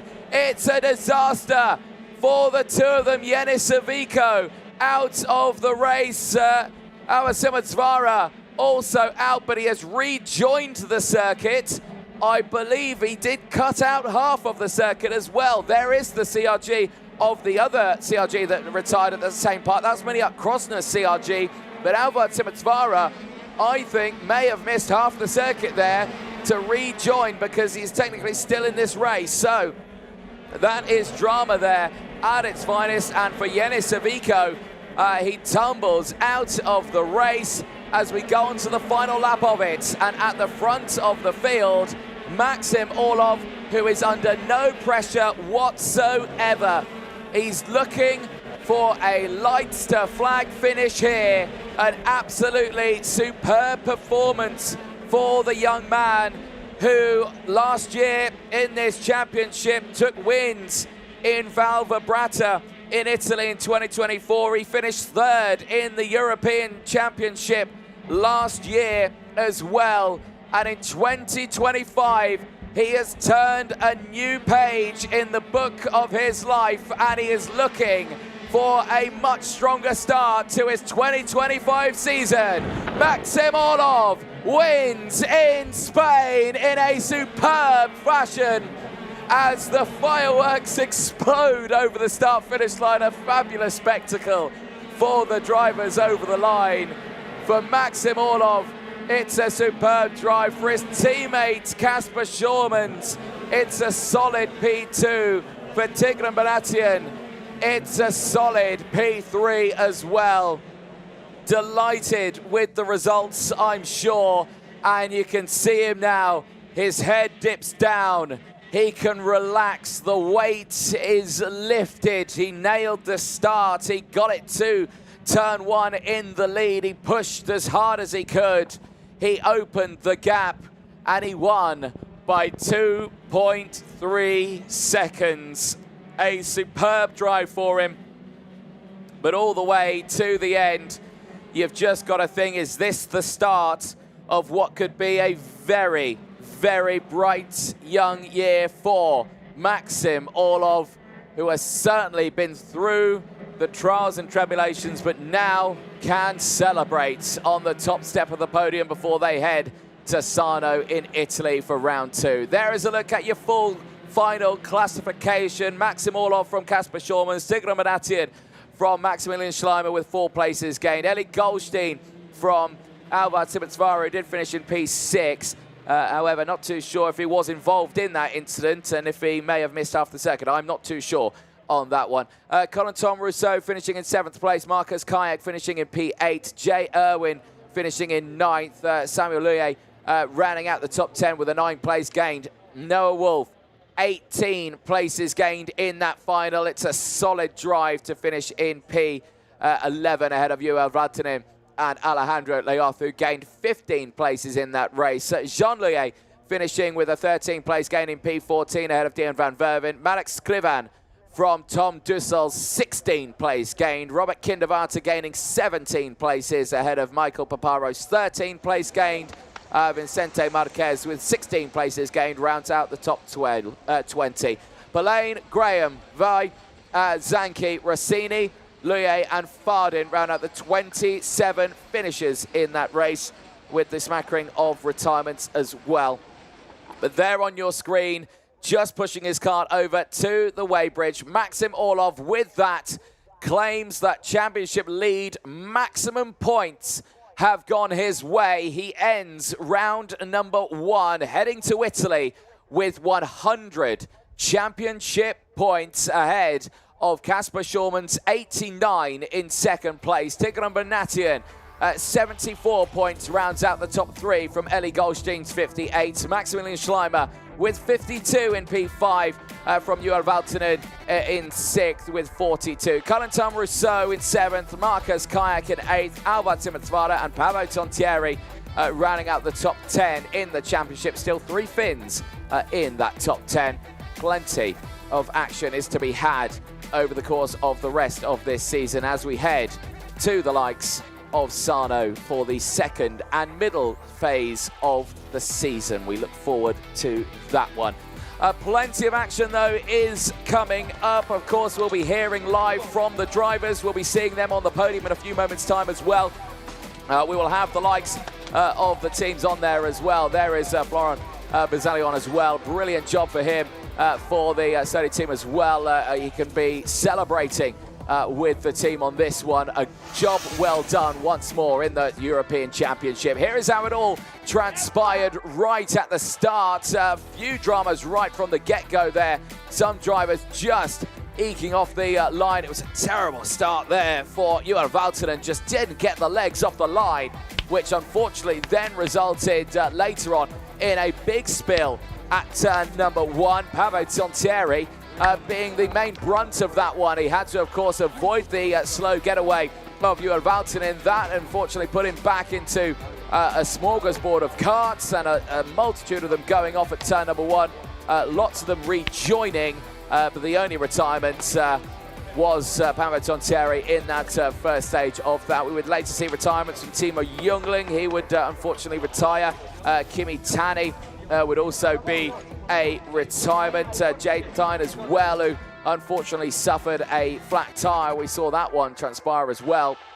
Not sure how it happened. Maybe it was a bead that popped at some point. There is Jaden Tyne making the moves at that stage of the race. Absolutely fine for him. And then all of a sudden, pop goes one of the rear right tyres. And unfortunately, he would have to slowly make his way back into Parc Ferme. Devastated as he smacks the steering wheel in frustration, knowing that his first round ends in drama. More action kickstarting throughout that field as well. Big moves happening in the background there. You saw the likes of Simon Reckenmacher making moves, and the likes of Meniak Krosner as well. He would end up actually retiring from the race later on in the race. Also, the driver of that CRG machine, fortunately not going his way. You had the other of the IPKs down there. You had the likes of those two Praga machines with Zanki out there as well, of the likes of Marek Skrivan also fighting in that top section. Speaking of that, retirements came in thick and fast for that, as through came in Mattis Prush, the other one of the Praga karts, unable to finish that race. And we saw the great testament here to the drivers really pushing to the ragged edge there, going right onto that exit curve. That's right on the top end of the track, the exit of turn 14, just pushing as hard as they possibly could. Then we saw the likes of Yanis Aviko try to make the moves in the dying stages of this race. There was question mark over his nose cone, but it wouldn't go his way anyway, because he would end up falling off the track and out of the race. Having the moment with Alvar Simmonsvara there was Anatoly Kavalkin. Big moves in that race. Unfortunately, one move didn't go his way because he ended up with a rear bumper bent in on his rear tyre, and that was going to end in tears. There was the first little lunge there from Goldstein and the likes of Maximilian Schleimer. Big sense down the inside, big hits of the curbs as well. Then you saw the likes of, again, the Formula K, Marcus Kayak trying to push his way through, not finding the way through. Would later get squeezed out of the pack. This is where we were starting to lose the likes of Savico and Kayak, because Alvar Sipatsvara was right behind at this point. There you can see the 320 just pushing into position. There was Marcus Kayak getting kicked out of the way. He would later gain on this one because then the two of them would tangle here, both of them going off the circuit, and I was right there. Alvar Sipatsvara did miss the circuit. Across the line though, seemingly unaware of what was unfolding behind, Maxim Orlov delivers a solid drive and gets to that checkered flag first. He will celebrate on the top step of that podium. Well, let's head down to Nicole Sutherland. She is ready down there with our drivers, who I can imagine are very, very happy after that final. They absolutely are, and the driver that is going to be the happiest is Maxim Orlov, who is your race winner. Maxim, you've hardly been touched this weekend, absolutely unbeatable. You must feel on top of the world. Yeah, again, so happy about this result. We did an amazing job with the team. Preparation for this final, we're good. So yeah, I'm so happy about that. I want to say thanks to the team. And the team then that have provided you with the Sodi, provided you with the setup and the engine. Tell me about the work that you've put into the kart throughout the weekend to be as fast as you are. Yeah, in every session we try to find the solution with the chassis and the track. So yeah, it's always been a pleasure to work with these guys. So yeah, we did well, and the result is P1, yeah. Maxim, congratulations. Like I said, untouchable throughout this weekend, and you will be on that top spot of the podium. We'll speak to our other drivers who are just behind me, who will be joining Maxim on those steps. We've got Kasper Schulmans also in the Sodi. Kasper, it's a P2 for you. Maybe not the result you would have wanted. You looked close right at the start of the race. Can you tell me about things? Yeah, the pace in the beginning was really good. I think first 4 or 5 laps I was catching quite a bit, and then when I got close I just couldn't manage to overtake, and then in the end, or well, from lap 7, lap 8 onwards I just didn't really have the pace match to max, so yeah, I couldn't do more, to be honest, so quite happy with the P2. Well, I think it's a lot to be happy about, and I could see how happy everybody in the Sodi team was when you were in Parc Ferme. Kasper, you were on that P2 spot. Congratulations. We'll now talk to our driver who finished the race in 3rd, which is Tigran Bhutan. Great race out there for you. It's the 3rd position finish. Tell me about the race. Tell me about your weekend, Tigran. Yeah, super weekend, to be honest. It's my first podium ever in European career, so I'm so glad to be here, to be honest. Yeah, the race was super difficult because I was trying to catch Kasper as well as in superheat, but it was so difficult. Yeah, 22 laps, just crazy. I don't have any comments. Like, yeah, I'm so glad. Thank you so much. Thanks a lot of Thanksgiving to my team. Yeah, because it was a super duper work during the whole weekend. Yeah, like, I'm super happy to be here. Thank you. Well, you started the 2025 European season definitely on the right foot, and it will be a podium. Anthony Jordan is up there and is going to introduce these drivers onto that top 3 step. Thank you very much, Nicole. Yes, indeed, we have got our drivers up here ready to step out onto the podium after, well, what is set to be a relatively calm KZ2 final for the first round here in Valencia in the sunshine. But we will start with our driver finishing in 3rd position. Please welcome onto the podium for the Formula K team. It is Tigran Baratsian.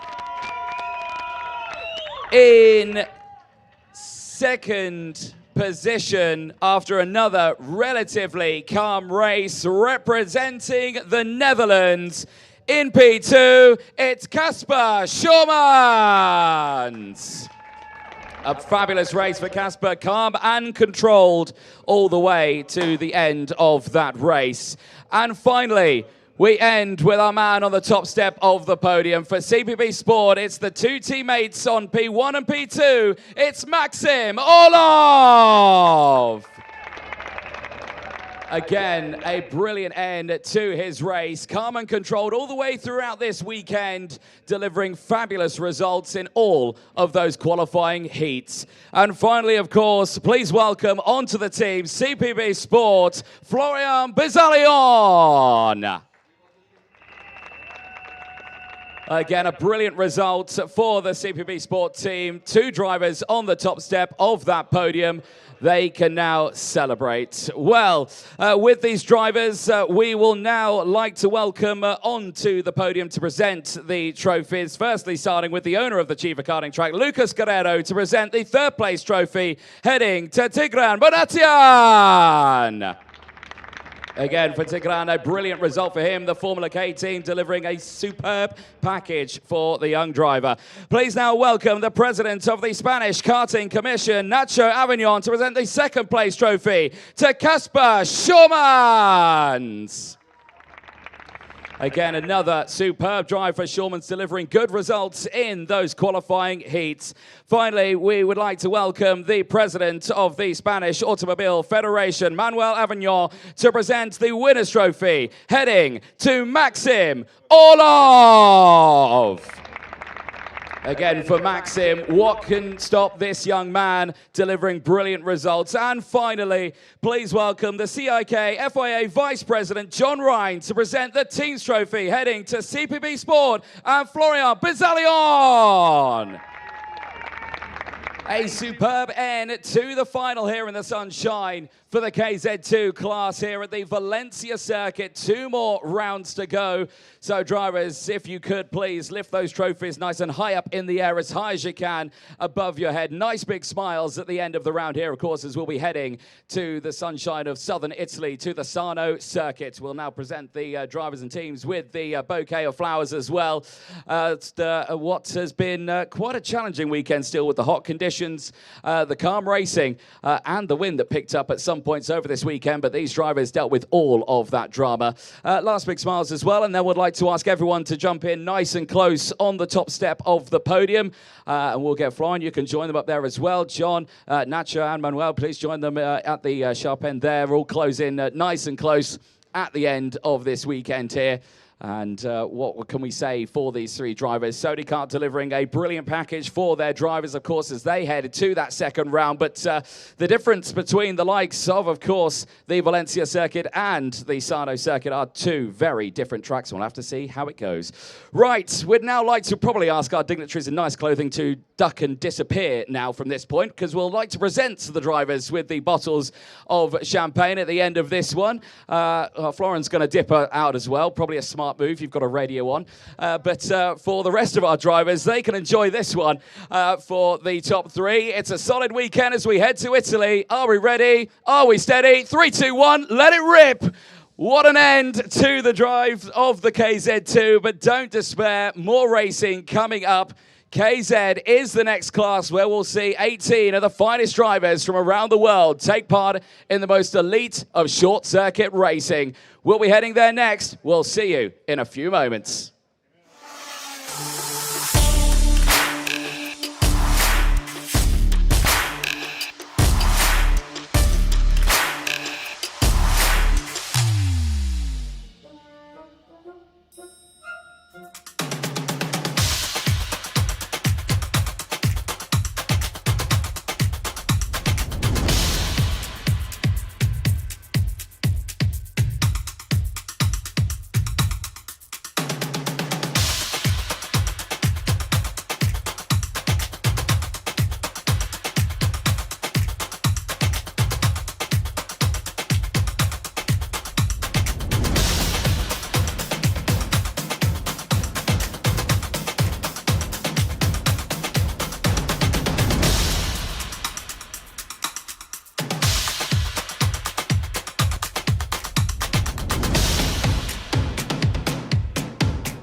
Welcome back, ladies and gentlemen. If you are just joining us, you're watching live coverage of the MondoKart.com FIA Karting European Championship live here from the Valencia circuit in Spain. It is now time for the Premier Class KZ for their final, heading out onto the track 22 laps ahead of the field of 18 drivers, and it all falls down to Spain's home hero, Pedro Hiltbrand, who will start this one from pole position.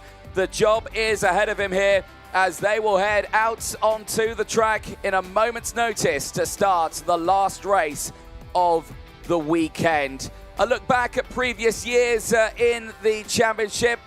You've had multiple winners from that one, but the class itself, KZ, drivers aged once again 15 years plus. Only 18 entries into this weekend from countries from all over Europe, representing the likes of Italy, Spain, the Netherlands, Romania, Germany out there, Sweden as well. Plenty of drivers being involved on this one. The KZs, though, again on the 125 season, 6-speed, the 2-strokes karts out there to really push forward as hard as they can in these early stages. But for these drivers, delivering a brilliant set of this one. It's an open chassis development program on this one, meaning that these drivers and teams can really develop these karts. Still 170 kilos is the minimum weight. That is driver on board that one. Any gram underneath that one, they will be in a spot of bother. Tyres being used this weekend are the Dunlop, the DHM tyres. Still again, the prime tyre being used this weekend. They did get the 1.5 sets over the qualifying heats. They do get a brand new set for this final, and each and every one of those drivers will use that to their full potential ahead of this 22-lap race. Plenty of action has happened over the course of the weekend in the KZ classes. Pedro Hiltbrand finding himself on the sharp end of all of that, but smiles still around from all of them. There is Christian Bertucca, who's always got a cheeky smile on his face. Anna van Wolstein with a nice smile on his. There is Victor Gustafsson as well, getting his smile on, and Daniel Vasilia as well, who likes to smile sometimes as well. The rest of the field as well, getting themselves sorted out. It is a tense moment for them. A lot of these drivers have worked tirelessly hard over the course of this weekend to really push these karts right to the ragged edge. Like you say, this is an open chassis development class. It means that the teams can really develop these chassis over the course of a season. Of course, liquid cooling, again, as pushing as hard as they can. Close to 50 brake horsepower is that minimum thing.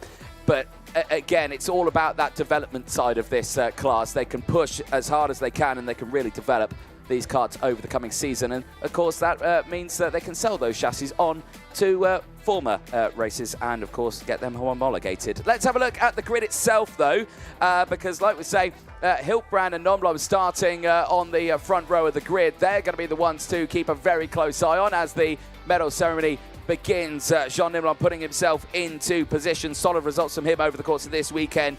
Never been outside the top 5, really pushing his way forward nicely in this one. Did struggle a little bit earlier on in his superheat, but still dropped him down to P5. That's the lowest he has been on track, and we look forward to seeing what he can do from the front row of the grid on this one. Giuseppe Palomba as well, good results for him. He actually finished P2 in the superheat earlier on, so had a really good run. We saw earlier Christian Bertucca still with smiles on his face. However, he did come away with a penalty after his superheat, so still plenty to smile about over this one as he now receives his medal. He'll be starting this one on the third row of the grid. He'll be joining alongside Adrian Melero, making him Spanish and Italian, row number 3. There you can see the likes of Adrian, which is there down on the grid, Nacho Avignon, and the likes of John Ryan, the COK Vice President, joining us this weekend. Loves a bit of karting, always a smile on his face watching these drivers battle out on circuit. Tom Loyer of France, strong race for Tom Loyer in that superheat earlier on.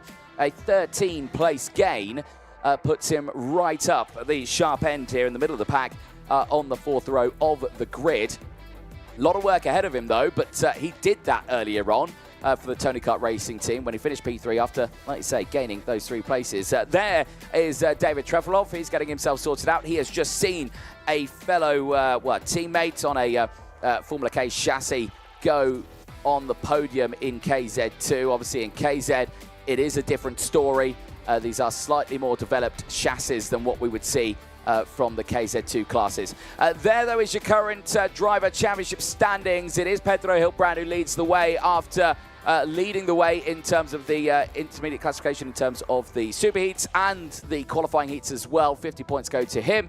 Jean Nomblin sitting in second with 44 points. David Trefilov with 36 in third. Then it's Giuseppe Palomba in P4 from Cristian Batuca. He is joined on points with Mateusz Bagel in P6, both of them on 28 points. Victor Gustafsson in 7th from Tom Loulier. Lorenzo Camplese and Emilian Denner round out the top 10 in the standings. 13 points to his name on that Formula K machine. But like we say, all these drivers now just need to dig deep and get to the end of this final. Last few drivers to head through to receive their medals. And again, for all of these, just delivering the good results. Martin Kramer's going through there. This is Enzo Lacruz receiving his medal again. Superb weekend for him, pushing through. Did suffer a little bit in the first race with a DNF. But came back strong to 13 places, where he gained position in both of those races. Tom Loulier as well, he's really struggled this weekend. He's had a couple of penalties from nose cones, and he's always been in and around the 15th place mark on track. Giorgio Bassoli and Matthias Tonangiani do round out the back of the field there. There is Tonangiani, smiles on his face now as he's got the job ahead of him here from the back of the grid to push forward as hard as he can and gain those places. Well, plenty of action is ahead for the KZ category as the field primes itself ready at the sharp end. And for all of these drivers, it is just a case now of 22 laps. Get the job done, head to Italy and see what they can do in round number 2. But all of this right now really falls to this. A lot of work has gone in over the winter months to prepare these drivers for the 2025 season, where they have dipped in and in test weekends. They've been testing at multiple circuits to get themselves primed and ready. I know a lot were here previous weekend ago, racing there as well, where they had a lot of work ahead of them over that weekend. But right now they find themselves on the grid for this one. But it all starts with Pedro Hilbrand on the front row of that grid. He's got the work to do from the front of the grid. He's been trying to get used to those starts over the course of this weekend. Jean Nomblin has been nailing those as well. As you can see at the further end of the field there, you're seeing Senna van Waalstein, Victor Gustafsson, Daniel Vasile, all having a chin wag and a smile before this final, showcasing that, you know, they are calm, they are controlled. These are some very experienced drivers in the world of gearbox racing. There's world champions out there, there's European champions. Of course, last year, like we say, we see a lot of drivers. We saw, of course, Lorenzo Trapasanuto is unfortunately not here. Last year's FIA European champion. 2023 as well, FIA World KZ champion. See Paolo Ippolito, he's also not here as well. But, you know, there is a smattering of talent that is out in these classes who should be really racing away in this one. Giuseppe Palomba, though, 2024 FIA World Champion in the KZ classes. Cast your mind back to that fabulous fight at the Portimao circuit. A 2-for-1 overtake at turn number 4. It became known as one of the moves of the season for the FIA as well. But let's head down to Parc Ferme because Nicole Sutherland is ready down there with our drivers. Well, I'm on the grid then ahead of our final race of the day, and what a way to set it off with our most elite drivers here this weekend, KZs. I'm on the front row then, joined by Jean Nomblin. Jean, you've had some absolutely fantastic race starts so far this weekend. I think it's fair to say that you've really got it right. You've got it right compared to the rest of the grid. Tell us about what it takes to do that in a KZ. For sure, in KZ, it's really important to do a great start. Last week, we tried some things to do it better, and this week I do my maximum, and I think we find something great. And hopefully it will be the same for the final. And in this final then, John, tell us about what you expect to see. You know, do you expect it to be a war, or do you think it's going to be a calm, clean race? I think it's going to be a cold race because the tire are a bit slippery, and when it's like that. Also in KZ, because we are all the same driver, all the same level. So only the chassis do the difference and the setup. So I think it's gonna be a cold race. And as a driver with your standard, ahead of a big race like this, ahead of a European Championship round, tell me about what the mindset is when you're sat in the kart in a moment's time. What is going through your head, as you head into those warming up laps? The only thing I think about when I come in the kart is to win, for sure, and do my best for all the support I have, and I want to win. It's the only thing I want. Well, we'll see if that one gets you that race win then, Jean. Good luck for the final. We'll head behind Jean then to David Trefilov, who's starting on the second row. Good racing so far this weekend, high end of the order, and it all gets very busy between UKZ drivers. But what do you expect to see from this race, David?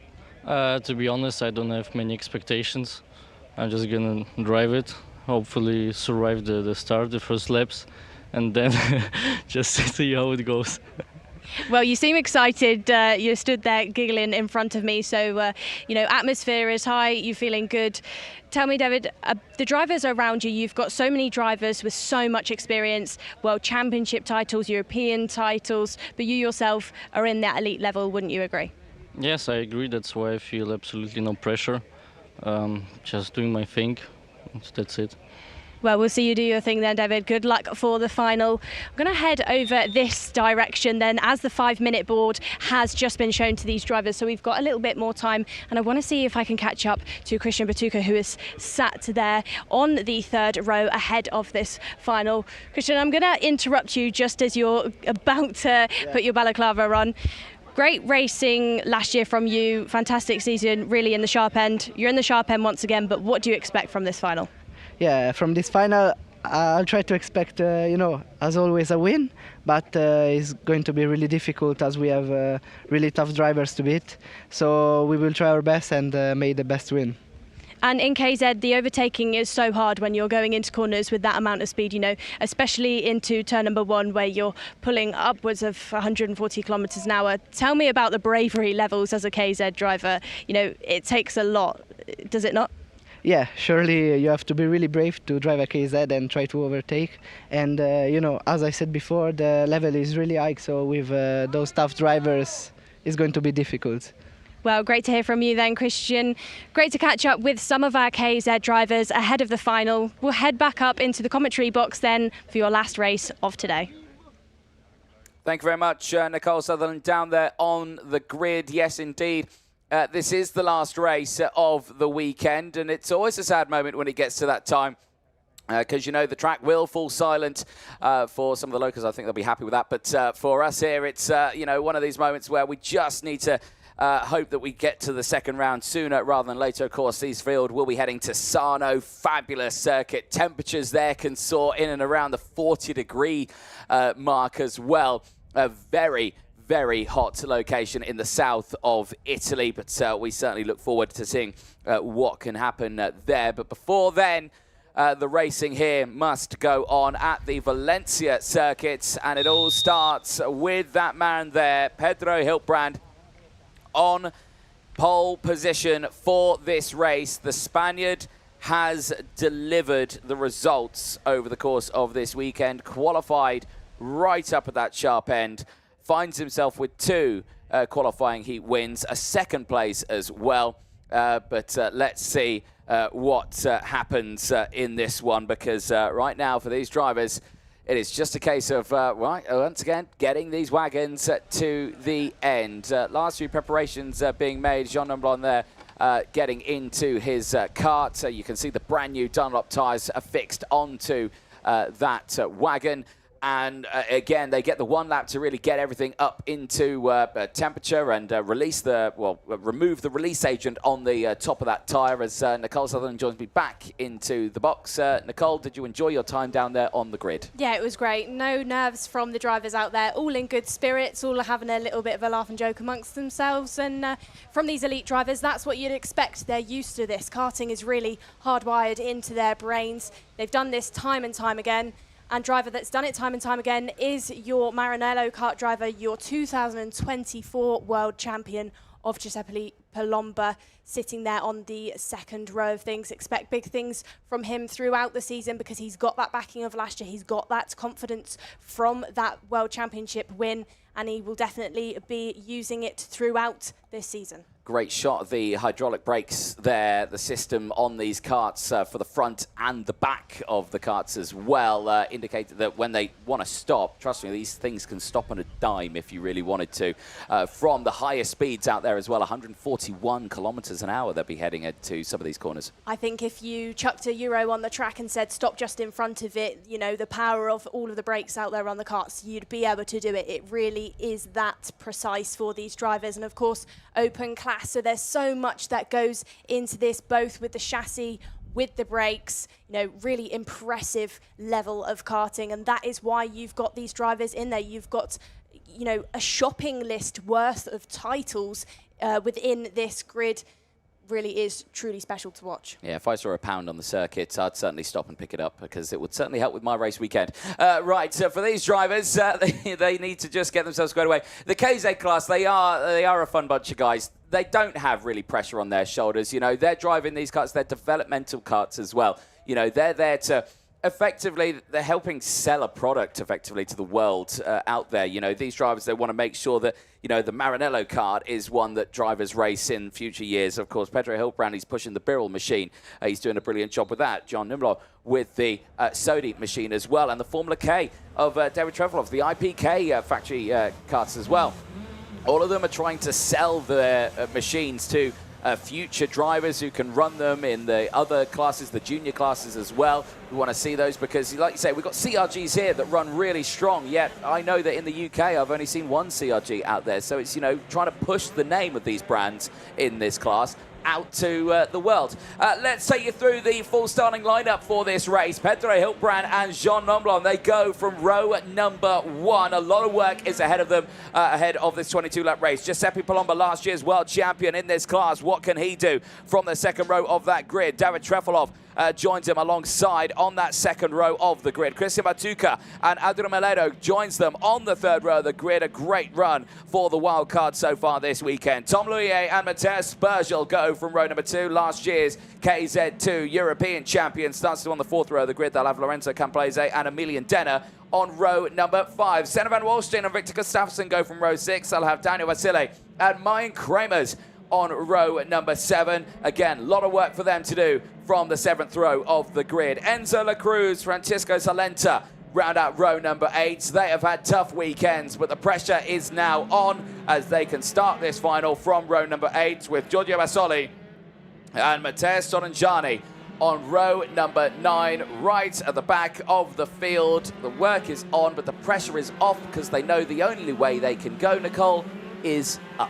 Well, absolutely. And within this race, then, from what we've seen this weekend, you know, it's those race starts that are going to be detrimental. I think personally, Anthony, from what we've seen so far, Pedro Hilbrand gets that race start well underway and really gets it right, as he did in Superheat earlier on. I don't know if he can be challenged within this one. Jean Nomblot is good at those race starts, so if he does get into the lead early on, I think he's really going to have to try and hustle Pedro Hilbrand hard to try and drop him further down the order and bunch it up into a pack where they can really start fighting it out, because the Birrell car out there has really looked strong here at round 1. Yeah, it certainly has. Well, for all these drivers now, this last lap to get temperature into those tyres. There is Gonzalo Planta heading out onto the circuit. He was the race director this weekend for the Academy Trophy. Obviously, his work is now done with that class, so he is out there assisting the race director for this one. Pasquale Lupoli is on the gantry, ready to go racing in this final. There is a look at race control. FIA head of race control, Chris Lambret, in the middle, joined by Joanna Falcao and Sam Fisher in there. They're keeping an eye on the multitude of cameras that are positioned out on circuit, including our production cameras as well out there, as we saw on the live feed. The likes of Dan Parker, the head of karting from Motorsport UK, joining us this weekend as well. He's been keeping an eye on the drivers who have been racing in, of course, the KZ2s and, of course, in the Academy Trophy. He's picked the drivers who would represent us in that one in the form of Finley Lines, who we saw racing earlier on. But all of that is done and dusted.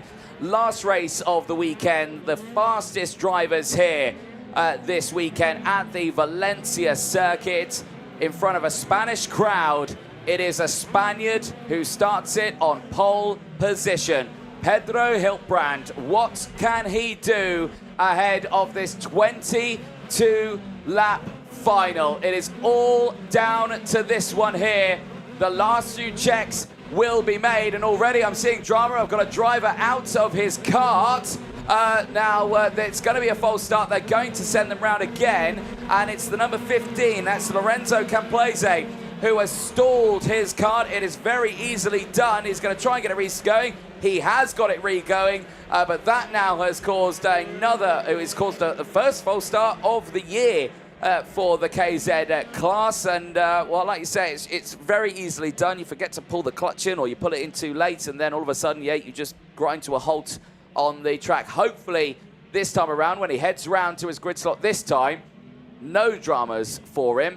And we get a start this time around. So, well, that's kind of good news a little bit for the drivers. They do get a little bit more time, Nicole, to get some temperature back into those tyres. Yeah, absolutely. And let's not forget that these drivers are on new tyre for the final. That new boot, like you said previously, will have that sheen over it from that activation agent. So the drivers need to scrub that off first of all and then get things up to temperature. So actually false starts sometimes can really benefit drivers when they maybe feel like they haven't got the temp up to what they would have liked to. These drivers, though, need to focus on that concentration, really keep themselves in the zone. And just wondering then, Anthony, with that false start, does that maybe change things for our order at the start? It does indeed, yeah. Lorenzo Camplese, because of that false start and he had the problems, he cannot rejoin in his original starting spot. He has to start from the back of the grid, and that is exactly what he has been told to do. I've seen it out on the track. Nigel Edwards out there, Deputy Race Director this weekend, has instructed him to head to the back of the grid. It means he will start behind the likes of Giorgio Bassoli and Matthias Giorgiani. So it has made Lorenzo Camplese's job from the fifth row of the grid even harder, because he'll be makeshifting a brand new row number 10 out there, because there will be a missing spot on row 5 of P9. So he will start this race now, technically P18 if you think about it, even though there's still only 19 karts out there.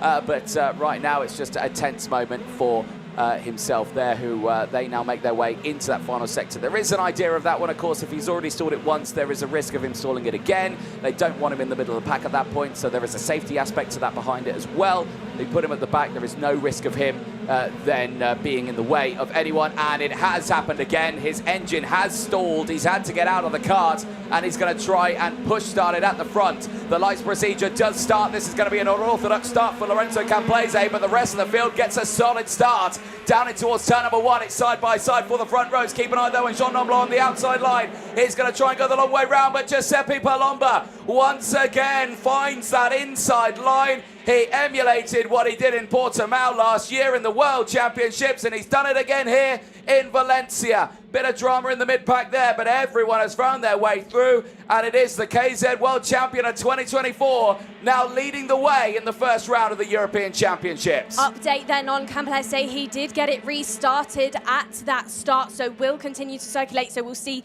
if he manages to pick up any positions. But this is your battle for 4th position, and it is Senna van Walstein getting all involved. For the first time, we've seen him in that sharper end of the field this weekend, and off the road there, we've got drivers getting it all wrong out of sector number 2. Really elbows out within this KZ final, the first KZ final in 2025. And a problem there, Anthony. Senna van Walstein. He's out. Down the start-finish straight. The number 3 pulls over off the track. He's out. It's mechanical in nature, 100%. What is it, though? Is it a seized engine? Because he slowed right down. He's trying to push it. He can't get it out of gear. And that's disaster for the man who finished P2 in both the European and the World Championship last year. The start of his season ends with a DNF in the final. However, at the front of the field, Giuseppe Palomba, who leads the way,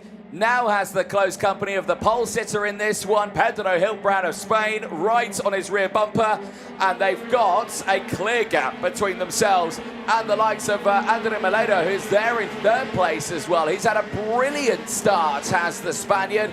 He's there in third place as Pedro Hilbrand sends it down the inside at turn number 1 and gets through, and I think that's been more drama for Lorenzo Camplese. I think he's tumbled down once again in this one. He's had a really hard-fought race in this, but I think it might be actually Francesco Salenta who's had that moment as well in the number 29. He's dropped down to 17th place. Hilbrand now in the lead has set the fastest lap of the race, 55.220. However, Christian Batuca on the other Birol Art machine has just gone purple in sector number 1, so something tells me, Nicole, we might have a close fight at the front in the no time. I don't think it's even a question then. Anthony and Adrian Melero in that third position is really chasing down your world champion of Giuseppe Palomba now. Was faster through sector number 1, was faster through sector number 2, clips that curb at turn number 18 and will head under the start-finish gantry 0.4 of a second faster than your world champion that is just exiting turn number 1, chasing down your race leader of Pedro Hilbrand, who also leads your virtual championship with 100 points ahead of Palomba with 78 points. Palomba there, watch him on your screens. He's just there in the Maranello kart. That bright red and yellow livery really getting hustled now by Melello there in third. Where is Melello gonna bite that bullet? Is it gonna be out of sector number 2? Hasn't quite had the opportunity just yet, but is closing up ever more. It's 0.5 of seconds between all of these drivers, and it's getting all a bit busy further back in your field. That's between the likes of Kremers, Nomblo, Vasil, and we're all getting involved with one another. At what point is Adrian going to get involved with Giuseppe then? Because out of the final corner, heads under the start, finished straight. And once again, he is faster than the driver ahead of him. Yeah, indeed. He's closing in at a good rate here. This is what happened. Yeah, it's definitely mechanical. It just coughs out of life, gets onto the grass. Then it kind of rotates a little bit, and not sure what has happened there, but clearly just did not have the power at all out of the corner. Did he miss a gear at one point? Did he have drama? That is what happened to the likes of Francesco Salento. It was actually a spin out of that final chicane, and that is not what you want to see at all. This is how it all transpired. Oh, all by himself as well. Hit that curb too hard. Not sure if it was assisted there because it slowed down. It's no fault of the other driver. If it's sideways through that chicane, nowhere to get through. This is what we were seeing earlier on with Mike Kramers as well. He was battling away over that sharp end, but he was fighting with the likes of everyone around him, but not able to find the position there at all. So he's pushed his way through, but let's see what happens. We're on to lap number 6 of this race, Nicole. 22 laps and still no change between Palomba and Melero, but it's still looking like it could cause a ruckus in the paddock. Well, I think that replay, Anthony, highlighted the struggle that Jean Nomblo has had within this race, because he's dropped down 9 positions. Currently sat there in 11th place. We saw him on the front row right at the very start of things, but has not had the race that he would have wanted. Driver having a race that he will want, though, is Adrian Melero, who's just jumped up into 2nd place, overtakes Giuseppe Palomba, takes the opportunity to go through that open door, and now the next driver he's going to be chasing down is Pedro Hilbrand, and there's a signal between these drivers. He's saying think, let's go. He says to Palomba, he knows he's quick, he's a world champion, he knows that what he wants him to do is push him along. But I'm keeping an eye on the man who's bobbing his head up and down just behind him there, Nicole. Christian Batuca is digging deep here right now. Kremers is out. Kremers and Jean Nomblo. Yeah, they're out. They're out of the race. They've tangled on circuit. That looks to be along the back straight, and that is disaster for them. Both of them will go no further in this one, meaning we're down to just 15 runners. Kremers and Nomblo have clearly had a moment there on that back straight, unsure what's happened because there's heavy damage there to the Sodi kart machine of Jean Nomblo, who will go no further. The driver who started this one on the front row of the grid goes no further, and that is absolutely disastrous. And I think the story of this race now, Anthony, is going to be Has the number 97 of Adrian Malero got it in him to chase our race leader of Pedro Hilbrand? On that previous lap length, there's not too much time between the two. Hilbrand is currently faster than the driver in second, but this is the story that we're going to watch unfold. And how does Giuseppe Palomba react to it? After all, he is a world champion. He was signaled to by Adrian to say, come on, let's chase, let's work together. But I think world championship mentality, he's going to have it in him to say, actually, I'm not interested in working with you. We're not teammates. I'm a world champion. I'm going to do my own thing. I'm going to race my own race. And racing his own race currently is Pedro Hilbrand, who is all out there, all alone for these laps. Not a toe out of line just yet, but does look over his shoulder to see what the gap is to the driver in second. Still a long way to go, Anthony. This is a long race. 22 laps of pure precision, pure power, pure passion out there on the circuit. It is, and for some of those drivers, you know, 3 big hitters out of this race in the form of Kremers, Nobler and Senna van Wallstein. Not what you want to see at all from this one, as the eyes continue to watch on this race. Still, Hilbrand who leads those championship standings. No drama there. He'll be heading to Italy with 100 points to his name if he can get to the end of this race unscathed, whether his gap is 1.5 seconds. And keeping an eye on the gaps, he's still lapping exactly the same as Adrian Malero as well. So I don't think he's going to be under any drama there whatsoever. But Palomba is continuing his race along. Batuka, though, is he closing in just that fraction more? I think he is. As you can see, it's tense for everyone out there. But what you're doing there is we just have no idea what is happening as we go on towards lap number 10 now.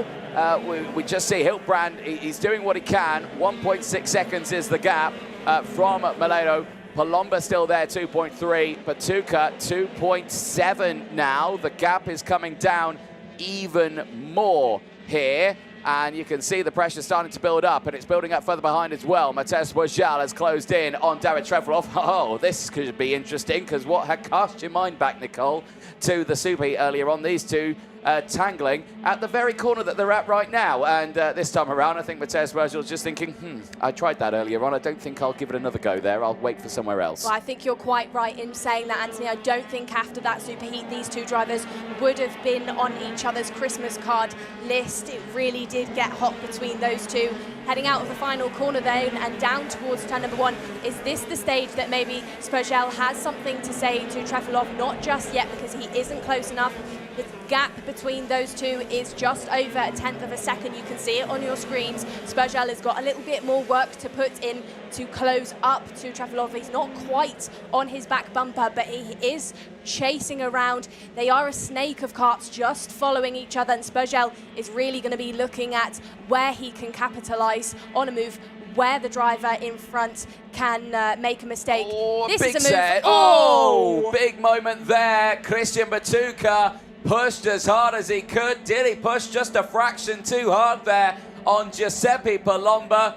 Contact made between the two of them, and Palomba goes down to P5. It's a robust move, but Batuka goes through as he's going to try and continue to close in on Adrian Malero further up the road. There they are on your screen. Now, has that caused damage to Palomba's nose cone? It looks very low, but it doesn't look like it's wobbling there, Nicole. I think it's okay. Yeah, I think he might have got out of that one unscathed. He hasn't lost too much pace either, has Palomba, but it has brought the karts behind ever closer. The likes of Trefeloff, Spurgel and Gustafsson is there on the back of the screen. We've not spoke about Victor Gustafsson too much this weekend. Had a bit of an average showing of things. He's a driver who's loyal to that CRG kart, is doing a double campaign this year with the OK and the KZ class, so really somebody that can drive anything, can maximise any kart, any class, any chassis, all machinery to Victor Gustafsson. He can use and be quick. Is sat there in 7th position. Is he going to be able to catch up to that kart of David Trefeloff in front of him? We'll have to find out, but let's speak about the performance of David Trefeloff there in 5th position. Really good showing, I think, so far within the European Championship. Maybe not where he wants to be within this race. He's not broken into that top 3 just yet, but strong showing from the driver. This is a race replay then of Christian Patuca and Giuseppe Palomba.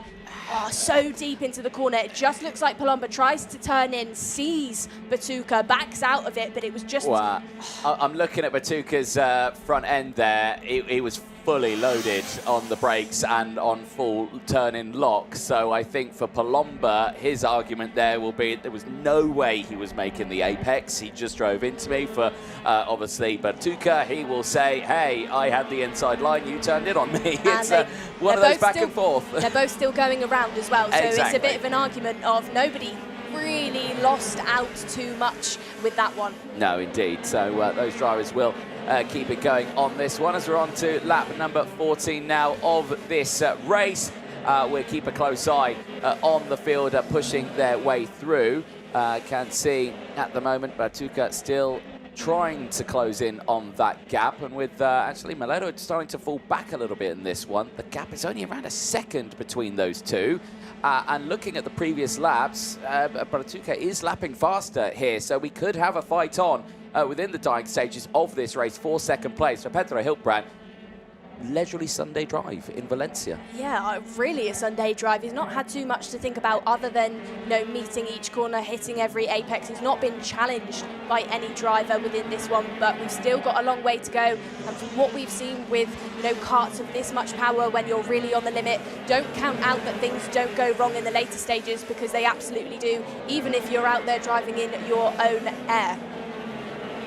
Eyes on this one then, as the field head through turn number 1. Still watching David Trefilov and Matteo Spurgel. Spurgel not found the way through just yet, but still trying to dig hard on this one. Look at these two drivers, you know, their race results. You know, you look at them both, and you would say David Trefilov has had the most successful weekend out of the two of them. Spurgel 9th and 2 third places. For David Trefilov, a win, a 3rd and an 8th. But of course, he's got a lot of work ahead of him after this weekend, of course, because he's had decisions that have been protested and things like that. He's got a lot of work still to go before this weekend is done. But for right now, these two have just been locked in a battle between each other throughout this weekend. And all the way throughout it, I have always felt like David Trefilov has looked a little bit more comfortable, which is, from a point of view when you look at it like this, where the CPB Sport team, you know, they've shown their success in KZ2, they're showing their success as well in the likes of the KZ category also. But right now, it just feels like they're on the back foot a little bit in the KZ class right now. Well, I mean, give them time, because this is a championship, and we see week by week drivers and teams really light things up. I know that Birrell have found a lot of pace through last week's testing and this week's racing. Just talking about Trefilov then, you were talking about him getting comfortable with things, and he was getting really comfortable out of that final corner, caught that inside curb, landed back on the track and still managed to not get that front end or the rear end dancing around, handled clipping the curb really well out of there, and he's still continuing to chase down your world champion of Giuseppe Palomba. Heading down the back straight then and into turns 17, 18 and 19. You can see the way these KZs prefer to clip the curb, really on the limit of things, using that rumble strip. Heading down into turn number 1, then we've got Victor Gustafsson really on the charge to Matteo Spurgel for that 6th position. Gustafsson is a previous world champion, a driver that is definitely an elite within the karting scene, a driver that coaches and pulls along other drivers within the karting community, the like of Sebastian Mins, that is competing in OK this year. And that's why you see drivers of this calibre also float around in classes and compete in other FIA events. Nothing too challenging going on then between these four on your screens. Palomba, Trefilov, Spurgel and Gustafsson just calming down within this stage of the race. The driver that's not calming down though is Pedro Hiltbrand, your race leader, who continues to pull away from the field lap after lap after lap. I know, again, it's just showing not only raw pace, but consistent raw pace, and that is something that is hard to find in the world of motorsport. Someone who can put in those fastest laps over and over and over, keep it consistent, not making those mistakes. You know, we'll look back at the data, you know, after this race. Well, I'm quite sad at that. But, you know, and I'll look back at, you know, each and individual lap, and I'll see that consistency. And I think, well, you know, over the course of the entire 22 laps, you know, he never dipped below experiencing like 2/10 between each lap. The consistency, the bubble, really consistent over the course of it. And that's what we're seeing right now from Hiltbrand, which is why he's maintaining and not extending that lead to Adrian Melero, who's sitting there in second place. The question whether or not he will maintain second place, however, though, Nicole, is starting to arise in my noggin, because Christian Batuka, who if you watch him going down the start-finish straight, constantly pushes his head. He's doing it again right there. He is pushing himself along as much as he can. He knows he can close in on this. He wants a Birolart Racing 1-2 on the podium with the form of Pedro Hiltbrand and himself, Christian Batuka. Big send down the inside. Thank you very much, says Victor Gustafsson on Mateusz Spurgel. He was seeing that the battle between Spurgel and Trefelov wasn't fluctuating, so he thought, right, I'm going to go for it now and maybe see if I can get past Evan Trefelov and up inside that top 5. Yeah, I definitely think we're going to see a battle on this one. I reckon it will unfold, though, on the last lap of the race. Yeah, like you said, Christian Batuka, every single time he comes down that start-finish straight, his head just bobs up and down. That's him really trying to push himself. That's him in the zone because he wants to catch up to Adrian Melero in that second place in front of him. And I would say you're absolutely right, Anthony, a battle is going to be on. Is the battle going to be on again for that position of P6? Gustafsson and Spurgel, they're still driving round together. Gustafsson hasn't pulled away too much from Spurgel, but those two drivers then really having a strong showing of things. This is it though. This is going to be the story for the last few laps of the race. It is Adrian Melero versus Christian Batuka for that second position. I'm going to be sad now, Nicole, and I'm going to look at some sector times here as the crowd watches on in the grandstand. Sector number 1, 14.535 for Batuka, 14.537 for Adrian Melero, who continues to try and hold on to second place. But right now you can just see the gap is fluctuating even more. 0.3 of a second is the gap. Sector number 2, again fractionally faster from Batuka, as you can see the likes of his mechanic just edging him on. Adrian Melero's mechanic just saying go, go, go, dig deep, because Batuka is right there in that slipstream. We're on lap 21. The last lap board will be out this time to the field. And right now, what can Batuka do? What can Adrian Melero do in second place? Because they will be absolutely wheel to wheel, I'm sure, in the dying stages of this race. Hiltbrand can be comfortable in the race lead. He has got no drama on board his machine. But Christian Batuka has got all the pressure to try and pile on the likes of Adrian Melero of Spain, the wild card this weekend, who is finding himself up in the top sections of this race. Into the final corner they go. The last lap board will come out this time to the field. Ring the dinner bell, boys, because we're going to take it to the line. Here we go, in towards turn number 1. Adrian Melero, he is still there in second place. He gets a tight line in towards turn number 1 and 2.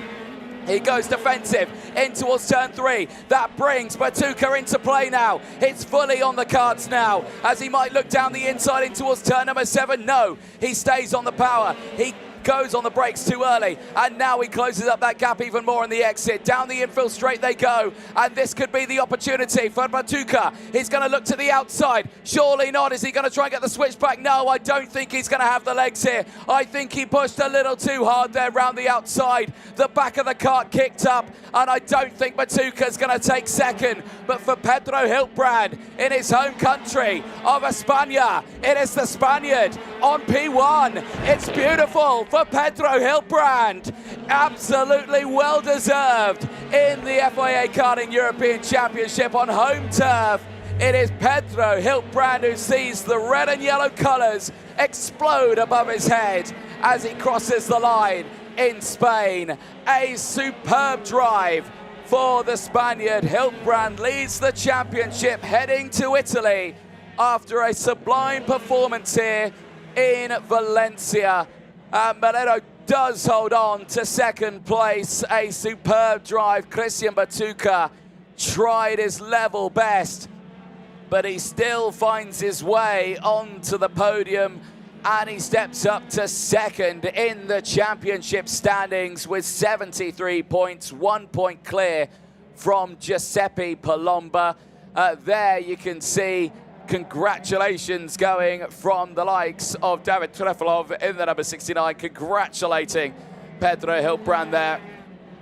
A deserved win for the Birolart driver. The team have certainly changed that chassis around from what happened a few moments ago earlier in the previous weeks beyond this one, but they've got it sorted out, and now Pedro Hilbrand dances on that podium in P1. The Spaniard takes a 1-2 for Spain, with Adrian Milero finishing in second place. Christian Batuca of Italy secures a Birolart double podium in third place. Giuseppe Palomba, David Trefilov, Victor Gustafsson round out the top six. Mateus Bagel from Daniel Vasile, Tom Luye from Emilian Denner, Lorenzo Camplenze, Enzo La Cruz, Giorgio Basoli, Francesco Salenta, Mateus Torringiani round out the top 15. The retirements, Mine Kremers, Jean Domblo, and Senna van Walstein. Disaster for those three drivers. Three big hitters in the racing, unfortunately not making it to the end of their final. Well, last two checks need to be made, of course, in the KZ category. They need to be Karting driver, minimum weight 170 kilos.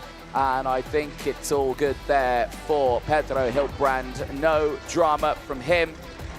With a lights to flag finish, certainly had to fight for a little bit at the beginning of it, having to get past the likes of Giuseppe Palomba.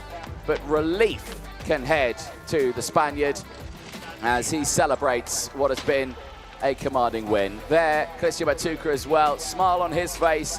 The work he has done here is exemplary, and he steps up onto that top step of the podium as well. And you can see celebrations from the Formula K team as well.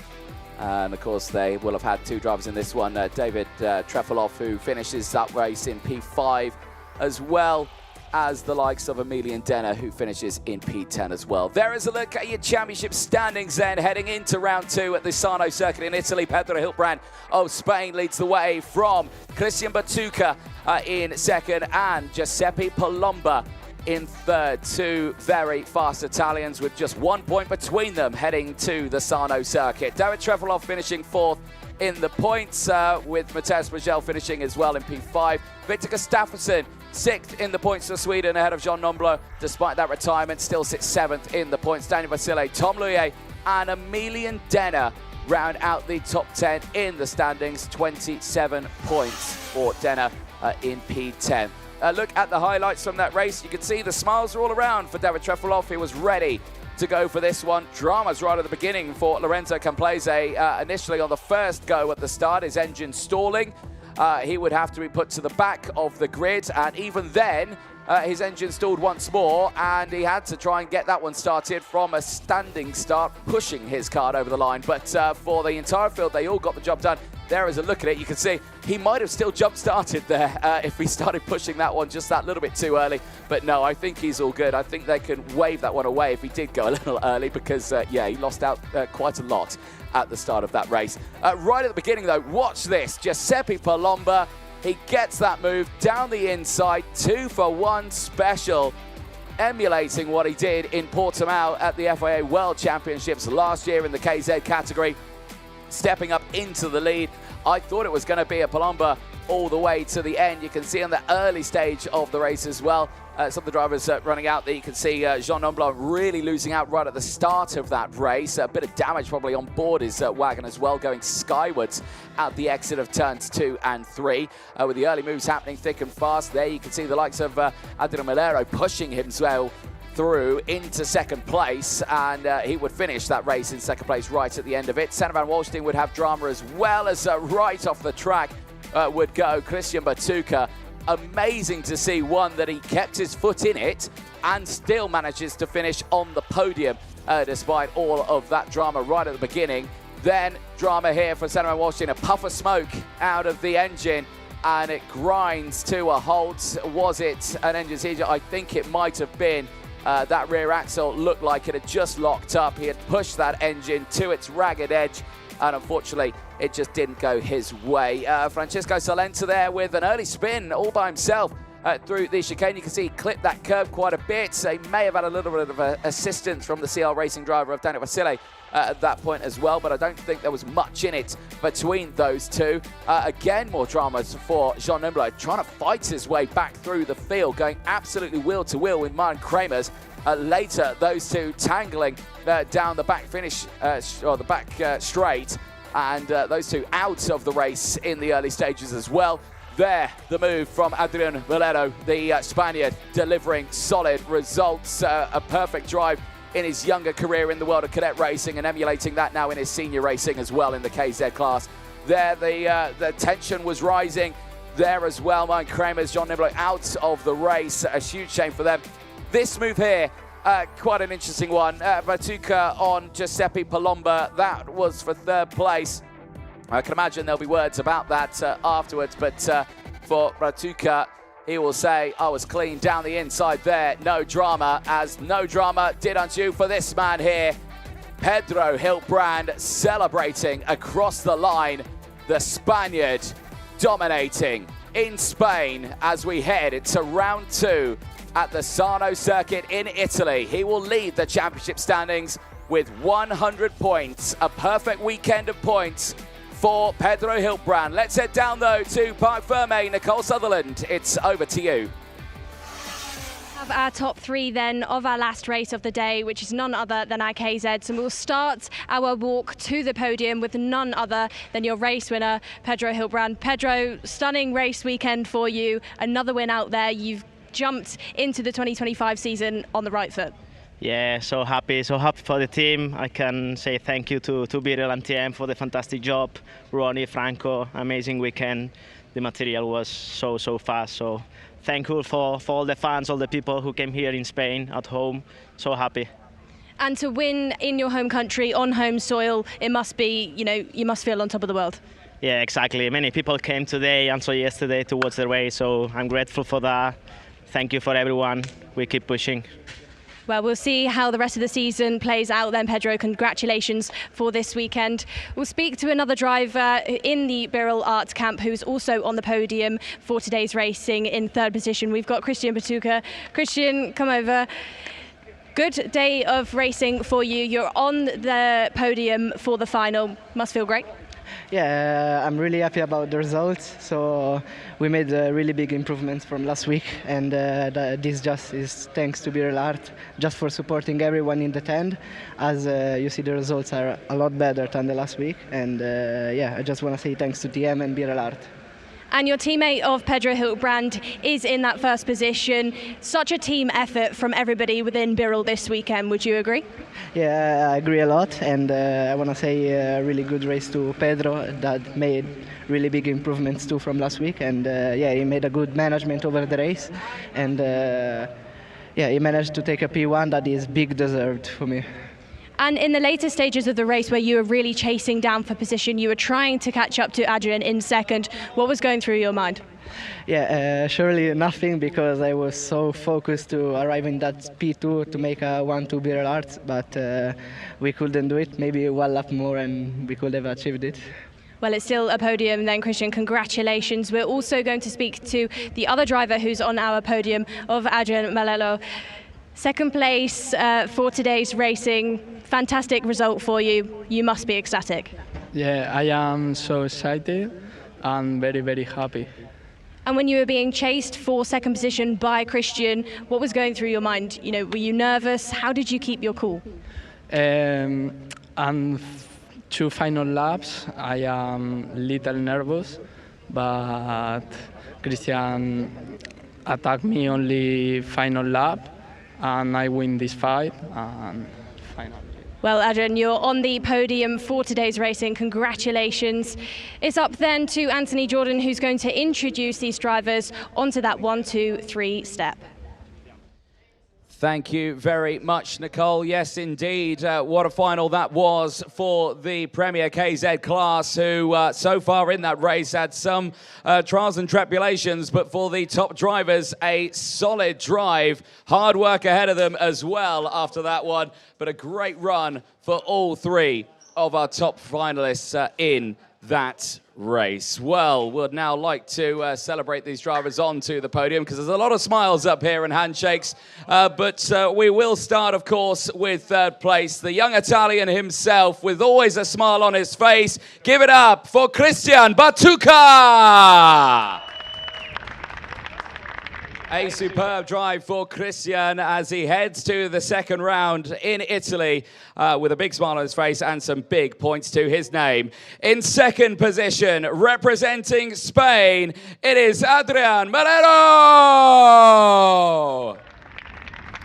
Superb drive for Adrian all weekend and a brilliant drive right there to the end in the final. And finally, the man who seemed to be unbeatable this weekend, representing Spain, it's Pedro Hilbrand. Pedro continuing his charge in the 2025 season to see what he can do. And finally, welcome onto the podium, the legend himself for Birolard, it's Riccardo Longhi.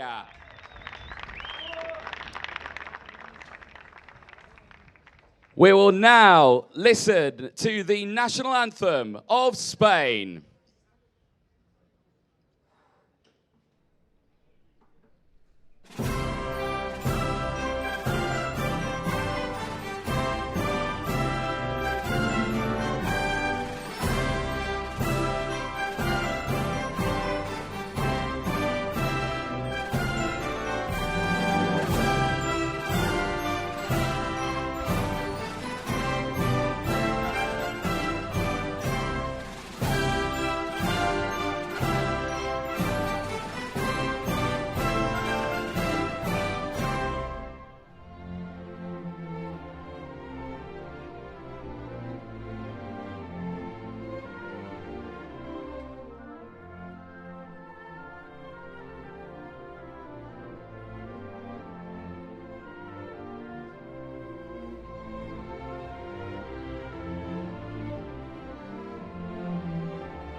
Give it up, ladies and gents, for your top three in the KZ final here in Valencia. We would now like to welcome on to the podium the owner of the FIA Karting, Lucas Guerrero, to present the third place trophy. Heading to Italy's Christian Batuca. We'd now like to welcome the president of the Spanish Karting Commission, Nacho Avignon, to present the second place trophy, heading to Adrian Melero.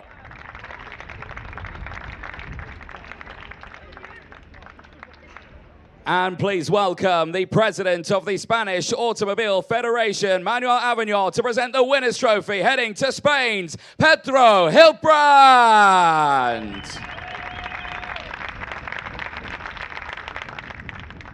And finally, please welcome the CIK FIA Vice President, John Ryan, to present the team's trophy, heading to Birolard and to Riccardo Longhi.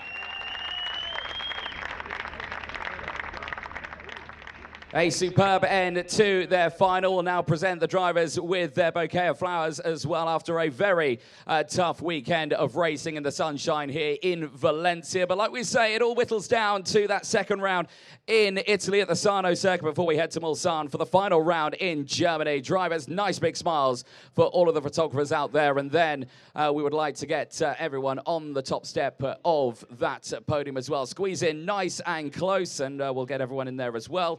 Of course, Lucas, you can join Nacho and Manuel and John Ryan as well, all on there, getting nice and close, and nice big smiles for all the photographers out there. Brilliant end to the first round here in Spain in the sunshine, as like we say, Sarno is the next one on the calendar.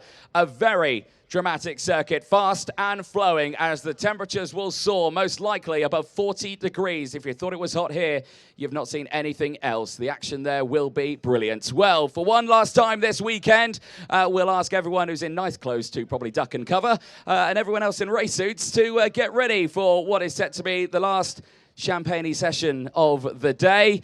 It's 2 Spaniards on the podium, 2 Birrells on the podium. 3, 2, 1, let it rip! Fabulous end to the KZs in their final. They will head to the sunshine in southern Italy for the second round of 3 for the likes of Pedro Hilbrand, Adrian Malero and Christian Matuka. It's a brilliant end to their racing as we head to the Sarno circuit for round number 2 for the KZ2, and of course KZ2 Masters as well will be joining us there in Sarno. But let's see what will happen from us here though from the FIA Karting European Championships in round 1 at Valencia. It's goodbye for now and we'll see you in Italy.